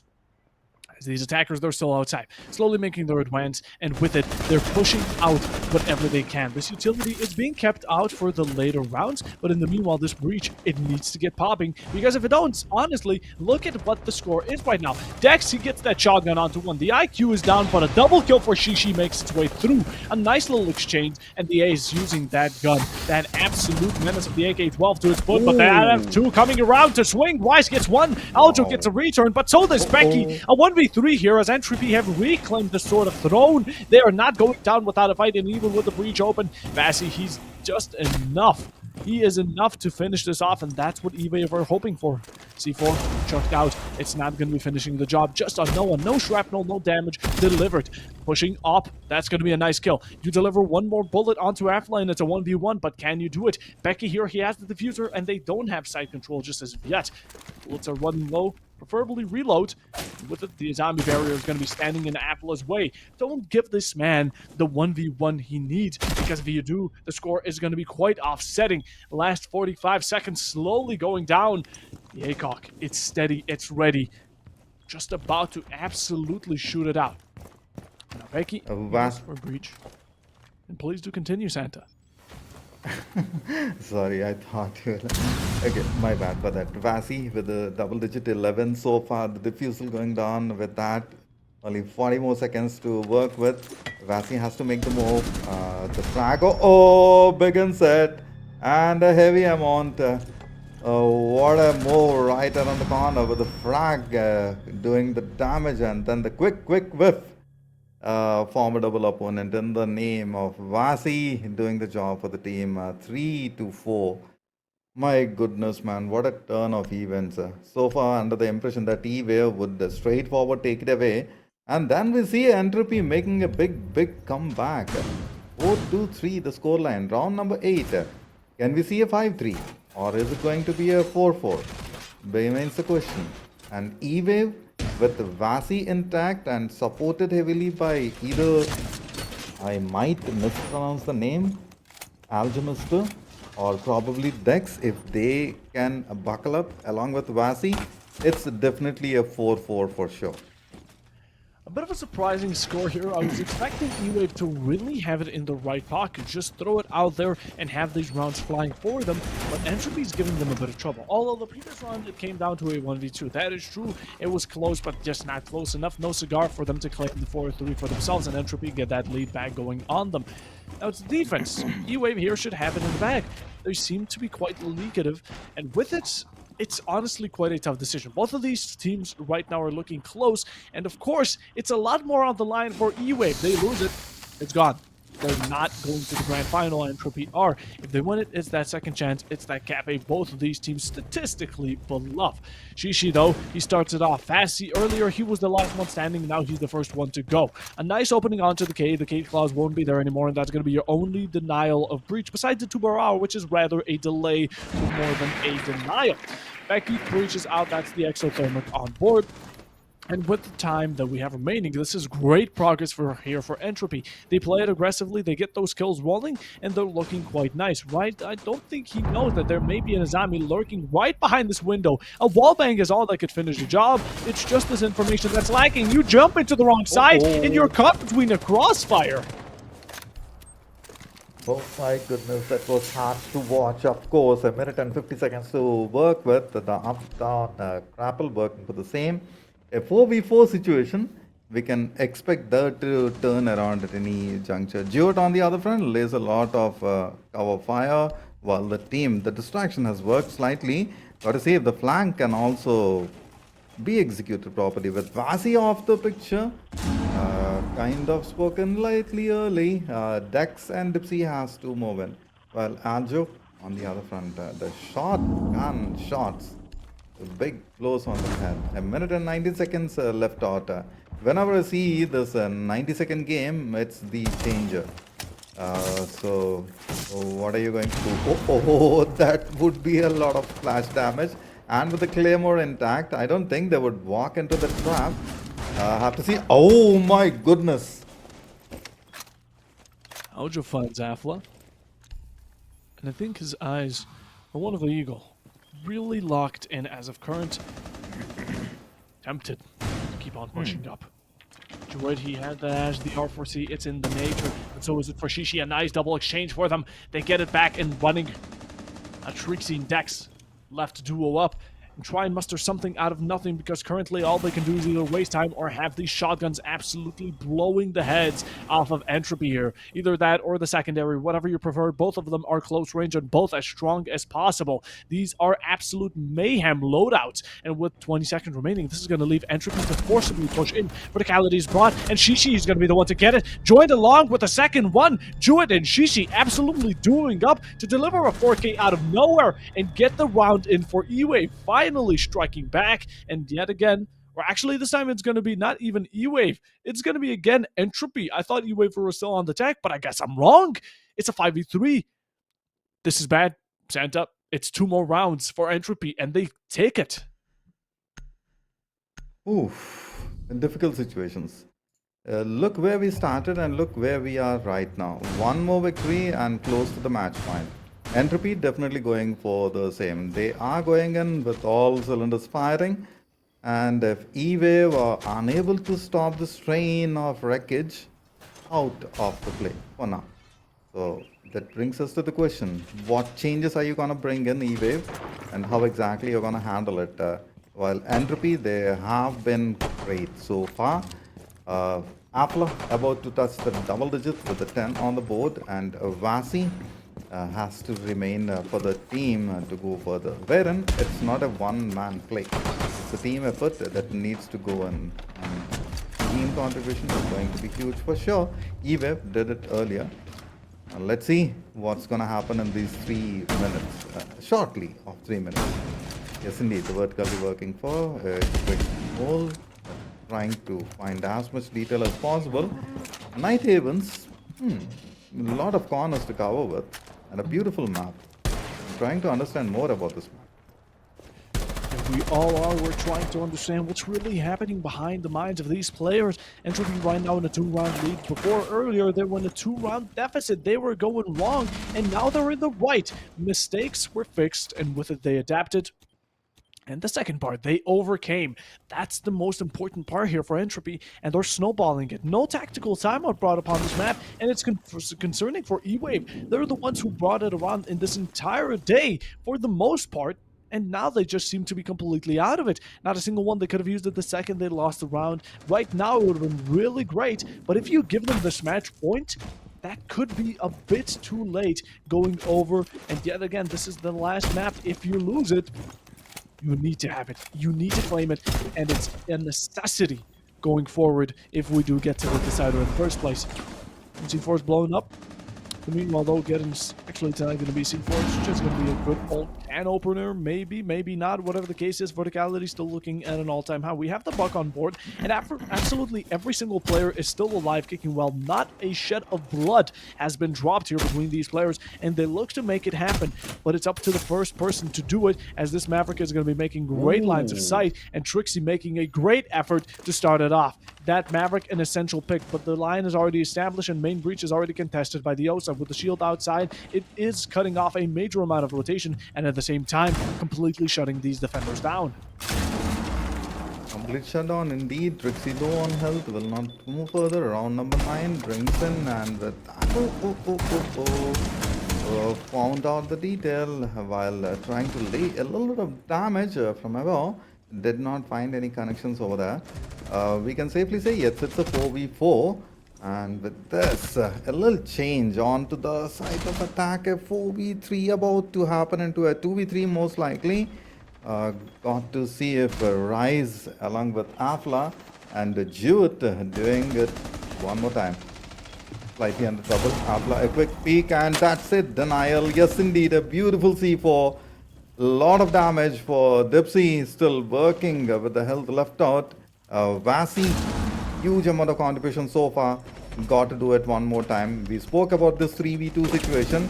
The diffusal going down. Meanwhile, Rise takes a lot of damage. Tried his best of the best, and the situation which we did not want to occur has happened. And with that, E-Wave, what a denial for that. Entropy has to work it around again. A denial all around. E-Wave, claim around. Okay. The timeout wasn't necessary, although would have still been preferred, but they do it without. They say, you know what, we don't need any type of denial here. What we need is to win some more rounds and fix our mistakes. Get those stitches running and bandages rolling. A 4-5 score is what we're brought, and slowly climbing the ladder, trying to reach the top. They get one round behind, but they need another one to equalize it out. Then they need 2 more to close it, of course, in the regulation. Overtime here, I would expect it. I would not be surprised if overtime was to be given to us because of how closely these two teams play. Of course, there's rounds here and then, though, but it looks one-sided. It's a 1vx situation. Even then, those were not occurring as much as on border. That just proves that E-Wave, maybe they don't like border that much. Maybe it was a bad performance. Whatever the reason behind it was, they're trying to fix that mistake of losing the first map, winning out the second, and getting over to Cafe. That's the comfort zone for both of these teams. Again, speaking statistically, I don't know them personally. Wish I did, though. Now action phase. We're getting into it, slowly picking up the pace. And yet again, look at Entropy. They've been running very default builds. At least this one is too. We have the Soft Breach, we have the Ash, the Twitch to destroy some sort of utility, the Breach, and the IQ to help out with the gadgets and clearing them out, especially the Valkyries. Now, the Tuberal, he's not even going to be denying the main Breach over by the Thermite. Of course, at the same time, Entropy is going to be completely backing off of it and switching their direction of position. Quick change in the position. Yes, indeed. Round number 10. I thought so. Round 9 will bring in the change and Entropy would bag it away. Wherein we had it around the corner. So round 10, got to see if Entropy can take it further to the match point and then towards the series. E-Wave ready for the same. They have denied it on the prior one and begins it. Oh my goodness, the FAMAS. The most underrated weapon in many of the games, wherein the player makes it happen, yet immediately retaliated. What a move from E-Wave. My goodness, I didn't even complete about FAMAS, and you see an answer from E-Wave happening. A lot of denials. Yes, indeed. Vasi is down, so the strength is slightly taken off the edge. Dex with Dipsy moving in. They will get the numbers. Yet you see Tricks going down. Dipsy taking a lot of health. Uh-oh, troublesome situation. Though it's a 3v3, I would still consider it as a 3v2. Some would not. Verticality or not verticality is not going to be used in here. Just trying to play off of this horizontal gunfights and looking to transition it over to your own benefit. Again, chaining these kills has really been great for Entropy, but also E-Wave. Both of them have had good double, triple. I've said it earlier. Some dinks. Some conversions here is what these players are trying to find. 2v3 here. Yet again, you said it. It could be a 3v2 looking at Dipsy's HP. Becky now going for a plant and all of it underway. The rusty performance, both of them peeking out at once, and both of them being victims, but not just fully. A double kill with a shotgun. This is going to be Dex completely MVPing it out. He's right next to the diffuser, and Dipsy finishes the job. Left down to Jewett, who goes for the verticality, and it's their last second. He finishes it off, and now it's down to Dipsy to throw the C4, claim the kill, but it's just not going to be happening. Outside of this main breach, we hear the ticks going down yet again. Carefully peeks, sees the arm, shoots the bullet, and wins out the round for Entropy. What a performance then in the air. A beautiful shotgun just peeking out. Boom, boom. 12 gauge shots, absolutely going crazy. But in the end, it's match point against E-Wave. They need to win 2 rounds in a row. And we've seen this 4-6 score so many times today that honestly, I'm not even surprised it's happening this time around. Totally agreed with you. 4-6 a lot of times happen. 3-6 as well a lot of times. Match point denial happened once, I believe so far, and later it has been claimed. Entropy being the attackers, while being on the defense, they have been huge. Now being the attackers, even more aggressive. We saw that happening. Afla with the double digit, 10 onto the name, Vasi at 12, contending heavily with each other, formidable opponents of course. Jewett contributing quite phenomenally along with Rise. The entire team, my goodness, working as a single entity. Then we see Beck moving in and making some crazy moves. A lot of assists from the player. We got to see if Entropy can execute it one more time, get the match point and move further. Here begins the action, ladies and gentlemen. Get ready. Entropy versus E-Wave. Who would move further? Can we see more C4 in action? Not from Entropy, probably. Can we see it? Great question, Santa. Although... But again, we've looked for answers all the time. We've gotten some, but no fulfilled requests yet. A full team wipe here is what we need for Entropy to claim it for themselves. Either get the plan down and let the ticker tick off, which is something that I don't think we're going to be seeing in the entirety of today. Not a single one of these seconds is going to be spent towards it, but it's kills, or it's, of course, the time ticking out on the favor of the defenders. Breach coming out very early on. Yet again, Bandit not contesting it, neither did Tubarao. Just letting it happen, possibly saving those gadgets for another time. Switching positions, we quickly get the breach just to offset some sort of positioning on the defenders. Now they're scared. Now they know that someone could be there, but they don't know if there is someone there to begin with. Maybe at the same time, Entropy could be coming back to that breach later on to completely shut down any type of rotation, or themselves start walking into sight. That's going to be the Nook. That's going to be Afla using that PDW. The shotgun earlier didn't work out as well as intended, and now switching back to the basics. Going by the book and slowly taking steps and trying to get some extra kills while putting the fear in the hearts of E-Wave Esports. They're not faltering though, and Vasi returns the fire, gets it back to a 4v4, and we're really at a standstill here. Definitely a standstill moment, of course. Match point can get denied. Probably if E-Wave makes the right moves. As of now, you do not see the advantage that I wanted to see from the players. A lot of utilities to work with. Yes, indeed, and begins it. Vasi goes down. That's the strength of the lane. A lot of damage has been dealt with. Got to reposition. Famas roaring heavily. Dipsy ready for the same. A crossfire. No, that's not a crossfire situation. I thought so. The other player was ready on the other corner as well, but seems as if they held two different areas. A lot of intel being exchanged at this juncture, just with the positioning to look at. Meanwhile, Entropy making a little bit of flank and has been heavily denied, but Dipsy was ready for the save at the corner. Another one. Oh my goodness, about to happen. Dipsy on the roar while Vasi went down. An immediate contribution from the second player. A lovely execution from E-Wave. Huge congratulations for the player as of now. Not to call it early. The match point. Will it be denied? 20 seconds on the clock. One more. Being swept away. Attacks with a shotgun, but no, this particular juncture. Beck denies it entirely. Have to go for the 1v2. Heavy contribution so far from Beck. Got to see, not a lot of time to work with, so nope, not gonna happen now.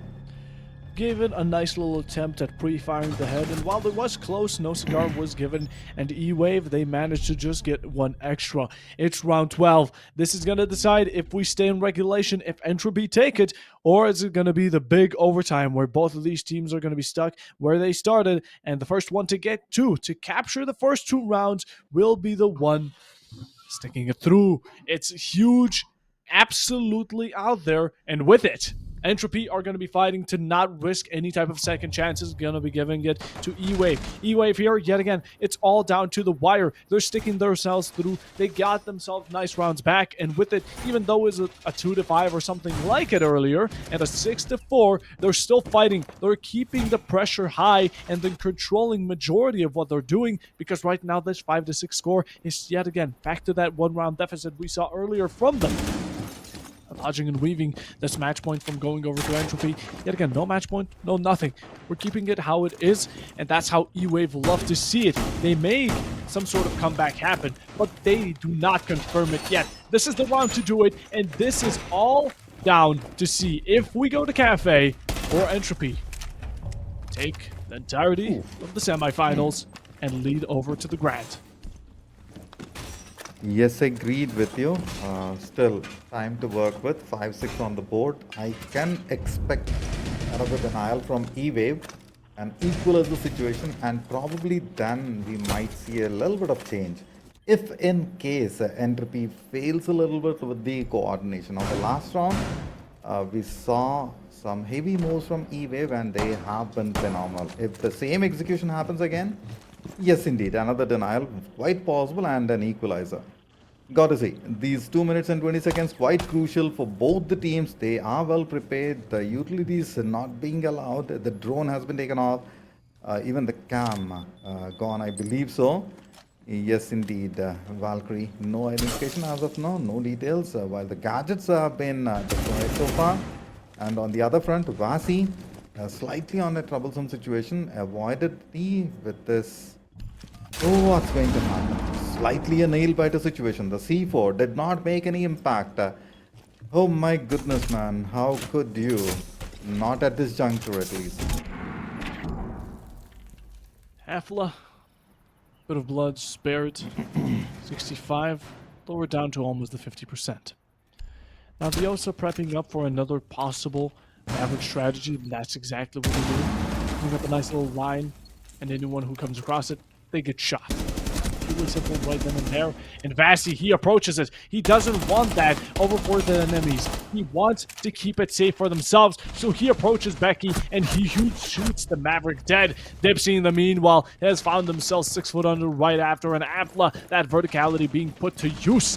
1 minute remaining. And with it, it's an equalization. But E-Wave yet again, they have so much to fight for. 2C4 still on deck, could be huge. You just gotta throw them correctly, not die in the midst of all the action.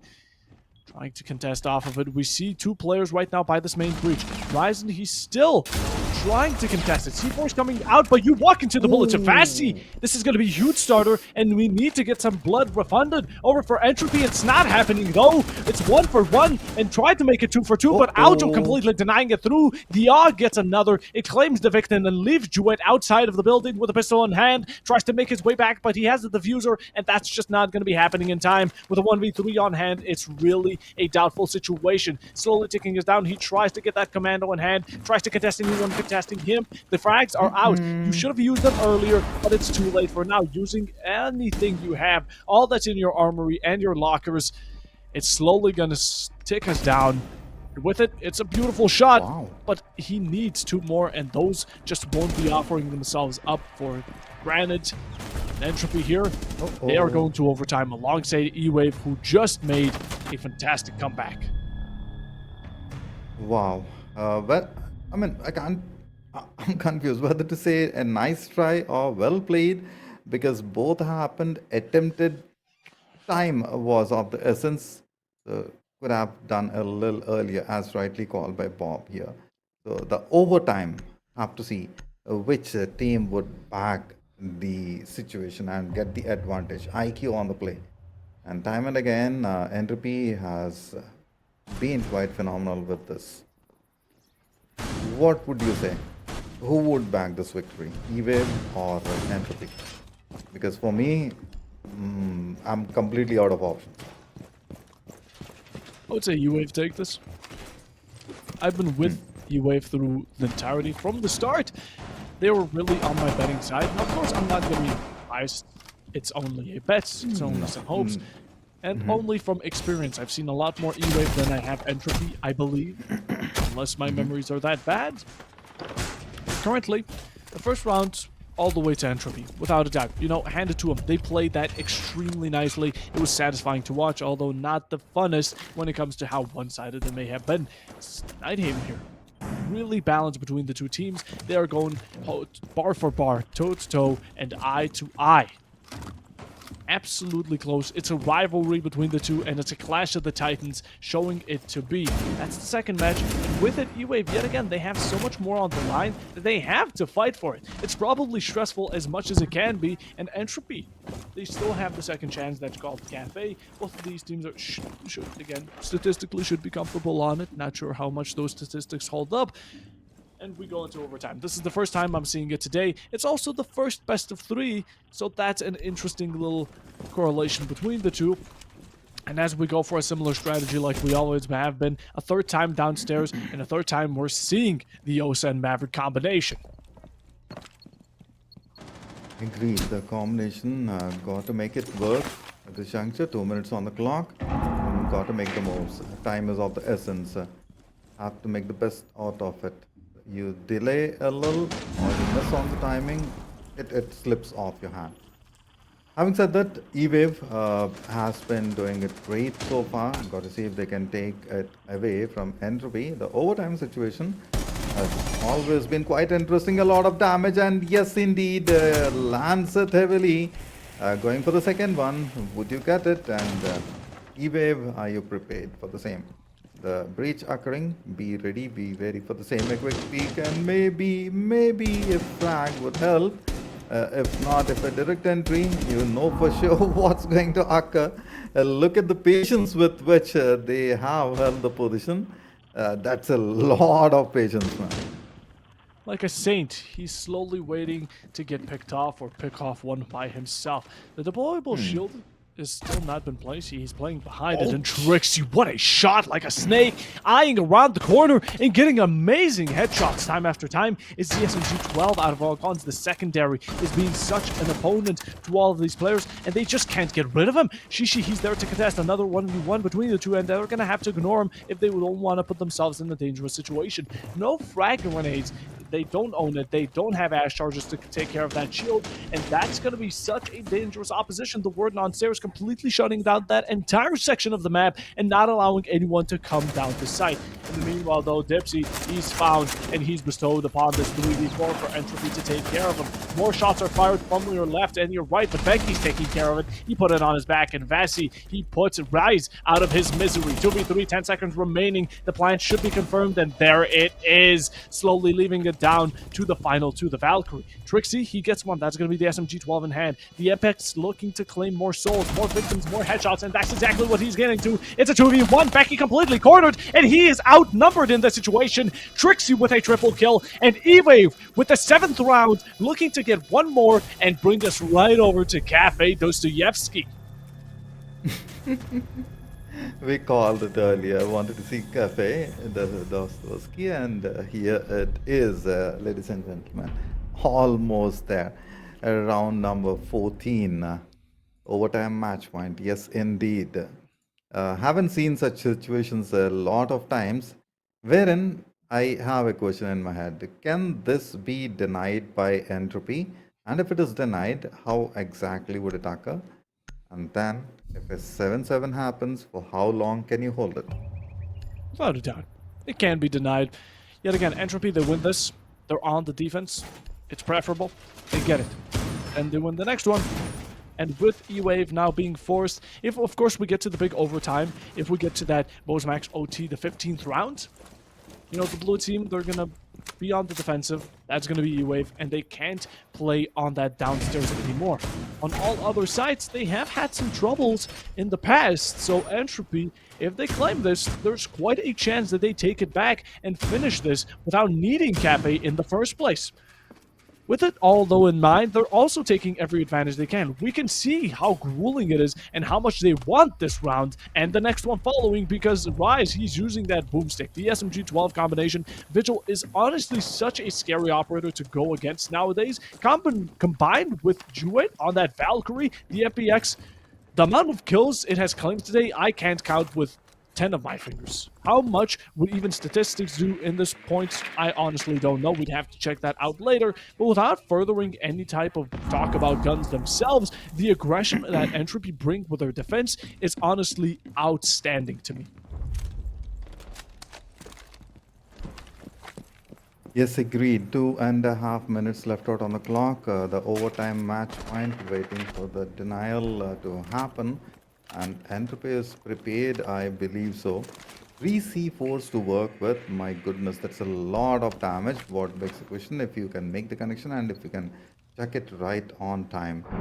A proper connection, and there we go. The wave would sweep away the opponents. Have to see if that happens exactly or not. The camera in position. A little bit of intel being gathered. Yes, indeed. Uh-oh. Troublesome for sure. And E-Wave is well prepared, it seems. They hold some good angles.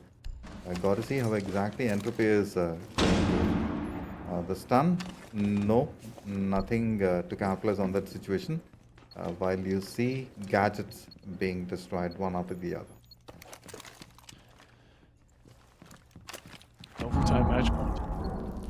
If E-Wave here get a 5v3 or even a 5v4, some sort of start going for themselves, you know what that means. It's huge. This is all or nothing for them. They're the ones to first take damage. But Aljo and Vasi are the first one to deliver the blow. And opening over to Shishi is going to be the Mazi off board. Hopefully he put those drones down in time to have that utility be in no waste.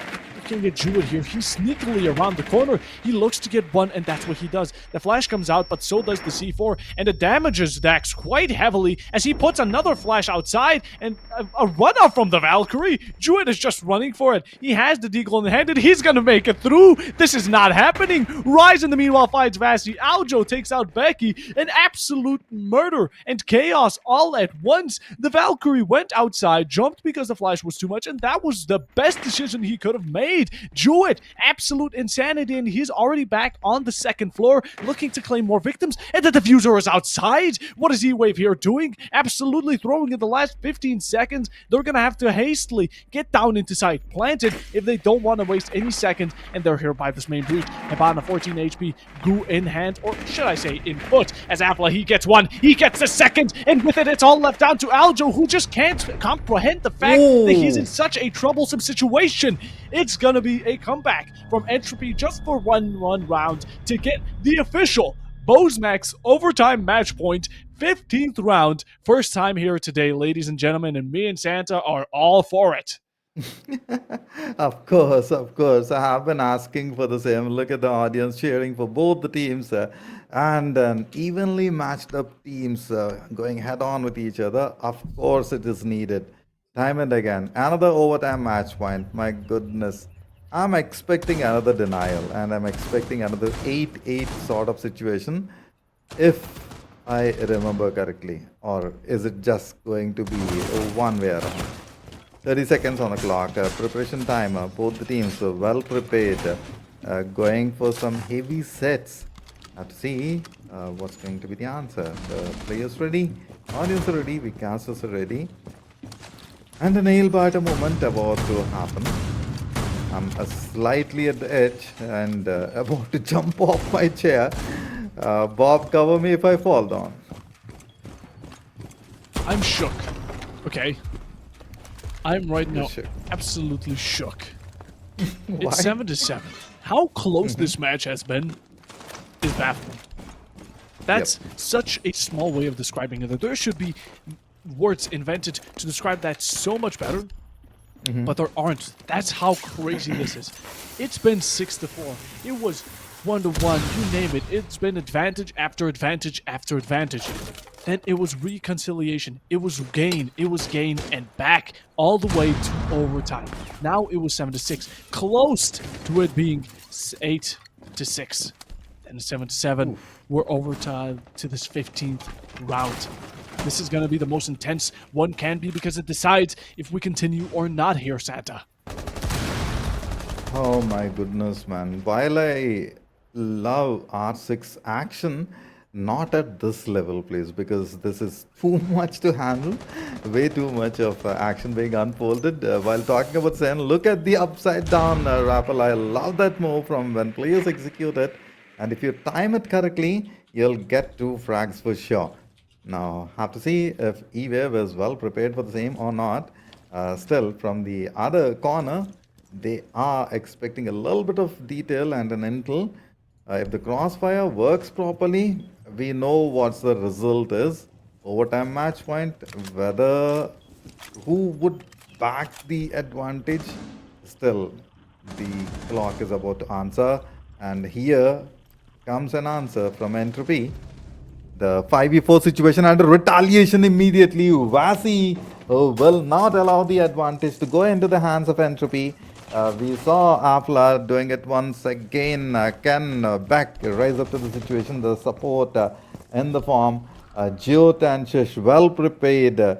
Double digits from the players. Slightly low on health. Jyot attempted and heavily died. On the other front, you see Dex moving in the shotgun ready, about to roar. A call back. A slight move from the other corner. 50 seconds on the clock. Got to move. And the gadget as well enough. Time ticking down. They do not want to overstep, which is quite understandable. At the same point, the time is not in your favor. This grenade, it's going to take a lot of chunk of the health. Yet indeed, a quick denial. 30 seconds on the clock. My goodness, man. Called it a 4v3. What a move from Shish. And it continues. The 2K. A lovely factor. Dipsy and Dexter ready for the same. And they fall. The defusal in. Bob, get ready to fall it. 1v3 counting us down into the last 10 seconds, and without the diffuser, maybe they get it. But Dipsy, he gets a double, and in the end, it's going to be Druid swinging around and getting Entropy, the second map here on none other than Nighthaven Labs. They had the advantage first. They had the first match point. They get the second, and they win it out anyways. Even 1 second chances are given to E-Wave. Entropy, they absolutely eat it out, and with it, they take both of the maps. A 2-0 score, and absolutely no mercy. The kills are looking great. Vasi almost dropping a 20 bomb is absolutely out of pocket. Turning on the light, I mean, this was heated out, but did not know it was going to rise to this much tension here. Border and Nighthaven both gone. It's a 2-0, and Entropy take the best of 3, meaning they go to the grand finale, securing at least the second place for 500 euros. And if they win that, they get the big 2,000 prize pool money. In the meanwhile, though, we have to get to it. And before we get to the analyzation, before we get to all the recollection of what just happened and went down, we'll take a small break because this is slowly starting to break us down. And with it, get excited because the grand finale is right around the corner, and you better be there to watch it. We'll be back with you in a second.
Ladies and gentlemen, we've been here for so long and we're here for the very last stand. It's the final best of three, and with that finale, it's the grand one of that for today's BaseStack Breach event over here at Dormant. Well, not over here, we're talking in English, we're covering it in our English voices, but in the meanwhile, it's the biggest match of today. It's between none other than Entropy versus Penta. We've seen both of these teams, not Penta as much, so I'm wondering what they have to offer, but Entropy previously won against E-Wave. Quite a dominative round at the same time. Nighthaven was quite close, but it's down to these final two teams. And Santa, you're still here with Uh-huh. me, and what are we thinking?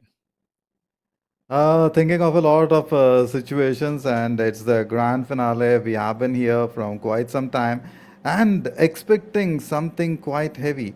Got to see how exactly it's going to be delivered. At this juncture, it is slightly expecting something out of it, may not be the right word to say.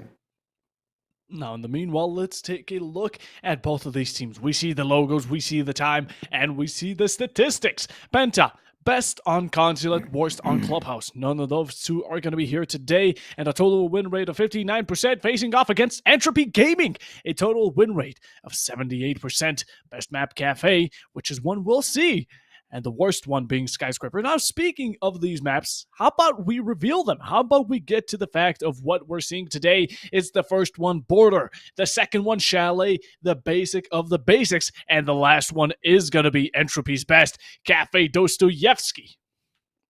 Cafe dos Fios. Yes, indeed. Last time I expected to see the map, that did not happen. So probably now, maybe not. Let's hope so. At this juncture, Border and Chalet saw that so many times. And not enough of the map to work with. Yes, let's see what's gonna be unfolded. Oh, I'm so excited. Well, right now, in the meanwhile, over at the German stream, we're having a bit of an interview.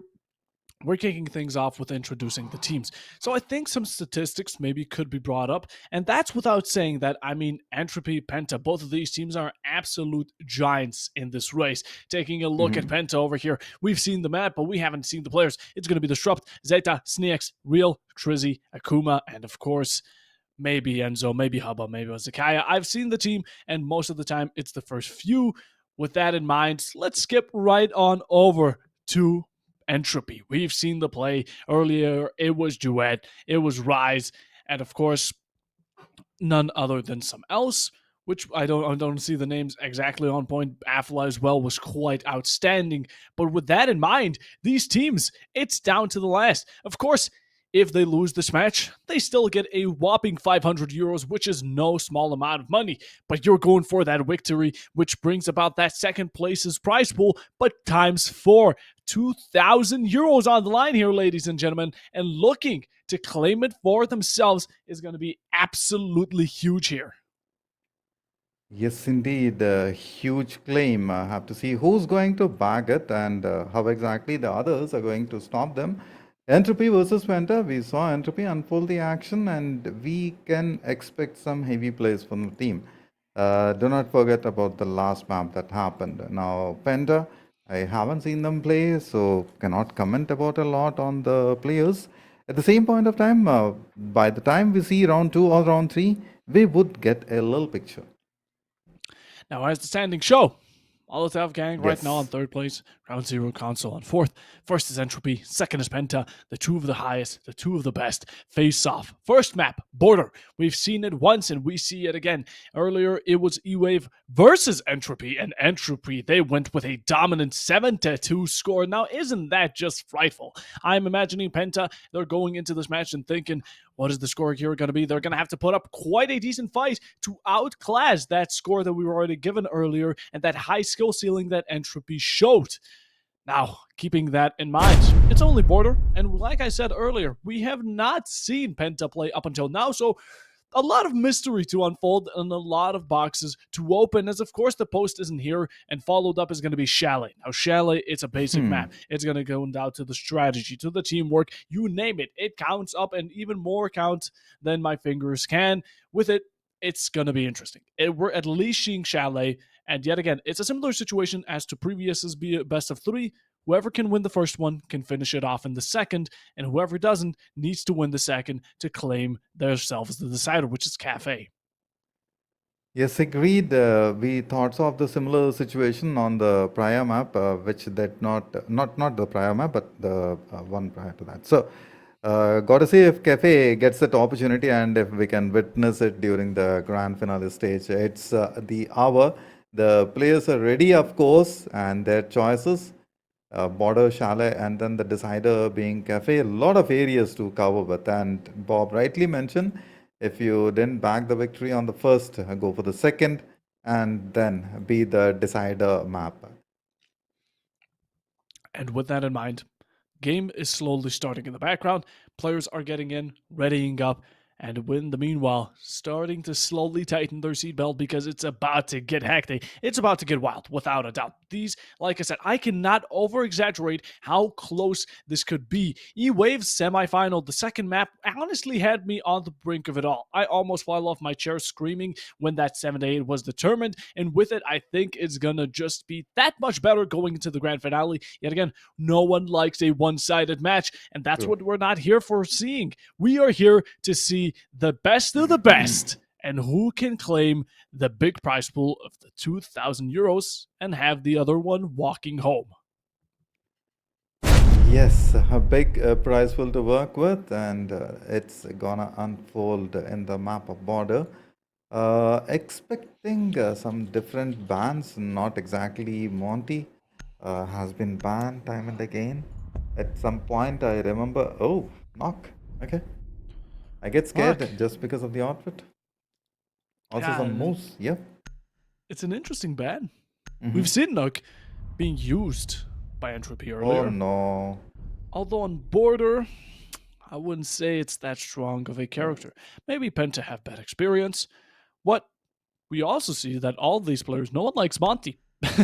Ubisoft, get him fixed up. That's probably happening in the next patch. In the meanwhile, the Vigil. This is Border. It's a map of aggression and pure guns, and Vigil having the strongest one, the boomstick of power on his arsenal as of current. You want to get rid of him as fast as possible. With it, it's also a roamer, so you can never expect when that Baji is going to creep up behind you. In the meanwhile, getting to this last defender ban, it's going to be none other than Valkyrie, who we've been seeing raining information across the entirety of the matches of today, and with it, finally, she's taken off the board, having us maybe see some Mira, maybe some Azami, and every single defender that's been banned up until now instead of this Valkyrie and Vigil. Yes, I agree with you totally on that point. Now, so selections Melusi, Echo, Sentry, Asami Bandit, and on the other front, Ash Puck, Nomad Ace, and Dokebi. I like this operator a lot for a lot of reasons. We'll talk more on the same in the preparations going on. And with that, a lot to work with. Pentaclub being the defenders and Entropy being the attackers. We saw them doing some amazing action. Being the attackers, got to see if they can get the initial lead from here on. So yes, best of 3 action starts with border, and then we move on.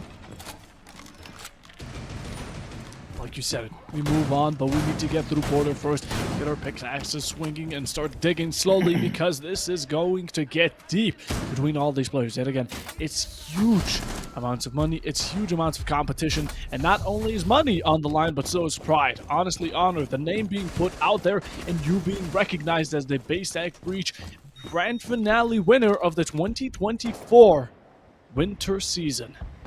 That's all there is to it, and that's already enough for these two teams to have it all go neck to neck. And with it, this is going to be Shisui on the nice possible run out. He's waiting, but will it happen? Yes, it will! A nice starter on to Druid, picks up the Ash, it's a headshot, and it was weighted, nicely, carefully demonstrated, and given to it as early aggression is already showing that this is the spirit of Border. Oh my goodness, Jewett taken off the board. One that has to work with. At the same time, you have a rise effect. Alpha along with Shish working. Afla, my mistake. Afla and Shish. So, got to see if they can contribute the same and get maybe a 2-frag lead. At this juncture, it's a 5v4, and Penta definitely has the man advantage and is going to make the best out of the situation. A lot of gadgets being used. Right around the corner, a quick peek, and that going to splash maybe? No, that did not. So well prepared and ready. You will see two just getting eliminated. What a pancake, man, right on the face. A total denial. Total denial indeed. Getting it off aggressive. I love Zeta over here bringing out the bandit shotgun. The German shotgun is absolutely satisfaction interpreted. Entropy, what do? We take damage. We take it yet again. Bullets are flying by, and sadly the buck doesn't go out with a bang. Sui, though, taking some early blood in the meanwhile instead of him. That skeleton key making holes in the meanwhile. We look at this lineup just completely downing Activity. That's the Lucy. Not completely out though. The revive will come in shortly. Although Kazi, he tries to go for it, but no success in the end. A 4v4 establishing that type of realization. We're now on even ground, but the Lucy's down. And in the meanwhile, pre-fire is over to the Snowman. It ends up with Buck being the victim of it. Completely shutting down one in the corner. We need TQM here to do something. That's exactly what he gets to. Becky with another in a second, with it completely shutting down this east side window, and with it, it's a duo versus duo. Here looking to claim it all out. The Izami and Echo versus the Ace and the Brava. Plant is going down, swings are coming about, and with the Echo, I don't know if he's going to be using the drone. It's going to be a little far too late. Shisui with a triple in the round. A concuss comes out, and swings do too, but vaults right over the last second. Bullets need to come, and TQM made it appear. With it, it's going to be the first round, going right over to Penta. My goodness gracious, what a move at the end, and look at the way the intensity they have created. Quite a lot to work with. Obviously, they have beaten a lot of teams, and hence they are here. So, a neck-to-neck competition and a lot of trades. Agreed completely. Entropy and Penta, got to see who could continue the lead. As of now, it's only one round, so not a lot to talk about. Wherein Penta getting the initial lead, of course, it's a statement that has been made. Now, Entropy has to answer for the same. Round 2 brings in a lot. Round 2. Very early on, yet again, this was very close, brought down to a 3-2, and showing off that these teams are not really beating the bush, but necessarily just fighting for it all. Every single kill matters, and with it, every single gadget should be kept under control. Maybe keep those frags. Lucy's place them correctly, and same goes for the strategy. As long as you stick by it, you could be swiftly moving through your strategy, through your plan, and getting right over to that victory, although with the map 1 being very essential, and these early rounds too, both these teams under a lot of pressure here. The audience probably screaming. Sadly, I can't hear them, but they are definitely cheering on these final 2 teams. It's a battle to the death, basically. It may not be as deep. It's not necessarily Mortal Kombat over at this arena. It's still quite close though when it comes to intensity. Sure, ready for the same. We have Zeta and begins it on style. Kazi on the other front takes care of Jyot. He went down first on the first round, and in round 2 it's a repetition. So it's like a story being retold one more time. Penta going in for the move. Looks as if even round 2 would go into their name. I might have called it slightly early.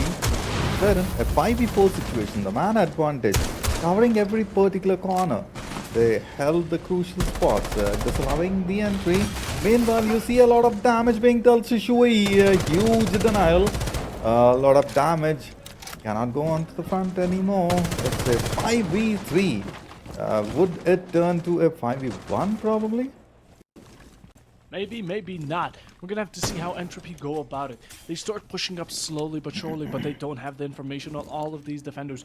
A wallbang could be possible, and the other thing we're not certain. Vector from behind is gonna be finishing it off. Becky pull out the secondary because it's faster than reloading. Double tap him as well. Maybe get some extra bullets even when he's out. As Shishi, he finds Shisui, the double S, and the double kill for himself. At the really 2 turns it around quite quickly, and Penta here looking a bit more troublesome and in a lot more danger. TQM, he has that shotgun up close, is gonna going to be deadly. With the C4, it's a nice combination for not only verticality, but good contested as well. Rise, he showed himself for a second, although he backs off and he lets anyone ponder if he's still there, if he's still not. Verticality, it's noticed. Rise, he takes it upstairs, try to push this metal side, and with a minute remaining, he needs to be fast upon it.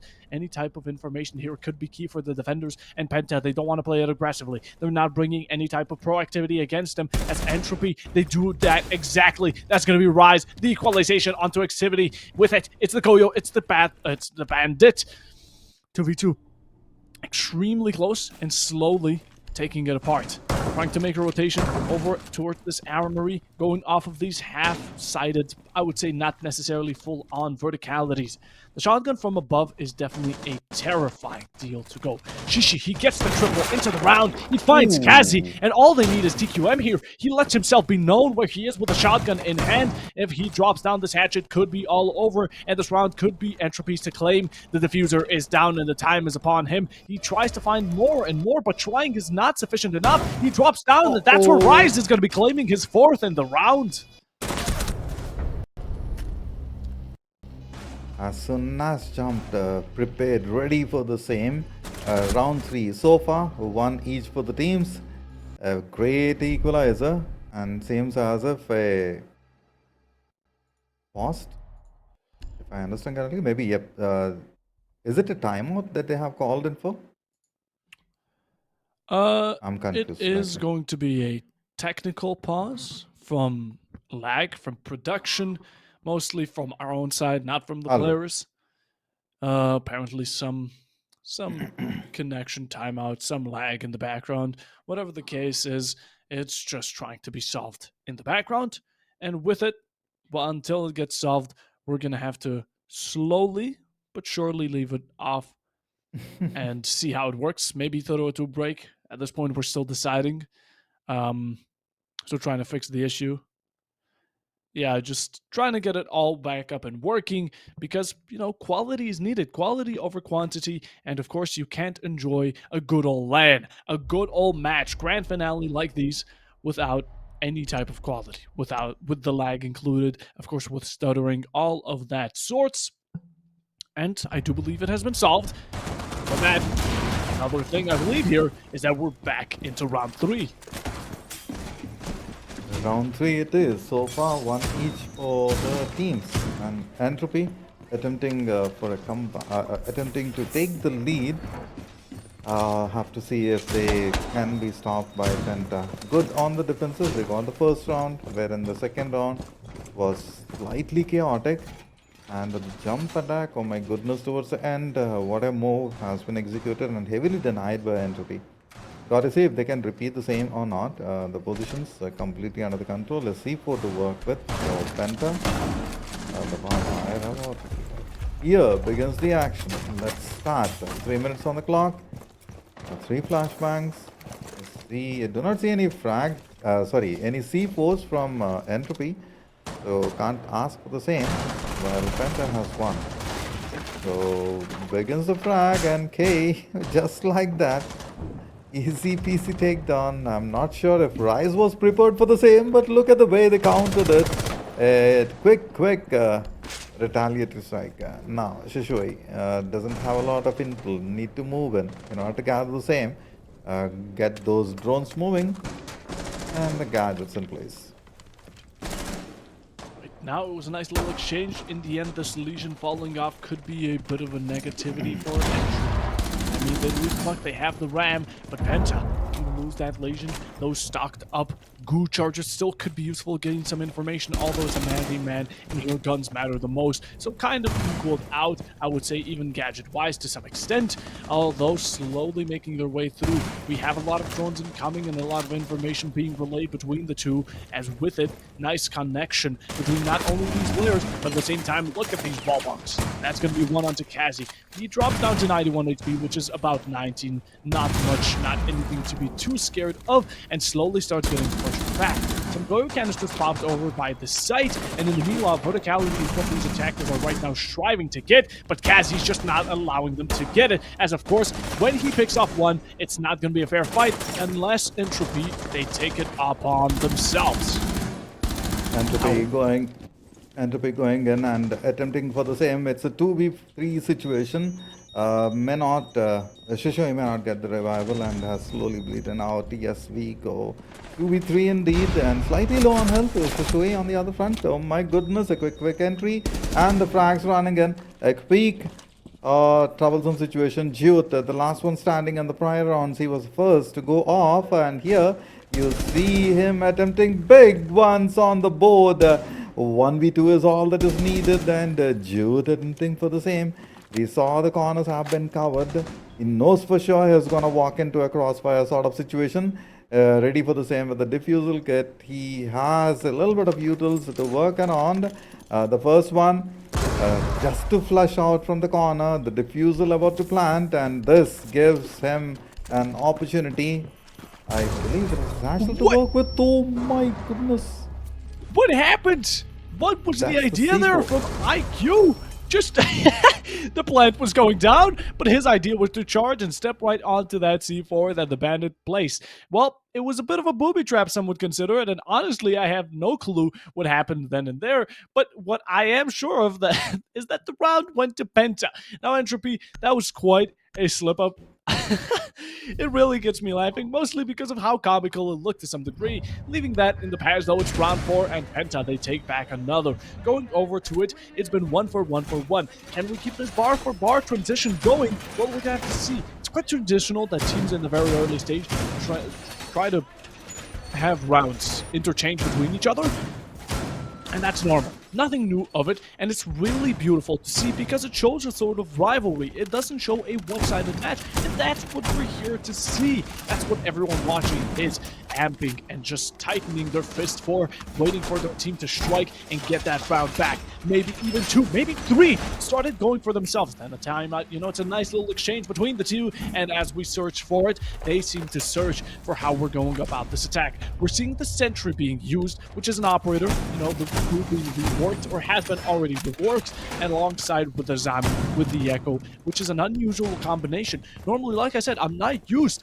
to seeing Echo on his own or in any team composition, but this is what we love, some sort of new fresh air alongside the attack. I mean, they're going about it a bit more basic. We love the IQ to counter him. We love of course, the A's, the Buck, the Ash, the IQ. Nothing as of the unusual sorts, but rather just keeping it down to the basic. A zombie barrier is coming out. This is where Shisui earlier got that beautiful pick onto Afla. Although this time around is going to be Cassie, but he gets refragged the second after, and Shishi, that 1 HP, he is barely hanging on by the skin of his teeth. Dude is gripping for dear life, as right now, 1 bullet, 1 wrong look at him, 1 fart is enough to finish the job, and 1 job is going to be done by Jewett onto Shisui. A nice little kill onto the zombie is going to be essential. The zombie is an overall vast operator that can completely ruin or shut down strategies. If not that, at least waste time with you being forced to break it. Although, the zombie's now on board, so we're going to have none of it. It's a 3v4. If we count Chishi as a alive man, I'd still consider him a dead man walking from this point forward. With it, bullets coming out. TQM, he's on 74. Nothing major, still 2 bullets can be survived. With that in mind, Zeta, he's on this metal side, slowly making his appearance. The MP7 is such a destructor of opponents. It is honestly quite crazy. The SMG-11, or not, the SMG in general, I'm just waiting for it to start popping some heads. In the meanwhile, look at this aggression that is being brought by Penta here.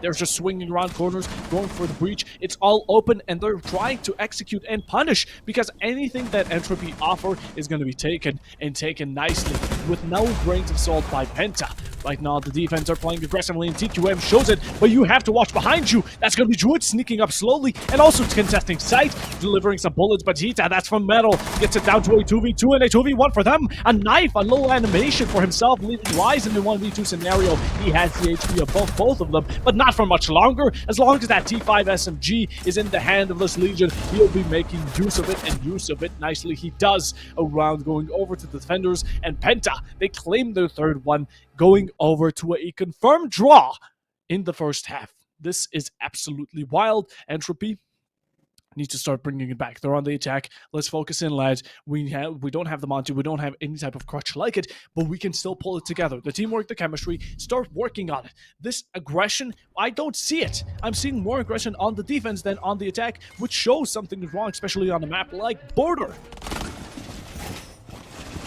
To have that all sorted out, though. Penta, they won themselves to the... We're comfortable. They're just waiting on the attack to happen at this point, and anything they claim along the way, it's free loot. Put it in the back and start going on your journey, your merry, very merry way. You know what I wanted to say. And Entropy, I hope you heard me out. I hope you know what you're doing. As of current, it's not looking like it. One round is great. It would be even greater, a 3-3 half. That would be looking majestic for this first match. It would put the intensity on higher, and in the meanwhile, you need to use that aggression as an attacker. You have the guns, you have the gadgets to clear out defenders, so use it. Use it, put it into thought and process, and have it lead the way. As right now, Penta, we can see Shisui on that Azami with the spawn peak in the first one, or run out in the first couple of seconds. Activity doing the exact same thing, taking out Afla, which is gonna be the roam clear, the Jackal. Such major strikes brought upon Entropy, and they don't seem to have an answer for it. 5v4. Entropy here, a bit lost. Of course, kills haven't been really consistent. They're nicely spread about the team. I'd rather see one player absolutely dominating and getting them rounds than to have the entire team crumble round after round. Series is looking close, but it's slowly shifting the scale for Penta's side. It's in their favor. I love the addition of solos, and I'm hoping to see more operators like it. Penta are really out there, a bit more diverse, not really sticking to the book, and it's working out for them. It complements their playstyle. They are completely playing this very unpredictably. Yes. That really counters Entropy. My goodness, a 4v4 situation, 3-1 on the board, converting down to a 4v2. Can you get that opportunity? No to the revival, most likely around the waiting room and at the steps. Troublesome situation indeed. 4v2, not a lot to work with. Entropy definitely maintaining a defensive stance at this juncture while going for the aggression at the same time, taking care of one more. The last one standing, Shisui has to attempt the 1v3. Quite difficult, yes I know. Yet so far we saw Panda Club doing it. So team giving out those callouts. Have to say Shisui. My goodness, what a flick at the end, and Entropy closing it off that style. Beautifully executed, well done. Well done indeed. But that leaves me a bit terrified here, although Entropy, they return one for themselves. This 4-2, if they lose this round, it's alright. I wouldn't consider that to be anything of the major sorts in the danger zone. Although, at the 3-3, I don't think anyone's going to be complaining here besides Penta, who are looking to get that 4-2 for themselves. That early lead is what really has you in that comfortable chair, nicely sofaing down and having a little nap for the following 2 rounds until Entropy eventually catch up, or rather, lose the match. And that's how it really escalates. Yet again, these early rounds, they may seem very, very unnecessary as the current stance, but they really are. Of course, when we get to those counts of 4, 5, 6, and someone's over at match point, that's really important. But in order to get to it, these early rounds are what lead us, or what navigate us right over to it. And with it, Penta right now are absolutely taking it, although not too majorly, just by 1 round though. Yes, agreed. 1 round difference wherein it can either make or break the situation. So far, heavy amount of denials from both the corners. Penta Club began it with style and Entropy answering it time and again. One more move about to be executed. 2.5 minutes left on the clock. A quick one. Tries for the splash. That didn't work. A quick move. Yes, that's a big rotation indeed. Does not leave the room for any information to be gathered, but you see the configuration. Oh, this could be a troublesome move for Entropy. They are well prepared, it seems so, and Penta Club just waiting for one slight mistake. That's all that is needed. Covering the site, yes, they have one under their control. A quick peek, and you'll see one just getting deleted by Shishui. Could be into troublesome situation. Lovely move, yes, indeed. He is getting cornered from both the ends. Troublesome situation indeed through the hole. Not much to work with. The drone, let's see if this can gather a little bit of detail. See if we can gather a detail, and we gather a detail on why Rise is so low. 12 HP, he had a bit of a fight against Kazi. And Shisui now fighting against Shishi. Well, the result is quite let it be known that there was a winner, and it's definitely gonna be the one on Entropy. Flash is coming out, and Activity taking a back off a bit too early, I'd say. He could have stuck around, not been flashed, and still went for a gunfight or two. It would have been unexpected, and at the same time could have got Entropy off guard. Although he played the safe route about it, nothing wrong with it, and we're definitely gonna leave him be. As in the meanwhile, we see Shishi right now make his advance towards bathroom side. He sees the barrel of one. He tries to get that headshot in, unexpected, and yes, he does. In the meanwhile, though, a rotation from TQM or Tom, whatever the name is, he has that shotgun and he's putting it to work. A kill traded out 1-for-1. It's a 2v3 between these teams, and it's looking extremely dangerous. Right now, Penta, you've gotten that 3-1 score leading up, but it seems to be only going down from here. And Tom, he gets the second with a shotgun. A beautiful use of it, really close up in range, roaming around, just trying to look for these opportunities. That's what he's at best, and that's what he's working with. 40 seconds he needs to delay. Afla, he doesn't have the diffuser, and neither does the Maverick. Druid, he needs to pick it up because sight is under control. You just don't have what you need to finish it off. The bomb needs to get planted, and in the meanwhile, you have to watch out for this lurking player, and that's exactly what Druid realizes. Goes through the window. Tom now lurking from bathroom side. This is where that rain kill started. The pistol is out, and he claims one. That's going to be Afla. Triple kill for him, looking to finish it off with a quad. Druid going for a plant right on the door, and I don't think Tom realizes it. Maybe it could be a fake, maybe it could not. It's too late. Now, all this needs is a retreat, but a shotgun up close. He comes swinging, and in the meanwhile, gives Maverick just enough time to retreat. Looking extremely dangerous, runs out, comes back in, and right into the hands of Druid, who finishes the job. Wow, what an angle held by Jyot. He knew for sure it would be a peak from that part. Ready for the same. This is where Entropy has been entertaining us beautifully. And Panda Club, well attempted. 3-3 equalizer situation. And Bob, be ready. We may see this happening time and again. Now it is just round 7. A lot more of rounds, and we would see a lot more of equalizers. Also, I could say so that, I mean, it would be too early to call. Probably the situation could lead towards a lot of overtime as well. I don't know. Time will tell. Okay. Time will tell. We can't predict too much. We can't say who we want to win because it's a caster curse by the end of the day. We hold a bit too much power here in the casting booth and the production side. So we're going to have to let these players give us the roles and give us the shot calls. Meanwhile, we go into round 7, and it's a role swap. The first role swap of the grand final. And with it, Penta now on the attack. I think we're seeing an operator that could cause a lot of mayhem here, Santa. And do you realize that Shusui now on the blitz? Ooh. Yes, I just saw that as well. So, brings to the question. 3-3. Who's going to take the lead from here on? Yes, I called it slightly early. And Bob, expect the unexpected situations. A lot can occur in Rainbow Six Siege and these two teams at the grand final stage. Anything and everything is possible. A quick entry. Yes, indeed. Now, the next question. Who would go down? A quick 1v1. The drop, and both covered. Lovely hit, and a lot of damage has been dealt with. The shield moving, and a quick one.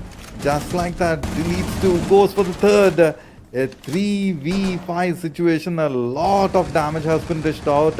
Yet Penta Club, standing tall, does not allow Entropy to take the lead entirely onto their name. All three covered, all three angles completely under the control. Got to see if they can take it further and win the round. How much more damage can Penta take? further off the board. We have 4 players under 30 or 40 HP, while Tom's still remaining at his full, and Shisui in the meanwhile getting down. That blitz is a huge one. You need one bullet to finish off basically the majority of this team, and with it, that's the Goyo canister. You get the only team player that's right now on full, but in the meanwhile, Kazi, he gets a nice little angle right over to it, gets on it, and now it's a 4v2, although with that HP, I would not be confident walking into any Goyo trap. If there were lesions, this would be detrimental, but they're sadly not, and with the time remaining, they have a lot to work with. They just need information and to not play this hastily. Rise in the meanwhile does, he's lurking around, not knowing what to do, and Kazi punishes him for it. It's left down to Apple. He has begun. The MP5 is definitely a confidence booster, although the blitz is taken out by the Pokeball. Another one shots are fired. Downs Kazi. This could be looking huge. Basically a 1v2 situation. Tries to get some pre-fires on and almost lands them. Almost won't be getting you the cigar, nor the case in this situation, as Activity will be there to deliver the headshot, and that ACOG definitely being a helping force. Entropy, absolute chaos, although it's not going to be close enough to finish off Penta as they claim yet another round. Oh my goodness gracious, that was definitely chaotic to watch, and can just imagine what sort of pressure the team must have went through to execute the same. Penta Club, kudos, particularly for the last round. A very well executed round 7. When we saw 4 players under 30 health, was about to call that they would just go down the lane, but they held the corners, they stood tall, maintained the position, stayed cool, calm, composed, and got the round under their name. 4-3 onto the board. Entropy has to answer for this question now. Round 8, will it go into their name? They started it quite beautifully on round 7, whereas the manpower advantage took the lead off their hands. Now got to see if these reinforcements can work in their favor and if they can stop the team from taking further lead. Senate, round numero 8. The blitz is out for a second time, which could be sorting out a lot of trouble.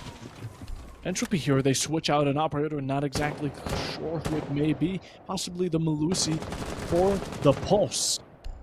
Quite dangerous here.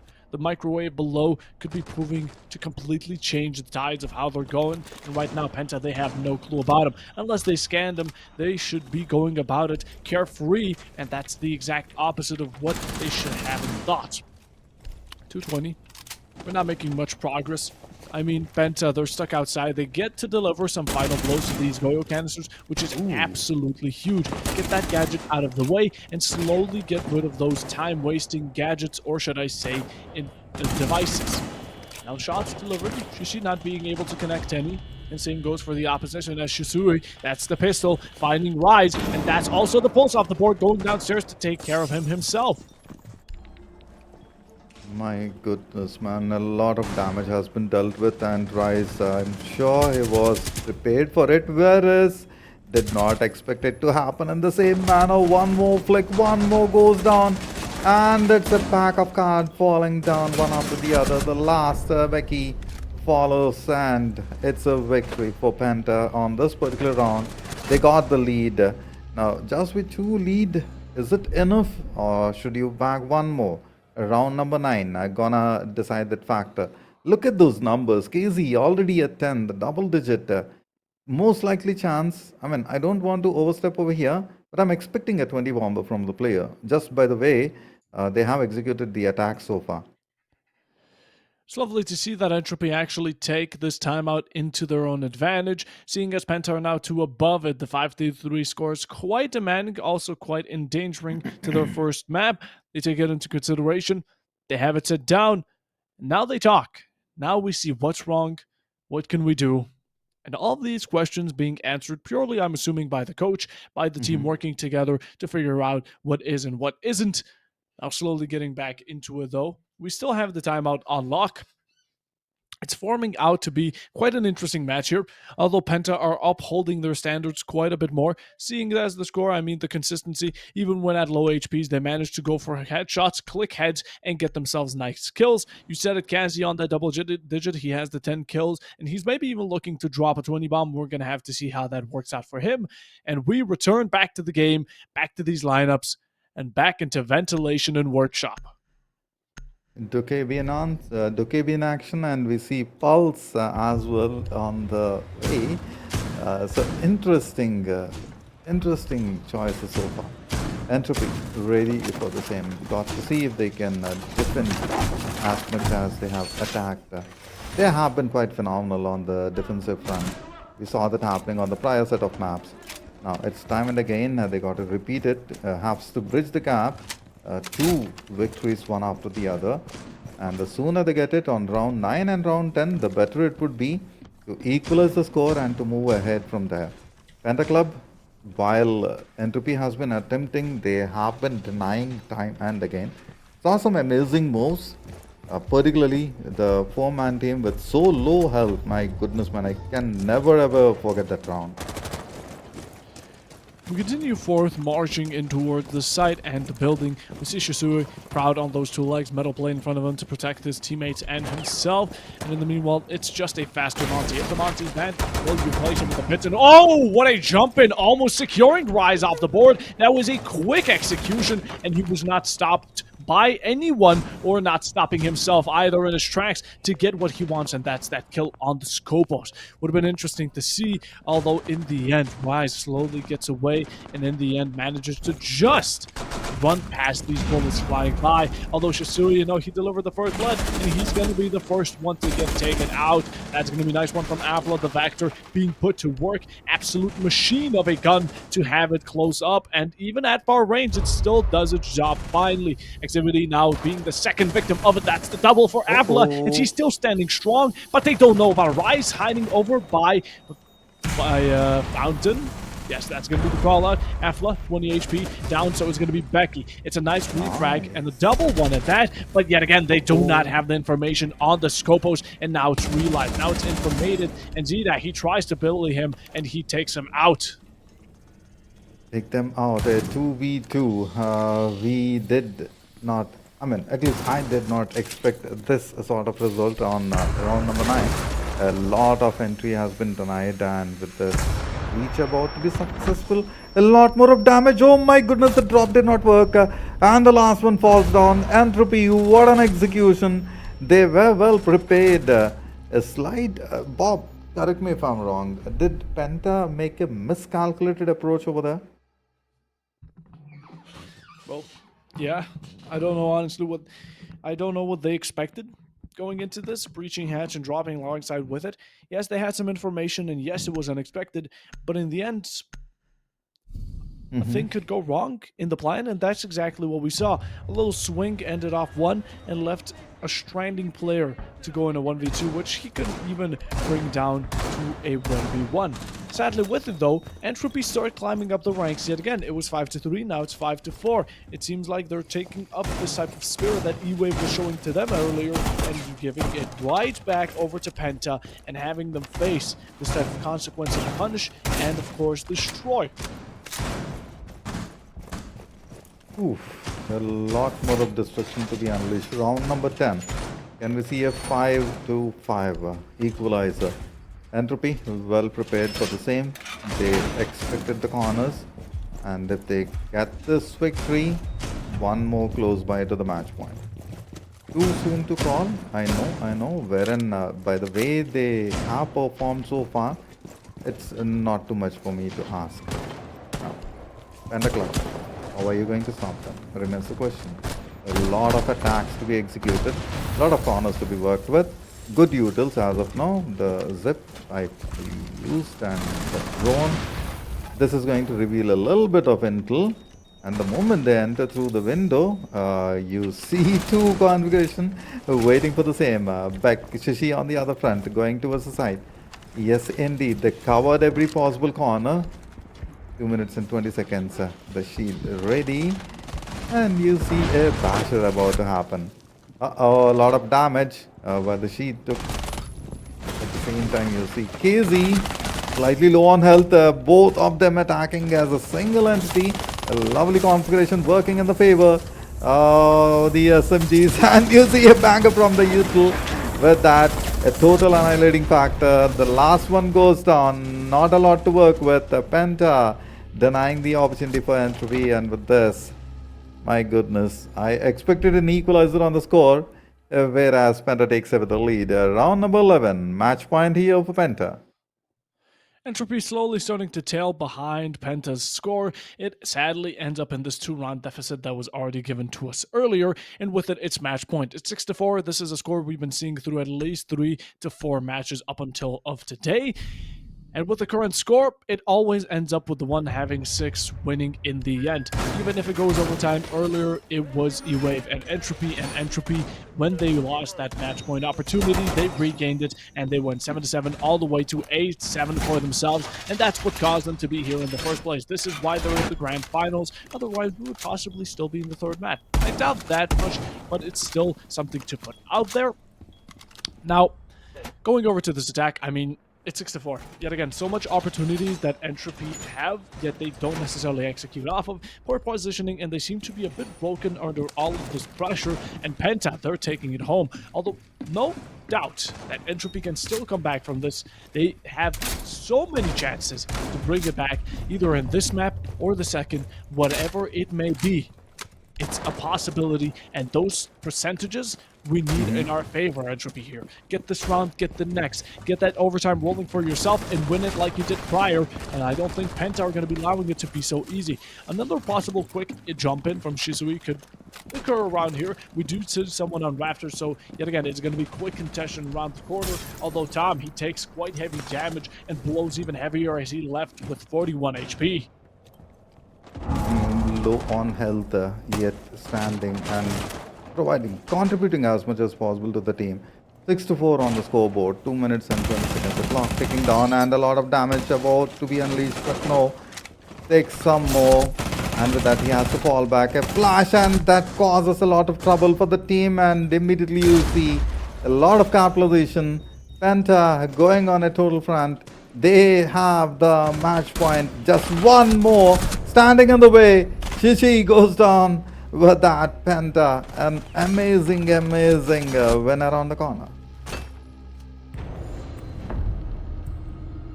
7-4. What a victory it is.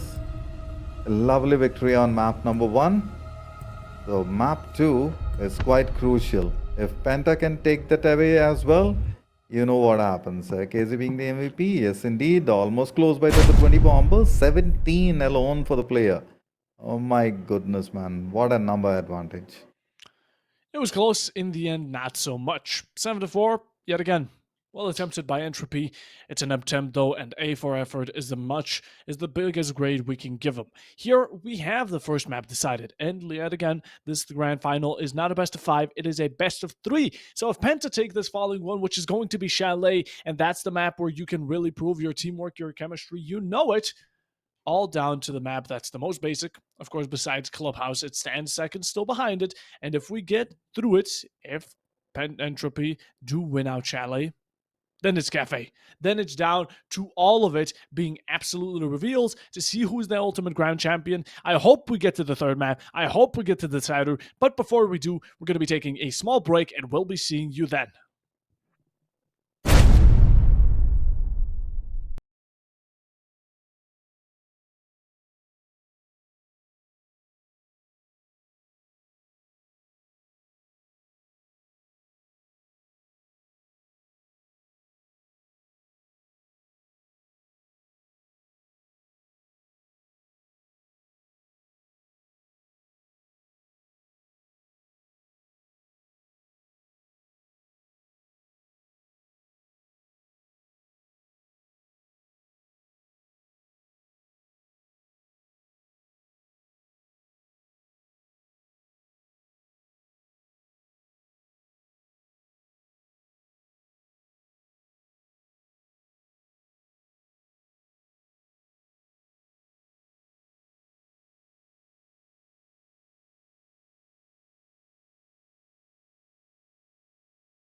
All or nothing here on Chalet.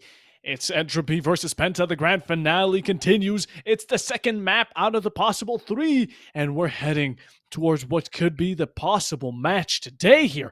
Penta, they've won Border. If they win Chalet, well, they can be surely hoping to walk home happy with a prize pool of 2,000 euros and kicking Entropy down to 500. Both of these teams fighting for it all. And in the meanwhile, we're still here. It's me, Buffalo Bob, and Santa. And well, let's kick it right off with a Nook ban for the attacking side.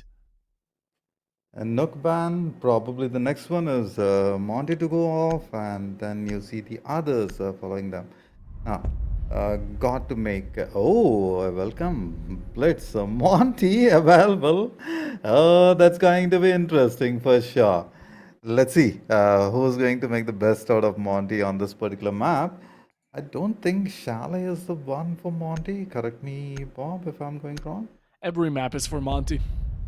There's not a single map Monty doesn't reign fair upon, although Chalet would be one of the less likely ones. Yes, this is one of the maps where Monty doesn't get spotted out as much, although still very possible. An interesting one that we banned Nook and Blitz out of all the operators, although, yet again, it's up to these players to decide, and Vigil is going to be the one over for Entropy's defensive ban. That Vigil, we do not want any of that Boss G action, and similarly, just like before, the Valkyrie follows along to duo up in the ban, and we go right over to the action. It's round one. It's prep phase, but before we get to it, let's see what lineups these players have to offer. As of course, we see the faces. It's intense, and they're ready to battle it out. Of course, and again, Entropy, a bit more on the line, as right now, if they lose this map, it's game over. Game over indeed. All that's needed is one victory for a team and the other victory for the next to move on to the next map. Let's see what action is going to be unfolded. Penta Club definitely ready. We saw them doing some amazing moves on the prior map. Now, what surprised me is that, that was the choice by Entropy. Now, Chalet being selected by Penta, it's their home ground, and Chalet, as rightly called by my other caster on a different he calls it his home. And when we see the action being unfolded, a lot of holes being created. The pancakes in place, and the cheeky angle, of course. 5 on the clock, the action unfolds. Penta Club on the defense, Entropy on the attack. Got to see if Entropy can make the best out of this round and make an initial lead. An initial lead while also having brought alongside that Capcan with his absolutely infamous booby traps. Remove traps and you have yourself a funny word. In the meanwhile, though, the Frost is going to be a nice coalition with it. Dueling up, because Frost and Capcan are the only two trap operators I'd argue are deadly. You get a Legion, you get an Ella under your feet. It's nothing of the sort, so you don't die. You walk into two Capcans or a single Frost mat, it could be game over before you even know it. Oh, this is so intense, and it's even getting better. We see the Brava now. She's not banned on the attack, meaning we can actually use her, get some hack camps, and in the meanwhile also clear out some of these Capcans, which could be stepped into the defenders if hacked by the Brava. Into these 2 minutes, the first one of Chalet here, and this is where the Brava becomes very annoying, forcing Shizumi to destroy his own camera purely because it was hacked. A lot of things happening at the same time. Both the teams going head on with each other, disallowing a lot of damage being dished out. That's the way you attack when you have the total control of the map and you know the cheeky angle is being held. A lot of monster snows. They're about to be unleashed and a quick fall. Both Shishui and Shishi go down just like that. The three-man team left out a lot to work with. Zeta took a lot of damage. X2T could be the next one. Probably a good angle by at the same time. You see that a flank is required and they perform it right on time. Shishi moving in and a quick denial by X2T. X2T getting traded immediately. A 3v2. Can we see the victory from Penta, or if Entropy can totally deny it? Does not happen. As expected, a 2v2, the diffusal going down, full health. On the other front, you see a lot of damage being dished out. Penta, my goodness, what a move executed, down to the last one. Extremely low, all that's needed is a bullet that grazes around, yet he stands tall with the 5 health left out. Penta about to make an attempt, moving in right with the pistol. Enough time to work with, I believe so. But the 25 second, and he gets the job done with such a low health. What happened? Entropy. They were ready. They held the corner, had the patience, and that's been rewarded heavily. Without a doubt, the first round going to Entropy, and what a victorious round. Even in a 1v2, the Ace was absolutely going blast and blast time after time again. Bullets flying by and whizzing into the heads of these enemies, and with the 5 HP, he's a man left with a dream, and a dream he accomplished, left it into reality in the opening round. Over for Entropy. A good start to get themselves over to the decider, although a long path still remains, and Penta, they're not going down without a fight here. They're going to be keeping it up. The pressure, it's going to get more intense, and Entropy are going to need to adapt along the way, overcome the challenges they're given, and with it, same goes for Penta. It's a similar story. Both of these teams looking at a similar line, and with it, let's just sort it all out to see who can take this. Again, Entropy, a lot more on the line. I've mentioned it, but it's so important that Penta right now, if they take it, it's over. It's so much pressure and burden put on one's shoulders, maybe even too much. Although we have to play through it. And now with the defense being on Penta, you have to get that 4-2 roll and get at least a 3-3. If you're in the negative in the first half, it's not going to be looking any good for your second half. And with it, that Frost is already back in action. We switch out the Capcan, which is interesting, and keep in that Warden, because Ying is still a possibility, and just in case it gets brought about, you really don't want to take that risk. Also, the shield, it's useful. The shotgun is 12 combo, brutal. Brutal indeed. One needs to be acquired over here. And right in the beginning, you begin it with an explosive start. While that was slightly anticipated by Shashi, at the same time, was not quite ready yet. Got to see if they can get 2 more frags on the board. A 5v4 situation. We expected a different result on the prior round, wherein you saw how exactly it was done, with hardly 5 health left out. Getting a 1v2 and the round victory for the team. Entropy well prepared enough, while you see Penta making some amazing moves. The pancake for their advantage for sure for now. Got to see if they can turn the things around. A quick peek and you'll see a banger on the head. Someone click onto Shishi on the fly, as in the meanwhile shotguns are pumping, and so is Kazi right now. The aggression is absolutely fueling through him, and the blood pumping activity. He's watching those stairs with absolute passion, but do we know where these attackers are? Absolutely not. The information is lacking, and when you don't have any operators to back it up, this is going to be the Rolls ult. Zeta, take it out. That's going to be a nice one for Apple as he continues to snowball it further. In the meanwhile, before equalization is brought about, and the library completely taken over. Top mezzanine, we need to have it under our control as the balcony is out to reach it, slowly make its way through. As the Ace, he needs some sort of backup, so he needs some sort of downstairs top, down to top support. And with it, windows are going to come in play any second. Right now, drones information. We've talked about it so much, and it's both of these teams striving to get it. Rotations being made on the fly, and so are these shotguns swinging around. But no one's on blue balcony as of current. 50 seconds remaining. These attackers are completely one-sided. Besides this round, he's making his second debut. Oof, got a lot to work with. 40 seconds on the clock. Got to make the move. 4v4 situation, slightly low on health. Rise may not take the front at this juncture, wherein you see Entropy going in and heavily being deleted. TQM getting the job done. An immediate retaliation with that. Well, Jude or Rise be there. No for Rise, of course. Jude taking the hit, immediately falls down. Shishui with the last blow. What an execution from Penta. An immediate equalizer. We may see a lot of these now in the map of Chalet. Got to see if they can keep it up. See if they can keep it up. 1-1 very early. Just like previously, it's looking very similar to Border, and yet again, similar results don't tend to end up with similar playstyles. Both of these teams, a bit more aggression from Entropy. I like it. They bring it up close and personal with this attack. They really have thought about it. In the meanwhile, though, they leave some lacking spaces for Penta to actively punish and, of course, dissolve. Going into the action and going into the prep as a current, we're gonna be kitchen and dining. Now, some teams prefer going bar and gaming. Some people do love kitchen and dining. It's honestly a coin flip between personalities and, of course, prefers, with which we see that, of course, good old Penta here like kitchen and dining. They like to cook us up a nice meal, and a 5-star one is what they're looking to achieve.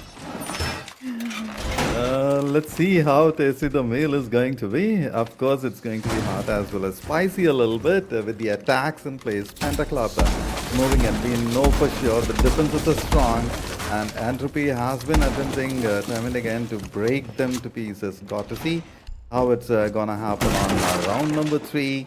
Here unfolds the action. You see a quick rotation with team and team moving in. And I believe so that KZ is quite ready for the same. A lot of utils to work with at the same time. You see a lot of denials happening. No C4 so at this juncture. That's a little surprise for me as well. But the flashbangs and the frags would make the difference. Adaptation inevitable, as these two teams now need to be fast on their feet, wake up the pacing, and have that footwork running. 220 right now, so much time. Yet again, though, we're pushing in quite quickly. Pings are out, and bottom blue needs to get taken out quickly. The Izami hasn't put up any barriers, and that's gonna be Kazi dropping to his knees, and also the Warden being lost for Team Penta here. The defense looking quite low on player counts, at least one lower than Entropy as of current. It's a bad start, but we finish it up, and we continue with a greater evolution. We're looking for Entropy here to return that fire. Not only have they gotten themselves one, they need to get it to a second, get it to a third, maybe get more ground and more information. We need these major plots to start rising from the strategy without any questions being asked. Entropy most likely chance to win round 3 with the 5-man advantage. Got to see if they can turn in the favor. At the same time, you saw Penta Club doing some amazing stuff on the prior map. Got to see if they can continue the same. Utils about to move in. The gadgets have been positioned. The diffuser is done. Got to pick it up and move further. Have to see if they can maintain the lead at this juncture. Hardly another minute. I mean to say, that's a 70 seconds on the clock. So this brings to the point you have to speed it up. Not worrying so that at the last juncture you could go for the diffuser with this Shishoi moves and oh my goodness, that SM roaring heavily. Got to see if you can continue and get one more frag. You got the numbers equalized and a lot of damage has been dished out. Shishi may not attempt, but we saw Entropy doing a 5. My goodness. What was that on the other front? A 3v4 about to be turned into a 2v4. I thought it would be a 3v3, but no. Entropy making some big moves. A 2v4 situation. How was Penta going to answer? I quickly called in a 1v3. TQSM, the last one standing. But it's a 1v3 Bob. Slightly troublesome. Too low on health. At the same point, my goodness, a cheeky angle covered and a lovely execution. Entropy about to claim Chalet. Or, okay, I said it incorrectly. A bit too early. Round 4 now underway, slowly getting into the thick of it. Kitchen and dining, going in for a second round on it in a row, because if it doesn't work once, well, we'll try it again, adapt, and give it a better result. We'll add some numbers, we'll add some differences, with those changes make it all come out on top. A 1-2, again Entropy, this time they're picking up the lead. Earlier was Penta looking a bit over them with that hot hand and slowly simmering them down, but this time around the deflation is above Penta and they're having a rough time to get through them. It's a thick it's thick skin, shown by Entropy that they're just not letting go of whatever chance they have here, and with it, we're going for this verticality. We've seen it earlier, although it's given off quite early, but with it, they still fight back. They get those kills rolling, and in the end, Entropy, they have set themselves a nice stone passion. Penta here. We've lost a round. And again, if we're going to go by the tradition, normally you should win this. But who stops Entropy from getting that 2-round deficit and maybe even continuing it on for further progress? Need to stop the progress from proceeding and not to get too much lead. Currently, it's one difference that needs to be taken care of. So that one round, a victory and to proceed further to claim the trophy for Penta to happen. Got to see how exactly they're gonna make the moves from here onwards. Slightly cautious approach, of course. Much need of the hour. Both the teams going on a passive front, not too aggressive, and well calculated moves. Cheeky angles being held and the pancakes in position. Lot of areas to work with. This isn't gonna give out a lot of intel. Of course, the gadgets in position and the drones moving in. No information out of that. Just directly have to enter it, believe. Filling up this library, slowly getting windows taken over. We have a lot underway right now as Entropy do advance yet again.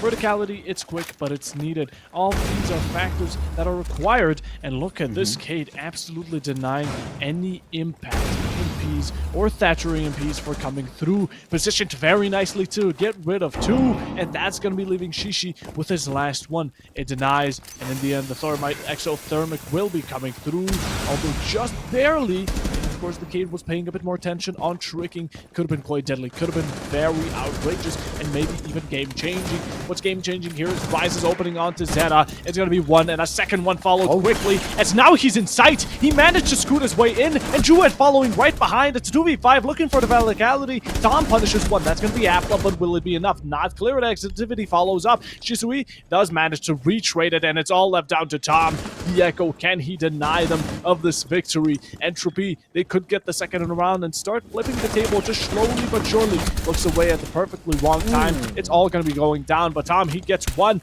doesn't down the other, and is looking to get onto it. This could be an amazing triple or even quad kill for him, as that's all he needs to secure this round. It may sound like a lot, but it's possible in the hands of these players. Although Jouet, he denies it. He swings from the hatch, and he makes sure that that final blow is his to deliver as Entropy get the second in a row. Well played, well played. Now to round 5. So it's up to Penta to bridge the gap with these 2 victories that has been needed. Earlier it was just 1. Now the numbers are increasing, and if this continues, they will lose control over the map and the situation. Not over the map, but over the situation for sure. Got to see what kind of changes Penta is gonna make for round 5 to be in their favor. Looking at the reinforcements so far, it's been done, but it's been breached. Entropy has been quite phenomenal in Chalet. Slightly surprised, Bob, that though Penta has picked the map, they are facing some heavy retaliation from Entropy. Heavy forces from both teams, although Entropy now seems to be bringing it about. They had a nice little roundup earlier, and it didn't seem to go in their way this time. Not gonna cast a curse, nor will I speak too soon. Although they've definitely gotten an advantage for themselves, and I assume, honestly even believe, that they intend to keep it like it. 4-1, they get fine. They've already broken that draw. They've gotten themselves a good early game. That's fantastic. Then you continue over to the defense, which again should be a bit better. And in the meanwhile, Penta sticking out with those traps. We have the Frost, we have the Kapkan and booby traps onto Kazi, and the meanwhile Shisui throwing those C4s. They've been really common throughout all these matches, especially when they came to Nighthaven, which is to be expected. Chalet a bit less, but yet we're still seeing them. Yes, indeed. 1-3 is the score line. On the board, 2 victories, much needed, and Penta Club get it done. Or else we have to move to Cafe Dostoevsky, and that's a different picture altogether. Meanwhile, we see Entropy making some amazing moves. A lot of plan that has been worked on. 2 players low on health, yet dishes out on a lot of damage. Now it's going to be slightly onto the equalizing front. TQM as well low, cannot move further, yet provides the essential cover for the team. The angles have been covered. You'll see a quick util. Troublesome indeed. That confirms the kill with that. One more loses a lot of so it's a 4v4 with the 2 players with that much low health. Troublesome indeed. Wherein Tishi has worked it again. got to see Entropy making some big moves. Yes, indeed. Yes, and a lovely retaliatory strike. Penta trying to equalize the situation, and background number 5 onto their name. Got to see if they can stand tall and can take a little more of the damage. We saw that happening on the prior round, and Bob, I believe it can be theirs. Just they have to stand this attack. Kazi and Zeta right now. Stuck in a 2v2. Yet again, Shishi, he gets finished. Oh, but so does Zeta. That's Tizami. Kazi, you're a powerhouse of an operator, but not enough for Juet, who has the second round of taking the pleasure to finish the last player's life. And with that Entropy, their attack is merciless, and even less victims are left. No prisoners taken. Penta, they lose the 4th one here, and they claim to have a 2-4 score in the very early stages at least. If it goes any worse for them, it's a 5-1, and that is just not going to be looking any good. It's border. You know, I can give the credit where it's due, and they definitely pulled their weight, but this time around, that's going to be switching over to Entropy. They're going to be taking the luck, and with it, Granite is what they want, and with it, they take the 4 rounds. A huge start, and right now, not even being on the defense is even bigger than what we already have as of current, looking at the score, looking at these players, and looking at the performance. I am on the performance for sure. As we saw Warden and Jackal being picked. Whenever I see Warden on the move, I know for sure the attacks would be deadlier than before. Now the difference being 3, have to get it done by Penta. Be ready, be prepared. Entropy is about to enter and take it away. Most likely, if at all it happens the other way around, that's where you start seeing the equalizing situations. At this juncture, another 2 victories and Entropy will be close by to the match point. Then it could be even difficult to handle. Alright, we'll talk more on the same. Meanwhile, you'll see a quick peek and a player just getting deleted off the map. Does not land the flow and not a lot of damage to, not even a single damage to work on that. Got to see if you enter, whether the player is ready for the same, and the moment you vault in, you'll see the eliminations. Only getting into the midst of the chaos, the action phase. We're done with the strategy. We put down our last shield, and that confirms what we're rocking with. Drone's getting information, sadly being taken out in the process, and the zombie barrier not finished. The Azami, the so-called operator, sticking around, trying to find out, and needs to run away from this grenade, backs off the top mezzanine, and leaves library to be. Now they've shut it down, slowly have it under their own control, and with it they start moving up. This is the start of dominance and assertion that we need here from Entropy to keep up this sort of rain of rounds, the surge from going, and with it, the surge from continuing. Absolute adrenaline is pumping, and what a shot is going to be from Rise, who gets it through the wall onto Zeta. The F2, a nice gun, and an even nicer shot as he claims the first. That's going to be the Azami, a nice opening, and the meanwhile, Entropy just keep on going. There is no one to stop these players in their tracks. Yes, indeed. No one to stop them on the tracks. A lot of damage has been dealt out, and Entropy, my goodness, what a performance in the map of Charlie. More damage, more to be taken care of. Penta, are you ready for the annihilation over here? Round number 6, slightly slipping off their hands. Got to buckle up. Need to make a little bit of change. Probably, Bob, a timeout is needed for the team to rethink the strategy. We will look forward to the same if the tackles or not. Meanwhile, more rotations, a lot of damage dealt out. Afla did not actually expect it, so got to be slightly cautious. You see TQM doing some moves that's quite fancy. On the other front, ESA moves in, takes care of one. The bees flying. Warden should be ready for the same. Yes, agreed. TQM, a cheeky angle, knows for sure, and Warden just like that goes off the board. What an attempt, man.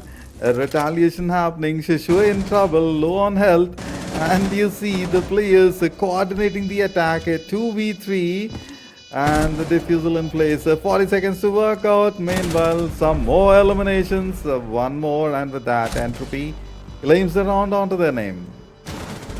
Juwet, how does he keep on doing it? time after time again, he sneaks his way into sight. He crawls, he crouches, he sees the barrel, and he swings, gets a pick, and makes the entrance for the attackers to rush in right after him. A nice little line of sight for them to just sneak past by and get into this entrance of absolutely crumbling, rushing, and destroying, getting that plan down, and a 4v1, 3v1, 2v1, 5v1, you name it. It's an advantage for Entropy, and they've got themselves a 5-1 score. Absolutely huge. Without a doubt, this is going in their way, their plan, and how it was mentioned. It's like Drake would say, God's plan, you know? It's absolutely huge. Round 7 underway. Roles are reversed, and blue team now on the attack.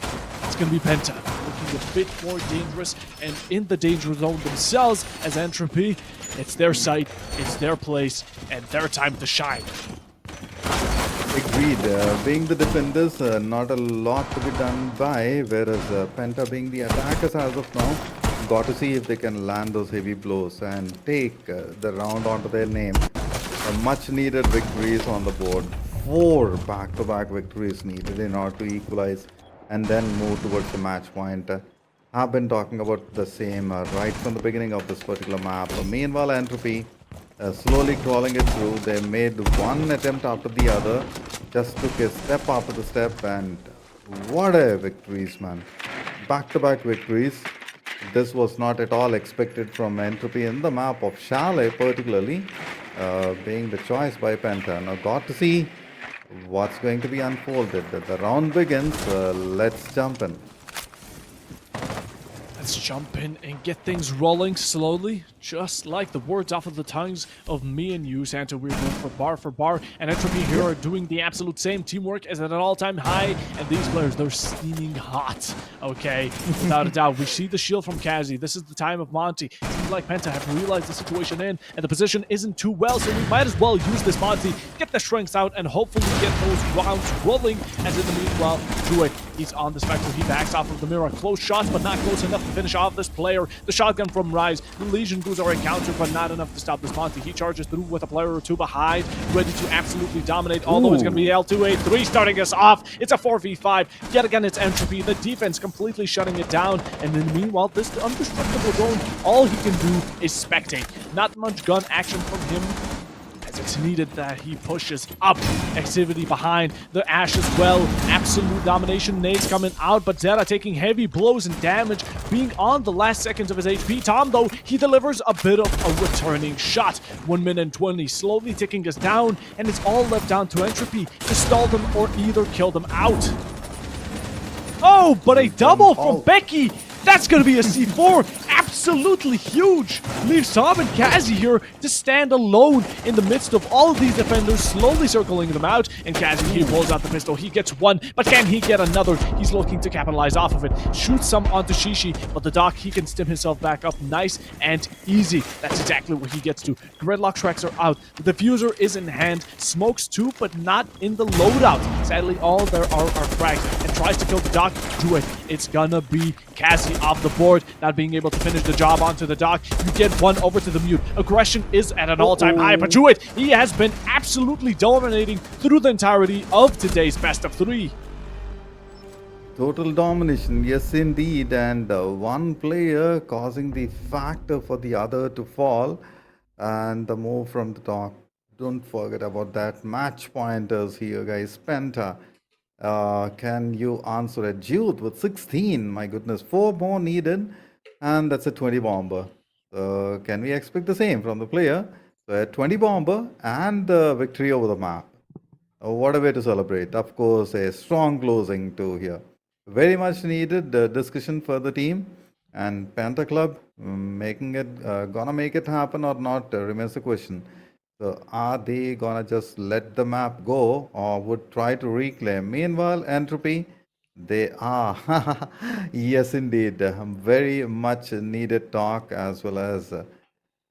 Oh my goodness, man. A lot of strats to work with. Let's go, team, says the coach. Look at the focus of these players. Yes. The timeout is essential, and they're using it. They're conversing, they're talking. This is how you should, and they get everything back in order.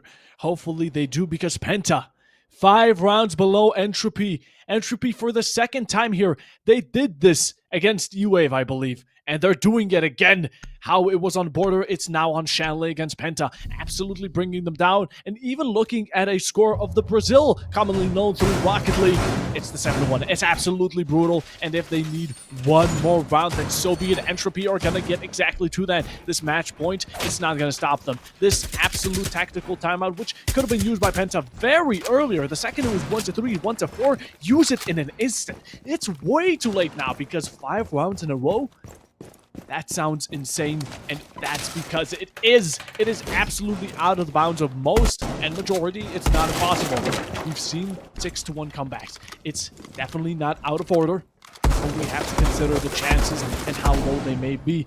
If I were Entropy right now, I'd start thinking how to just secure one round. Be it a second one after this. Be it this one. Just work as much as you can to secure this map and bring it over to the Cider, because the grand final needs to have it be this long, and both teams would be at a 1-1 going over to Cafe Dostoevsky, which we have not seen yet today, and I'm all for it here, Santa.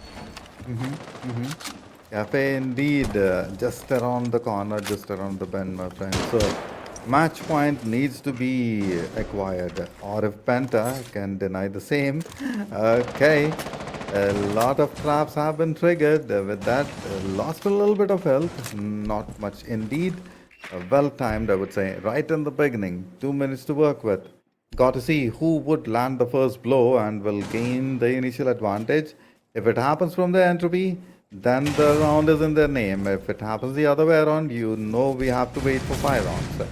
Got to see. Yes, indeed. Penta begins it on style. KZ takes care of a formidable opponent. Becky goes down. A lot of control. The two configuration moving, and wherein you see a quick trade. Not a quick trade. I called it wrongly. Pardon me. Late at the hour. And you see at the bar, extremely low on health. Yet KZ moves in. Meanwhile, Shishui going further. Yes, KZ gets one more. So this is working in the favor, and Penta has configured themselves in a manner with which they can grab a couple more. What's needed is 5 victories, and as rightly mentioned by Bob, it is difficult, yet we saw that happening a lot of times in R6. So can Penta execute the same or not remains a question. A minute to work with. Information relayed, and beautiful shots from activity. It's the 4v2 rolling, the C4 from below won't be connecting onto anyone. The information from the Dokkaebi calls here are at an all-time high, not only giving off the information and location, but at the same time allowing Cassie to get one. Sprints around, does a 360, that's not going to be enough to able and stop out Kafla. Gets a double into round, looking to capture off of the third to get himself in a 1v1 situation. One is on top of Trophy, that's going to be none other than Zeta. With it, it's also opening up verticality and maybe even the hatch, but whoever drops right now into the hands of this brutal FP5 is going to be a victim without a doubt, and they're gonna have to put up a good fight, and a good one at that, to leave them stranded in a 1v1 situation. They rotate over towards this fireplace side. Mezzanine now under contention, and so is everything below it. Alpha, he spots it. He knows what the deal is. He knows what the hour is. The plant is down. He is not able to take off the head of the Ace. And Zeta, though, he goes for the plant, but he finds and puts him down to 2 HP. Ooh. With 20 seconds remaining, the off positioning here is gonna be key. The impacts come out, but it's gonna be Shusui peeking with that R4C to deliver the final blow, and finally take out a round for Penta, get themselves to that 2-6, but it's still 4 behind, and that's still quite a large margin between the two. Yes, indeed, a large margin to work with, and match point so close by, yet a little step away from the victory. Entropy has to buckle up in order to grab the victory, while Penta, time and again, trying their best of the best to stop them on tracks with the Dokkaebi in action along with Ace. Oh my goodness, I can expect some heavy set of attacks from Penta over here.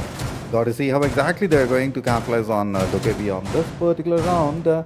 It's a match point denial. Would that happen or not? Let it not be a Cassicus touch wood. Penta Club, they did it once. Let's do that again. 4 more times. That's the ask of the hour. Quite difficult task. Let's see what they are gonna do. With the preparation time, a lot to work with. Yes, good reinforcements so far, and Entropy making it happen for the team. A couple of victories so far, yet slightly away. Affla here. On that Melusi, we also love the Scopos from Druid. Yet again, Entropy, you may have lost one of the 5 chances you have, but 4 still remain, and one of those rounds need to be claimed if you want to have this under your belt. Now, the rug is still quite clear. Almost a team kill there. It was quite close and a bit too dangerous for Comfort. Would have also put Penta down a player already, and that mistake would have been something to hold your head over later into this third match. We're still in the second. Mute, we already love to see it, denying as much information. And the site, well, it's quite honest that verticality here is going to be needed from both the defense and the attack. It's up to the question of who's going to take it, who's going to seize it, and will it be too late once it's given/gotten. Now, keeping that in mind here, Santa, it's a 5v5, and we see that both of these teams have slowly backed off. There's not nearly as much aggression from anyone as there has been in the previous few rounds. What a breach it is. Yes, indeed, I have to agree with you on that, Bob. Meanwhile, you see the move happening, a whiff, light damage about to be unleashed, and that converts to a frag. Lovely execution from Entropy, about to claim the match point. I might have called it slightly earlier. Lovely flash and quick blind. Troublesome situation, converting it to a 4v4. Oh my goodness, Penta still showing a breath of life left out, whereas Entropy landing those heavy blows onto the team. Hardly 37 with health left out. Shishui did those moves, but not at this juncture. Entropy just one step closer to claim the map and move towards Cafe. Got to see if this 1v3 can happen. If that's done by TQM, my goodness, his name and this clip would stay for long on the socials. Got to see, not at live, please, not at this juncture. TQM, where are you? And with that, a little bit of intel is all that's needed. Holding a cheeky position. Yes, there comes the damage, and TQM, my goodness, attempted beautifully, yet Entropy claiming the victory. What a move towards the end. Thought so that it would lead towards a different situation wherein Penta Club was not quite ready for the same. A great start and a great finish over to the second one. Entropy bring it for themselves all throughout. It's the same exact score we saw on Border against when they were playing on E-Wave, and well, without a doubt, they can bring that score up if they want it or not. An absolute domination, a spree of kills, everything. It has been completely passed down for player, and it's having my mixed brain just confusing between the two of who is going to win here. Is it going to be Entropy? Is it going to be Penta? One team was a lot more dominant than the other in the second match, but both of these teams are quite consistent, quite strong, and really prove that why they're here in the grand final in the first place. Before we get that answer, which is gonna be the final match, Cafe, Map 3, the decider, and that's what we're getting to for the first time today, and also the last. But before we get to it, before we step ahead of ourselves, we'll be going to a small break and be back with you in a second, so stay tuned.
And are we in? Efe Dostoevsky, let's go. Let's get it done. The decider map, beautiful views and a lovely map to work with. Whereas the corners, a lot of areas to cover with, and we are here to tell you the story. One of these teams is going to have to pick up a pen and write it all down, as of course the story. We say it, but we need some sort of scripture to talk from, and this is what these players are here for, and they're going to be banning out yet again this blitz, which, alright, that's fair, pent up. You know, they're going to start off with their attacking ban, and it's going to be Nook. Pent up, they don't like Nook. Entropy don't like Blitz. It's a nice little combination of the two, and they're going to keep those bans heading. Now, at this point, I'm going to assume Vigil and Valkyrie are next, since we've seen it about 2 times, and I'm expecting the 3rd time's the charm to just come around. First one from Penta is going to be the Valkyrie, and all we need here to finish that type of bingo 4 for 4 is Entropy's Vigil ban. Yes, Blitz, knock Valkyrie off the mark. Now got to see Vigil. Oh my goodness, man. Last map I thought Monty would be there, wherein they made the best of the situation. Kepe Dostoevsky, let's see. Who would be there? Doc Azami Frost, mute. Ash on the other corner. Would you pick Monty? Yes! There it is. The Montagne, the French mountain, and with it, whatever leaves these teams to have them connect the dots and get these stars aligned. As of current, Penta Entropy, it's the final match today. It is the best of 3. The 3rd one is where we're at. The decider, Cafe Dostoevsky itself, round number 1, and we're starting it off with the lineups. As always, we start where it begins. With that, data on the ace. You called the Monty, the Gridlock, the Ash, the IQ, all Comet Operators. We've been seeing them quite a bunch. But Penta now on the attack, they take Brandon Van Monty, put him into account because right now it's an advantage and they need to take any they can. Early Entropy, they swiped him. They put him under the rug and used them as if they were the dust on the floor with a nice 7-2 score. But I don't think that Penta's going to be letting it slide this time around. Entropy over, still sticking with those straps. We see the Legion, the Frost, and of course, Azami. They've been quite reoccurring with it. Also the Doc on Shishi, who he absolutely loves those Tims, and the MP5. The MP5, a weapon not to be meddled with, while the gun rolls and the shots on the other corner. I've got to see how the execution is going to happen. The wrap, move it, get it done. Yes, indeed, Penta may not just allow it to go without a heavy fight, of course. Rappelling down, and Entropy is right there waiting for the same to occur. Got to see what action that's going to unfold. A little bit of damage about to be discharged. The pancakes in place, but that's going to be a quick denial with the bash and the shield providing the essential cover. The catch is triggered. Yes, indeed. One more enters. It takes a little bit of damage while moving in. 51 to work with, 35 on the other. Rise moving in.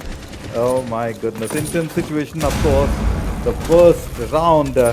Almost into the hands. A 4v5 situation about to turn into a 4v3 most likely. If they make the moves happen, there we go. One more to go off the map. Gotta see Bob if it is gonna be also. He's going to be leaving us in this 4v4 scenario. Exhibited is going to be low on HP, but Tom and another C4 right chuck below Kazi. That's going to be an amazing kill. Exhibity, he has that half HP, although he's delivering half of the job of the team. A nice little frag onto one, finds Becky. Druid also off the board. That's going to be leaving the Azami off the table. The Legion, the Frost, the Doc need to team up here. Hopefully not take damage, but be able to get finished off. Penta are looking for that because the Doc Stims are still on board, 2 of them, which is going to be a great counter to it. Speaking of it, that's the finish. That's the triple for Exhibity. We haven't seen an ace, and we're looking to do it. Right now, it's the Ash, the R4C, absolutely locked in and loaded, ready to execute and on command to get those skills running. Oh, Shitsui, so close to actually landing those shots, but it's just not close enough. Nice pick. Almost finds the Frost. Almost isn't going to be enough. A trap right around the corner could be. We're not sure of it. And chases down this one of the two remaining players and gets it. That's not going to be enough, though. Everyone thought and saw that as a headshot, but it just wasn't there. It's going to be a 1v1 situation. Shisui retrades the second that Apla gets himself in this 13 HP scenario, going to this bottom way. The diffuser isn't on hand, neither is the time. The clock is ticking, and we need to think fast on our feet here. Shisui, what are we going to do? How are we going to play it? How are we going to let Apla absolutely own? Going for the default plant over by Cocktail, hiding nicely, and verticality won't be of use. You hear him on the stairs, but he sticks through, comes swinging around the corner, although nicely holding the angle. He could drop hatch. This is a possibility. Apla, you need to play this time, and you need to play safely. It's expected where he's going to be swinging around, and one bullet is enough to finish the job. Shisui finishing off the first round. Well done, well done. Was so close call over there. Oh my goodness, man. Health, one factor. Time, the second factor. Definitely an attempt that needs to be commended. 1-0 on the board. Penta Club gets the initial lead.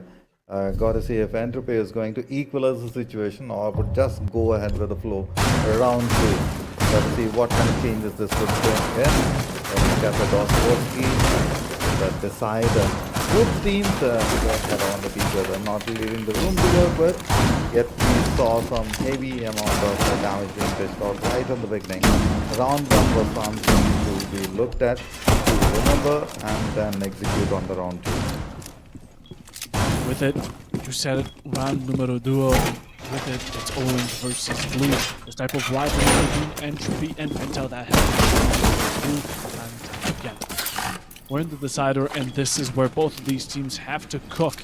Who cooks better? We're gonna have to see. We're in the kitchen, and both of these teams, spatulas in hand, patties on the fryer, and now ready to execute and command what to see, what to do, and what to work with.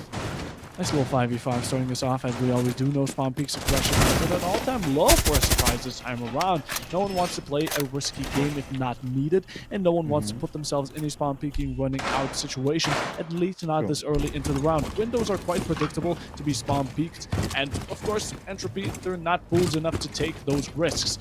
In the meanwhile, we see that Monty on the board, but Cali is definitely not going to be looted as of now, but we need to get upon it soon or after. Although site, see it's located in the similar area, in the same area. There's an opportunity to remove one of your gadgets and some information now lacking. The moment I saw the utils moving in, I thought so, a splash damage, but yet not. That corner has been covered. Activity still attempting to gather more detail. The drone in position. This would leave room to work with. TQSM about to unleash. Meanwhile, Activity, the moment he got the detail, moves in, bangers on the head with that. Entropy losing one of the crucial, Apla off the picture. It's up to the rest of the four to get the job done. You see the two configuration moving in, and you have a crossfire about to be attempted.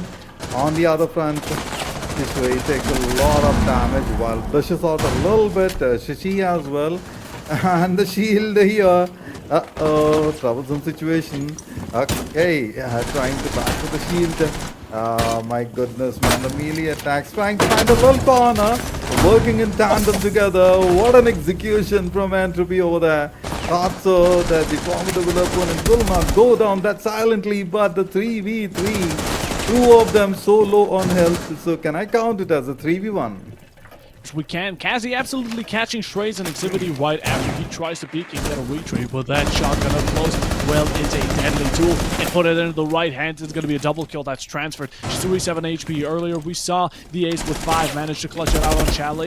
This time around, will it happen again? These are the questions that we need. Hoping there was a dox stim for himself, nicely scheduled in, but sadly you're on the attack and the opposition is going to be that so-called dock you're wishing for on the attack. Right now slowly holding out this far, but in the meanwhile it's a double kill. Not only Rise, but it's going to be Shishi as well, growing up as we find Zeta completely cornered on this white hallway. way. He manages to pick off one, land some bullets, but in the end, the fragmentation isn't enough. Claiming 2 more is what's in the pocket and what's in the wish for it to happen. 15 seconds remaining. You have the diffuser on deck, although in the end, you get swung out from the right, and not expecting Shishi to manage and get those bullets flying right by, and not only by, but directly into your head, as round second secured by the defense, and now we're back to square one with a 1-1 score.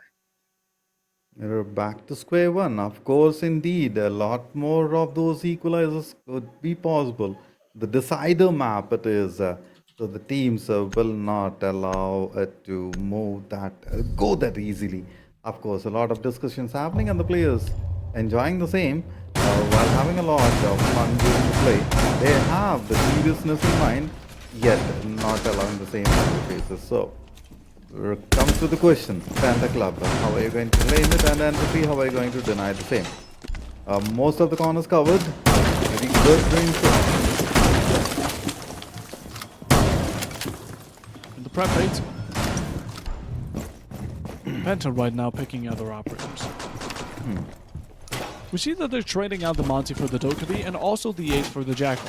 Now, of course, seeing as how huge of a map Cafe is, right standing next to Bank, I'd argue, with all floors still locked in, and in the meanwhile also having huge rooms all connected by even bigger hallways, stairs, multiple of them. We have brown, we have red, we have white, you name it, all the colors of the rainbow. Alongside it, you need to clear out a lot. So if there's a roamer upstairs on the first floor or on the second, well, clearly you need to get clear of him fast. You need to put him out of your way, and with it, what's the best operator for it? Oh, it's going to be the Deimos, it's going to be the Jackal, and the nice little combination and addition of the Dokkaebi calls, which just reveal him that much more.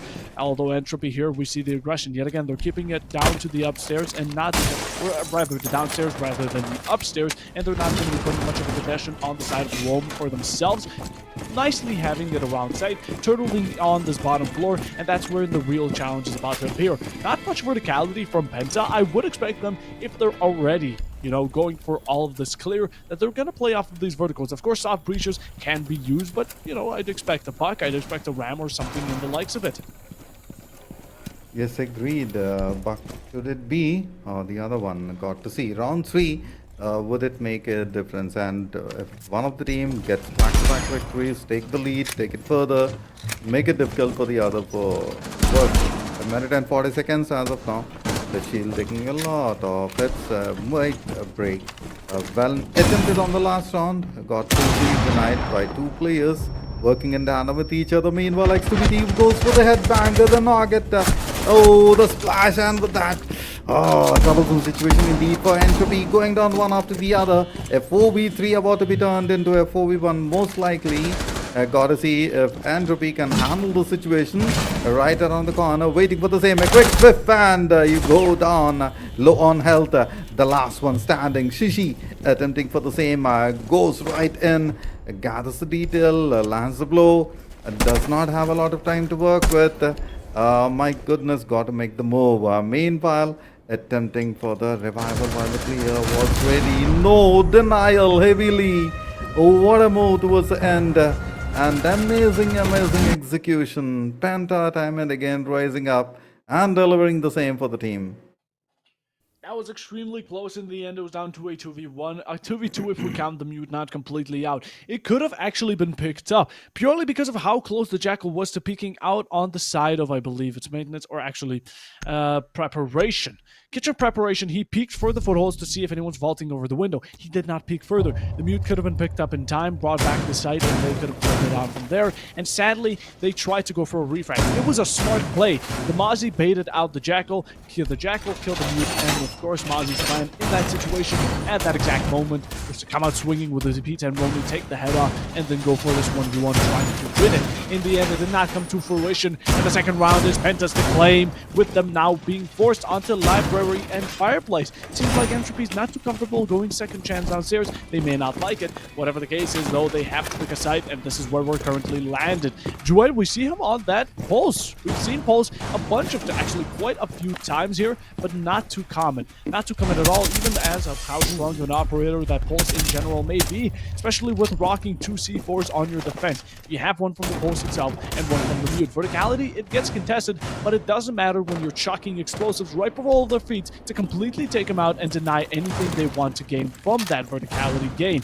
In the meanwhile, though, Penta still rocking that Monty. It's working out for them, and he's really being quite a menace. Absolute aura distributed all across the map, and the second you see that Monty, you know you can't take him out unless you have him completely cornered with 2 players absolutely taking swings after him time after time again. The drone moving in, trying to cast the intel that is needed so that you can jump in and do the execution. Quick entry. The drone has found the position. This begs the question, would you still move in? Another detail carried out and has been passed on. There comes the part where you see Penta making some beautiful move. They have a probable corner. Got to see if you can get a frag out of the same or not. A lovely execution about to happen. Meanwhile, Penta ready for the same, and Entropy about to walk into a trap. It seems so, with the diffuser in hand. If that drops, it kind of be a problem situation. Meanwhile, a bash is like the damage. Be cautious, be careful. No! A quick denial, and with that, it's a 3v4 being turned to a 3v3. A lot of health, a lot of damage has been dealt out. Zeta slightly under trouble. Activity moves in. Begs one more. A 2v1. I mean to say, 2-1 on the board. And this is a troublesome situation for the team, of course. Nice fillet cooked over a double kill for Activity. He's full HP, he has that R4C, absolutely certain. The information on them around the stairs is given, and so is that shotgun popped out, but the MP5K is going to be the one to claim out Tom. Looking to claim Activity, he can go for an ace. We haven't seen an ace yet, and I want to have it live in our own eyes and in our presence here to absolutely scream at it. Nita, he's low on HP, but in the meanwhile, you're looking for these 2v1, 1v1 scenarios to claim some sort of kills. With the Pulse, it's going to be a bit difficult. It's going to be not only a bit, but a very difficult scenario to have yourself come across, especially because he knows where you are at all times, and since they're roaming around this white side, Zeta, he's going to be finding out Afla, still leaving Duet with the information he has, Rise turning his attention over to the left, and now they slowly start moving positions. The main camera is going to give away what they're planning to do and where they're planning to head, as of course a drop onto white, damage exchange, but not enough to kill anyone, as the SMG wall proves me wrong and shuts me up. It's going to be a 1v2, looking for Zeta to claim any, trying to punish anyone rotating over the laundry, but you look over to your left and you see Jewett just holding you down, staring at you with menace and intention of murder with it around, going over yet again to these absolute defenders, the units known as none other than Entropy Gaming, getting their second round. And like you said earlier, Shanta, it's an equalization yet again. Agreed. It's the grand final stage, so a lot of equalizers will happen for sure. Got to see if this pattern could be broken by any of the teams to take the lead. Both working, both kind of doing the edge over the trying to find the edge over the opponent. Get it on the end. So 2-2. Have to see which team will get the lead and then move further. I'm kind of expecting, which I did not want to voice because that would sound kind of a and I don't want to be biased at this juncture. Grand final stage, a lot of action being unfolded. Penta Club versus Entropy. Both have claimed one map each. Now, Cafe Dosto was keeping the decider. Have to see if this round can be claimed and then continue the victory streak. Can they keep it up? 2-2. Yep. No difference being made just as of yet. Both these teams really spraying out to find it, looking for that burst of energy, and trying to extend it, stretch it out as much as they possibly can, but they still have it in their hands. That's what we haven't seen yet. We've seen it in previous matches. This is Cafe. It's a different environment, and both teams are now completely reset, locked in yet again, and hopefully the moods are looking high, because it is sky high how this match is absolutely turning out. The expectancy is way above what I was hoping to see, and the 3-3 right now. 2-2, absolutely going about. It's a best of 3. We all know it. It's the best match we've seen all day here. The grand finale is serving its purpose. Just agreed and completely on point. 2 minutes to work with. That's the number. And on the series, let's see if they can get the advantage at the edge. A slight damage being trying to deal it on point as of now. Nothing on the board. So have to see who would fall down. And a little bit of intel has been provided. Oh, the splash damage. Got to make a move from here, and a quick flank is needed. While the grapple down did not work, meanwhile Entropy moves in. The lands a big blow. A lot of damage has been dealt. How much more can you take, Penta? They did that once, again taking a lot of damage. Meanwhile, Entropy with 4-man, full health, moving in. The only one with full health, Shishui, has to take the grunt of the situation. Got to see if Shishui can move forward. Oh, the shield, as soon as you see this, it's something you could not try and move in. Quick moves, knows for sure. The second one will move in, and yes, that's a deletion. Activity, Penta making the moves happen. The last one with 45 health just goes down. Lovely execution from Penta. One more time. My goodness, they tried their best of the best, but against the shield, not gonna work out. Absolute performance. Now, of course, Penta Club there, they were quite dominant. They really asserted their overstep with it, and they just went beyond.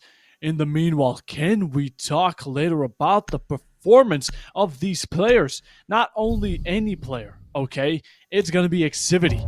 He has had himself a whopping 9 kills in the past 6 rounds, which is absolutely insane comparing it to whatever else and all these players have to spread out. Entropy, they have it nicely balanced. 5, 4, 2, 4, 4. That is nice numbers. They sound close that because they are. But for Penta, Activity is absolutely going to it. There's a reason he's the interest frag, and he's letting himself be known, putting his name out there, not only out there, but also on the kill feed constantly each single round.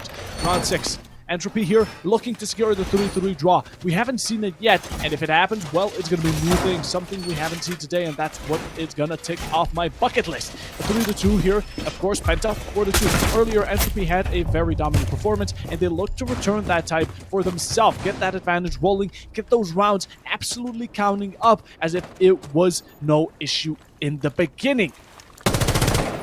No issue in the beginning, wherein a lot more happened later on, so got to adapt to the situation, and we see the players doing it. As of now, time to work with. 3-2 is the score line, and Entropy will definitely attempt to equalize the situation. Got to see how exactly that's going to happen. Meanwhile, we saw Penta Club taking a lot of it, yet they were low on health. Still managed to get the victory onto their name. So being the attackers, they have been phenomenal and been using this to their advantage to the max. Moves in, tries to gather a little bit of detail, while the others sending in the drones using usually to advantage. The site slightly covered, but not at the edge. The frag, the explosion not gonna deal a lot of damage. No intel gathered, nothing delivered there. Now, and again, we're looking at that burst.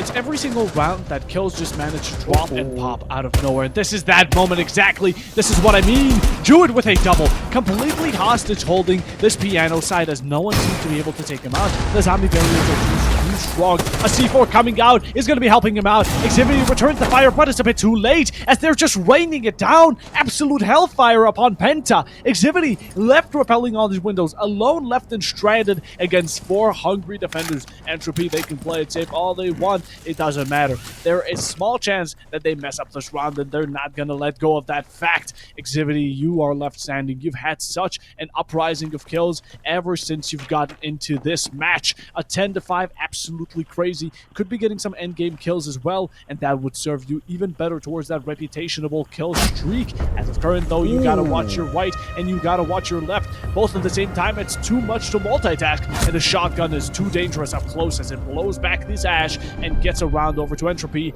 as it's back to balance. Back to balance indeed. Equalizer happening, and we may expect some more for sure. It's just 6 rounds that's over. More to work with. Wamai, Mute, and Kaid, and with Frost. On the other side, you see Buck, Zofia, Ash, Zero, and Ace. Warden to fill up the line. Good choices. Whenever I see K, then Warden. That itself tells me something is gonna be cooked over here. Santa Club ready for the same. Huge defenses while Entropy has been successful in to break them time and again. But see if they can do that and get the number 4. What a name. Meanwhile, you see Panther Club, they take the front of the situation. Took a lot of hits, yet they stood tall. On the last set of rounds, it was slightly difficult for them to handle. Meanwhile, Entropy has been quite phenomenal. Yes, they happen, without a doubt. I mean, both these teams have had their ups, their pros, their cons, and their downs. They've all been showing throughout these matches, and I think they have to put whatever they can to work. At least limit those cons, get those pros up, and with it, work your way through the very top. If right now we get overtime match point, that would be huge. In the meanwhile, using whatever you can to your advantage, it's not going to be Entropy's necessarily figuring out what to do with a Monty, but it's going to be Shishi on that Grim. It's going to be Afla on the Zero. That is an interesting pick, especially for Cafe. It's not usual that we see Cafe in the first place, but seeing these strategy put into work, and at the same time putting these operators and using their advantages as much as you can is what these players should do best. Although, we slowly head towards this absolute destruction. I mean, the aggression from Entropy here really bring it all out at once. They get a kill, they get a second. Then they pop a C4, whatever. They get these 3-4 kills in a moment. And then they back off nicely because they know what they've achieved and they don't want to throw it away. What's the funny thing here is that Penta are doing the exact same thing, and that's what makes these people, these matches, and these players go really neck to neck here. Neck to neck indeed it is, and head-on battle with each other. Just going straight in, the smoke in place. Slightly in trouble. Meanwhile, the flash happening, ready, prepared for the same. Not allowing the drone to move in, or probably. Oh, the gadgets in freezing, and that where Penta rises up to the situation. With 10 health left out, Shishui under trouble, just goes down for the smoke. It's a 5v3. With 30 health left out, Shishui still standing tall for the team. Oh my goodness, some more damage dealt, and execution it is. Geot has to move. Got to go through the other vent, but the smoke disallowing them same. Still jumps in, takes a little chunk of health off. That's something that's spent. Got to see if we can find that area, but no. With 60 health moving in and immediately being countered. What an execution from Penta Club has been. Nice little thought from Jewett, but ends up shooting himself in the foot. Although an opportunity here could strike greatly for Entropy to bring it back. It was a 4v2, a 5v3 even, and now down to a 3v2. This is already some sort of lead they've gained, but it's not enough to keep them on the positive side of things. 35 seconds slowly ticking it down. Ooh. Leaving yourself open like that, Kazi, it's not going to be efficient, and it's not going to be preferable. 30 seconds, they get it back, and now it's all left down to Zeta and Exhibity. The shotgun SMG-11 secondary and SMG-12 secondary duo looking to go hand in hand against Rise, against Afla. It's a battle of guns. They push up into piano. That's information. Ooh. And as well, it's going to be a bit more than just that. 2v2 confirmed out by none other than Afla as shotguns come swinging, but these operators are nowhere close to that white hallway. But at the same time, these attackers, they have a general idea, a general basis of where they may be hiding. The planet is down, and now it's all left down to guns, arms, and fire blazing. Absolutely all out. You look at the wrong time. Activity's going to push you off it, and Rise looking completely cornered. He's up to close quarters, and he has to fight a losing battle here, but can he do it? Chances are against him, although he says, screw those chances, I'm gonna have my own game. Things coming out, no one's going for the defuse just yet, and in the meanwhile, we're taking some damage. But why do you look away? You down him once, you get the pistol out, and you challenge it, but in the end, it's gonna be the SMG-11 to deliver the final blow. The diffuser is gonna get stuck through, and you have plenty of time here to finish it out, as Penta Club are gonna be winning their 4th round and getting one above Entropy. Wow, indeed. Oh, what a move towards the end, man. It was such a close call. It was difficult to say who would take away the victory, and Penta Club is here with a 4-2-3. And I'm certain Entropy will answer it the same with a victory, equalizing it to 4-4. Vamai, Scopos, Goyo in action on the other side. Buck, IQ, Gridlock, Jackalace, Melusi, and our own warden joining the ranks here. Got to see what's in store from Entropy.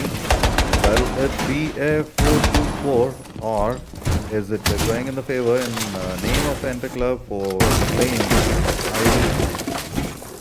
time is going to answer the same. Kapedostovsky, the map, the decider. A lot of times it happens over here. And yes, it's going to decide the fate for one of the teams to bag the victory and the second to be just satisfied with the runners-up. 9 seconds on the clock. Preparation timer about to end. Good reinforcements. Have to see if they can hold the fort. Without a doubt. Well, Santa, what are we looking at? Well, we're looking at one match being towards Entropy. We're looking at the second one as well towards Penta. Being very close. Very close indeed. Yes. I mean, the 4-3, these two teams neck and neck, eye for eye, absolute domination. They have had their ups, they have had definitely their moments we can highlight. Both of these teams, they try to go off of it. Defense now downstairs, first time for Penta. Using that Scopus, and that's the ability that you gain with it. Transferring your mind, your player, all the way upstairs, getting the drone, and then resetting back way down because you don't want to risk your life being in danger. That's completely reasonable. That's sense. That's common safety and procedure. Now keep it in mind, we still have Afla on the scout to try and take out these roamers. They scout out the Scopos, but in the end, I don't think it's going to be of any worry as of current. We still have 2 minutes remaining, and in the meanwhile, while verticality is trying to be established, it's going to be Buck, the one to take care of these verticals, to have it all be completed. And this is a strategy that we should keep an eye out for. IQ right behind that Scopos, and the second she transfers her AI mind to that secondary drone, you kill it. That's a free kill, and that's a great punish right there for leaving your drone so unattended. Back it up against the wall, get it in a better spot. Whatever the case is, it's not going to be looking good here for the defenders, as they have lost one and they could be losing more in the future. All depends on how Activity plays this. All depends on how the attackers rush down and how quickly paced they want to have these bullets just whizzing by each and everyone's head. Close quarters indeed it will be. A minute and 10 seconds to work with. 4v5 situation. Tough battle, of course. Entropy trying their best to keep themselves intact while landing the blows over the Penta. The players moving in, holding the corners. They know for sure any juncture a heavy blow is about to occur. 4v5 at these, now have to see how it's going to get converted. Quick moves, a huge rotation of the plan. Yes, agreed, much needed as well. Activity low on health. Troublesome situation for the player. Hardly with 3 left out. Not going to be helpful, of course. Wherein the retaliation not disallowing them to enter the site. That's something huge. And there we go. Quick conversions. 2v5 now it is. And with Activity so low on health, it can be counted just as a 1v4 probably. A quick move. Oh my goodness, TQM. What are you doing on the other front with 24 left out? Still, difficult task it is. We talked about it. Activity goes down right along the TQM. A victory for Entropy. Beautifully done. And there comes another equalizer, Bob. There it is. 4-4, bringing it back. Entropy, what a shot. Oh my god, it's hot in this room. I think it's a sauna and I'm slowly starting to melt down. Call me an ice cream in the summer, because right now it's all really unfolding before our very own eyes. Entropy, they bring it back, just like Penta did earlier. And this exchange of rounds is really showing that there is none one-sided confrontation. Although, of course, when brought down to this burst, we have been a bit more consistent with it. We saw that in the very last seconds. It brought us down to the very last 25 in order to actually get those major kills rolling. And with it, it happened 1, it happened 2, 3, 4, a 5 and 2, you name it. Whatever the case was in it, in the prior round to this one, it was absolutely brutal. And Entropy took it without much of faltering. Now, Penta Club here, they have had their difference. They've had their round comeback. They needed now this time around. In case, of course, they don't want Entropy to be winning 2, 3 rounds in a row, because this is the second half here, Santa, and this is where the person with the first one to get the chance into going overtime. Overtime, most likely possible chance. Have to see if that situation can be averted or not. Meanwhile, and the club trying their best to hold the positions, and you see the breach about to happen and to be ready for the same. The prior attempt was quite successful, got to repeat same. Located the bomb site. Yes, indeed. Now it is time for you to move in and go for the diffuser going down just like that. This deals a big blow onto the lineup with the 4-man team moving in with the dock with Beck off the line. Slightly troublesome situation. A bit of motherhood created to gain the detail. While you rappel up, your opponent is as well as ready for your move to happen. Gather a little more detail. Yes, indeed. The position is revealed. Have to see if that gets into the advantage or not. Meanwhile, the clock ticking down. Make the move. Becky, for all 8, all he wants to do is breach and get those hard breaches open. That's his job. He's the hard support, yet he is going to be the primary target here. Taking down those phones, it's an interesting way of playing about it. As Druid, he finds Tom. He also finds Kazi in the meanwhile going for a stroll and a double kill drop on him. It's just blessing after blessing here for Entropy as they bring it back harder than ever. Zeta playing close with that super shorty on the castle. It's a blessing as well that he has it as a secondary, but will it be proving any worthy? No one seems to be around the corner. Efla takes some damage. Down to 58. And of course, Zeta, he's going to be backing off. Nice and safe. You want to keep those 3 players that you still have them be alive, if nothing else. Have them deliver those blows and bring it to a 3v3, 3v2, and so forth without any question. 1 minute slowly counting us down. No matter what they're being placed, and of course verticality being established, here it's going to be the same as it was earlier, Santa, as it's all going to be delivered in one single package. One single package, indeed it is. A 4v3 situation with 2 of them low on health, under 60. Kindly troublesome for Afla and Rise. Afla and Rise doing the same that they have been doing so far. Damage from Evo. Need to avoid 30 seconds on the clock to work with. Got to make him over an immediate execution, but they are moving in. Oh my goodness, a quick fall. Down to the 2v2. Look at the way it has been turned around. The last one standing, Shishui. What a 2K. Beautifully executed. A quick flick. Takes down both of them on a single line. Knows for sure the peak would happen and was well prepared for the same. My goodness, Penta Club. These players, time and again, the surprises heavily. 5-2-4. Round number 10. Let's go. Penta here standing at the highest peak they've ever been. 5-4. They need this round because when it's match point and they're 1 round away from closing the curtains, it's going to be the Entropy under so much pressure, under so much shyness, just sweating over and over the fact that they're 1 round to loss. Penta, you can close it out if you get too lucky.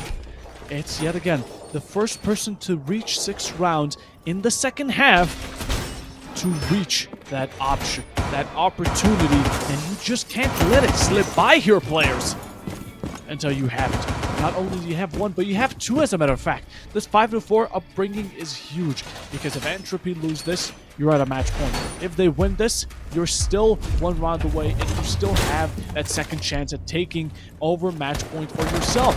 Entropy won 2 rounds in a row. I'm just hoping for the best.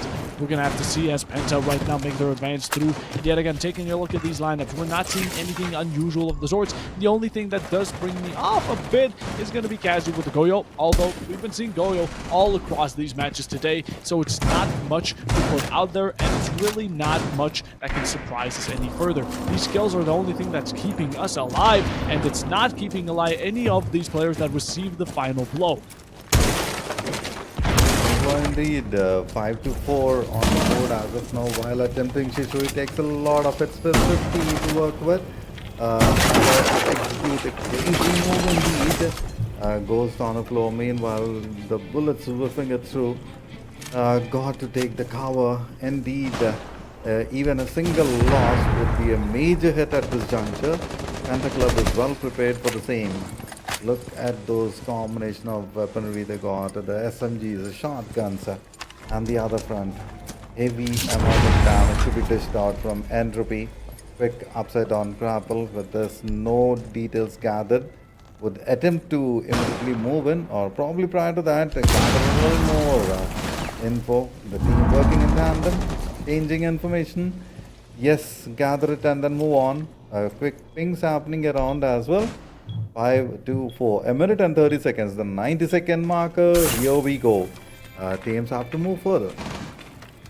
Like you said it, get those steps rolling. Get into the running motion of things. Yet again, it's that burst. We've seen it time and time again, and we're looking to reclaim it for another round. We want to pick up the pace. We want to get the action rolling and the energy just flowing through these skills. Well, it's going to be none other than Zeta. He opens it up onto Druid, who's been absolutely fragging out, but yet again, it's not going to be happening for him this time. Top fraggers for alive. That's going to be Shishi. As Apple takes heavy damage and even heavier blows. Looking at the 39, one bullet away. Depends on the gun. In the meanwhile, last minute, slowly waiting outside. I don't know what the opportunity that's being waited here by Entropy. Well, it's Afla to yet again kick us off into an opening. Returned over to Penta. It's Entropy. The aggression. They seem to bring it about, but there's only one player, this IQ, that's really around the site making contests happen. Where is the rest of this team? Are they trying to make an entrance? Are they late to the party? It's really down to the time ticking down. They have to realize the position they're in. 25, you get swung. You get swung as well. You know, it's a nice little vice versa combination. Tom now off the board, not completely out, but down is going to be enough to finish the job. Activity with 5 HP comes out swinging, and he's going to be not only getting one, but the second as well. A 1v2, and the Buck, Shishi, he's not moving. He may be stuck. This is a lag situation, and because of it, Penta here are going to be winning the 6th round. Absolute chaos, as of course it was extremely detrimental for Entropy to lose that one player, because it could have been result just change. The results could have been completely changed in that scenario, and Entropy all the way with it. I wonder what's happening with Buck, and we need some information on what's happening over at Shishi. Is the lag gonna stop, and are we gonna continue normally, or is a rehost going to be needed? Ooh, tough call, of course. Decision to be made. Solace in for the change. Let's see, 6-4. Now, match point so close by, and we saw Entropy denying it once on the earlier map. Got to see if it is going to be an overtime situation, or else if Pentakilox is going to claim it at 7-4. On the prior set of rounds with a different team, they did it at the number 7. With 7-3, 7-4 to the lead. So this is a similar situation for them to work with. While they did it once, they can try it again and can be a beautiful execution. It's the grand final, so it's the last map of the day.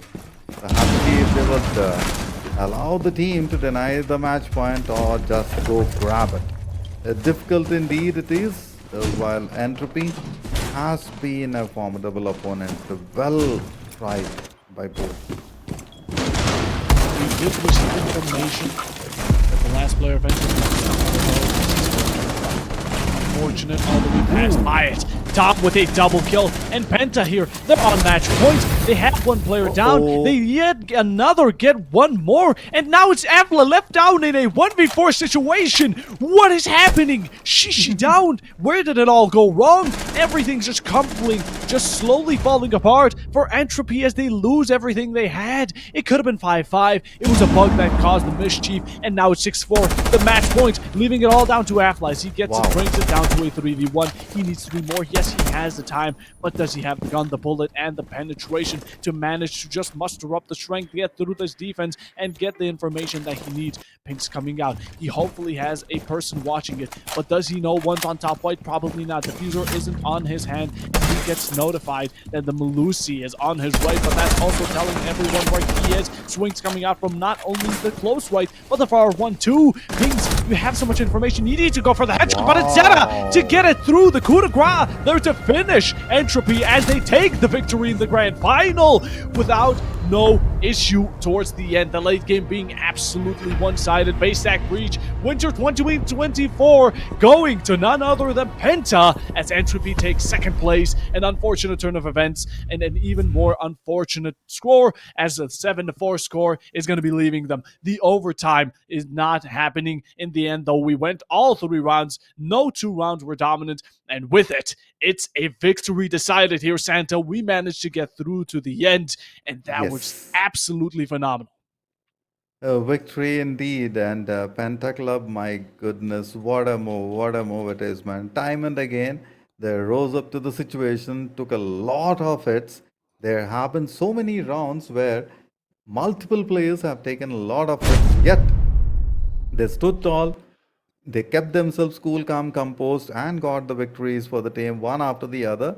It's just like, you take one step at a time and calculate the approach. That's what Penta Club did. While Entropy, my goodness, well played, very well played. And it's just so happened beautifully. And towards the last round, with TQM getting the 2K and then continuing the same, Entropy did not have an answer for that attack. No, they did not, but that decides the winner of this week's BaseStack Breach Winter 24. Now, before we end it off, we are going to have to rate the normal live stream where they are doing the LAN, where it's all in German, because that's where they're going to be having the victory celebration, the interview, and all sorts of things that we sadly can't do because we're not live with them. In the end, though, it was fantastic today. Thank you so much to anyone in the background working at the start last Raven. Absolute MVP. Kylo runs here waking at 3 in the morning just to get this quality production over to us. Absolute legend.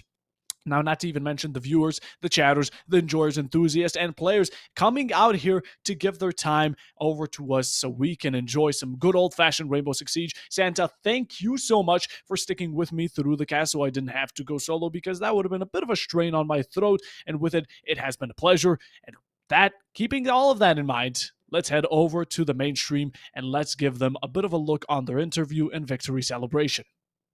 Thank you so much. Let's switch it over.